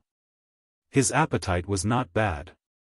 Zheng Tan would not let his stomach suffer because of losing the beard. However, he did feel uncomfortable and did not feel smooth. Sometimes, Zheng Tan would feel uneasy. He did not know if it was the after-effects of losing the beard. Could it be that he was too sensitive? Zheng Tan lay on the sofa and pondered. However, before Zheng Tan could adjust his state of mind, the National Day holiday was almost over.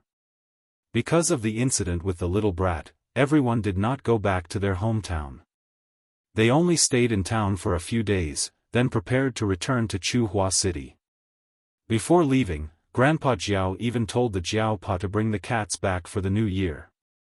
When the time came, he would make a beautiful cat bed for them.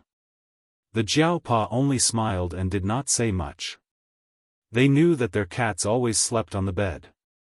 Knowing that they were going back to Chuhua, Zheng Tan's mood improved a little. Chapter 113. Zheng Tan didn't leave the house for the first week after returning to the eastern courtyard. After the National Day holiday, Jiao Wei and the others started their classes. At noon, Jiao Wei picked up little Pomelo for lunch at the small restaurant and brought a portion back for Zheng Tan. After the holiday, when Jiao Wei saw Zheng Tan, he didn't know what to say. If it was a normal cat, he might have smiled, but facing this black cat, he couldn't smile, and he didn't dare to smile. In the past, he didn't believe that a cat could be so capable, but now, Jiao Wei was shaken. In October, no one came to his small restaurant to ask for sanitary fees, and no one came looking for trouble. His father said that it might be because it wasn't time yet, but Jiao Wei didn't think that was the reason, especially after going to the night building. He opened the door and put the lunch box on the chair.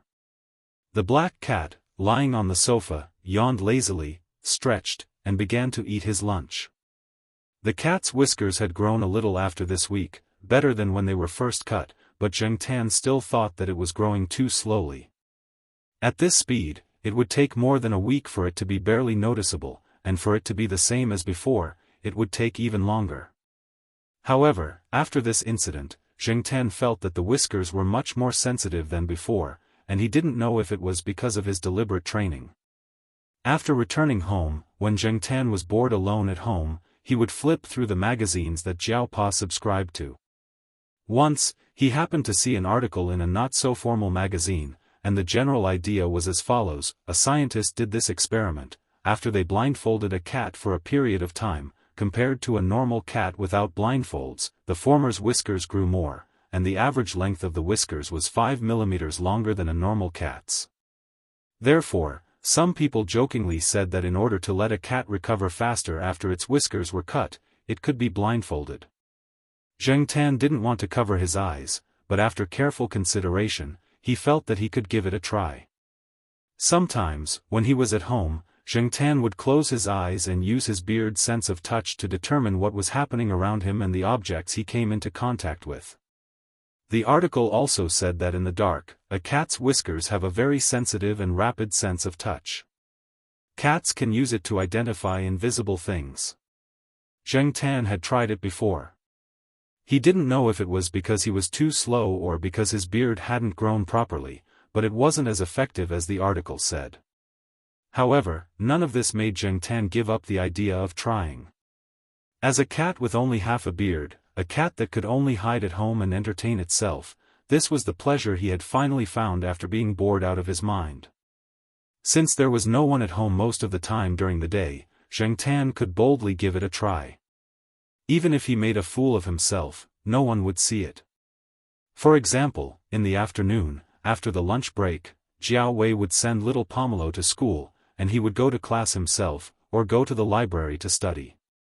Zheng Tan would jump off the sofa, close his eyes, and start to mobilize his senses to the greatest extent to feel the things around him and the sensations caused by some slight movements. The wind blew in from the balcony, and Zheng Tan could roughly determine the obstacles in front of him from the surrounding airflow. In addition to the whiskers, Zheng Tan also felt that there was something special about the front paws. Some vibrations on the ground could be felt through the fur on the front paws. Zheng Tan didn't pay attention to it before, but now it seemed that the reason why cats were so alert and could react quickly to small movements was not only because of experience, but also because of some of their evolved abilities. Zheng Tan now hoped to be able to make greater use of these unearthed abilities, so that when he went out in the future, they could come in handy. Since Zheng Tan's beard was cut, the advertisements that he had with Xiaoguo also stopped. Xiaoguo called every few days to ask about the situation, and he was even more anxious than Zheng Tan. But it was impossible to let a cat with a broken beard appear in an advertisement, right? That would make people laugh their heads off, and some people with ulterior motives might even connect the matter of the whiskers to cat food. There was no lack of people in the world who would seize the opportunity to put the blame on you. Therefore, even if he was anxious, Xiaoguo had to endure it. For this reason, Xiaoguo also looked for a lot of people to seek the secret to make cats grow whiskers faster. Zheng Tan ignored him. Now that he had just figured out the whisker game, he didn't want to try other uncertain methods. If there was a chance that the whiskers would fall off, it would be useless. Every morning when he got up, the first thing Zheng Tan did was to touch his whiskers and then look in the mirror. Little Pomelo also measured Zheng Tan every day. Every whisker was recorded, and little Pomelo recorded it in a book. Looking at the increase in the number, everyone was very pleased. Knowing that a cat's whiskers would grow was one thing, but really seeing and confirming that it was growing was another thing. After confirming it, there was no need to worry. After playing the whisker game, Zheng Tan went to the balcony, leaned against the pot of orchid, and squinted his eyes to bask in the sun. Clang! Clang! Clang! The sound of claws stepping on the iron mesh sounded. Zheng Tan moved his ears, but ignored it. During the National Day holiday, many people went out, but not General's home. There were too many people going out on National Day, but its owner didn't. Instead, he brought General back to school. However, General spent most of the year playing outside, wandering in various nature reserves. Anyway, it didn't need money to play. Seeing that Zheng Tan ignored it, General stopped for a while. However, Zheng Tan didn't close his eyes for long before he heard the long-lost voice from the balcony on the 4th floor diagonally below. Why are the flowers so red? Why are they so red? Ah, red like a burning fire. Red your ass. Zheng Tan tugged at her ears and turned to leave. As she walked, she glanced downstairs. She was just casually looking, but then she saw a familiar car driving in. F***CK, why did Third Master Fang, this busy guy, come again? Fang Xiaokong had called Jiao Pa. He had just driven from Beijing to Chuhua City today. Originally, he had only brought some seafood to the Jiao family. If there was no one at home, he would bring it directly to Associate Professor Jiao's office. However, knowing that the cat was at home, he came directly to the eastern courtyard to take a look. However, on the phone, Associate Professor Jiao's tone was a little strange. This made the third Master Fong even more interested. He hadn't seen the cat during the holiday. What did it do again? After parking the car, the third Master Fong looked up at the 5th floor. His eyesight was very good, and he happened to see the black tips of the ears. "Black charcoal, come down and open the door," the third Master Fong shouted from downstairs. Zheng Tan hesitated for a while, but still opened the door and went downstairs to swipe the access card. "Hey, why are you cooped up at home? Aren't you usually outside at this time?" Before the third Master Fong could finish his sentence, he saw the black cat in front of him with half of its beard. He was silent for a while, then squatted down and laughed. "What the hell are you laughing about?" Zheng Tan ignored him. After swiping the access card, he went upstairs directly. "Wait, let me take a breather." The third Master Fong stood up and walked upstairs with a bag. "I also brought you some seafood as snacks." Panting, he went up to the 5th floor and put down the bag. The third Master Fong stood in front of Zheng Tan and looked at Zheng Tan's beard carefully. Then, he took out his phone and prepared to take a photo. These days, only people like the third Master Fong used high-end phones and took good photos. However, Zheng Tan was troubled. Wasn't it just a short beard? What was so strange about it? "Don't move, don't move. I'll take a photo for my daughter." "Hey, don't move. Turn around and take a look." Zheng Tan directly slapped the third Master Fong's phone away. He picked up the phone and tried to make 2 calls. It was still working. He put it in his pocket. The third Master Fong took a paper cup from the water dispenser and drank some water. Then, he sat on the sofa and rested for a while. He said to Zheng Tan, "Your beard should grow out next month, right?" Without waiting for Zheng Tan to answer, the third Master Fong continued, "It should grow out. When I was young, I saw a big tabby cat whose beard was curled up. It grew out in 3 weeks. Yours should be about the same." Zheng Tan was speechless.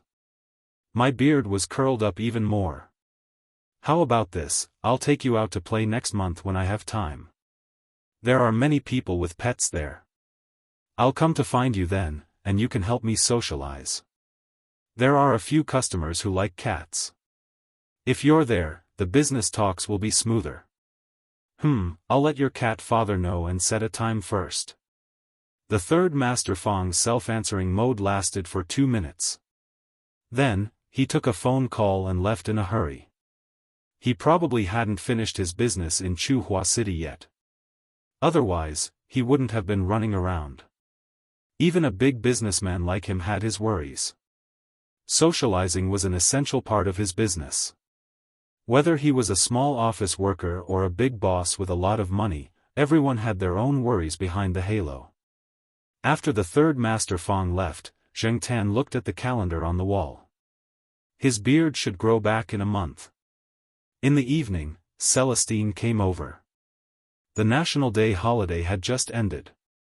The second day after the Jiao family came back, Celestine came over. But when he saw that Zheng Tan didn't want to go out with his half-grown beard, he didn't take him out. Today, Celestine didn't have much hope that Zheng Tan would go to the night building with him, but he didn't expect that Zheng Tan would really want to go out today. When you're in a bad mood, you need to vent. Zheng Tan was depressed. Celestine came at the right time. In the car, Celestine looked at the cat in the back seat.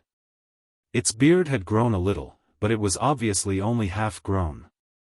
He heard that it was in a bad mood recently. Suddenly, Celestine had a bad feeling. In the evening, Yi Hao, Ran Qi, and Leopard came to the night building to relax. The night building wasn't the only business in his hands. He was usually busy outside. When he was free, he would come to the night building to listen to the East Palace's performance and relax. Before he came, Yi Hao had received a report from his subordinates and knew that Wei Leng had also come. However, He didn't know that Wei Leng had brought a cat with him because Jing Tan had been nestled in the backpack and no one had seen him. He felt that it was embarrassing to let others see half of his beard. Yi Hao and the other two came to the third floor. At the door of Celestine's private room, they saw Celestine squatting there and smoking. "What's wrong? Why are you squatting here?"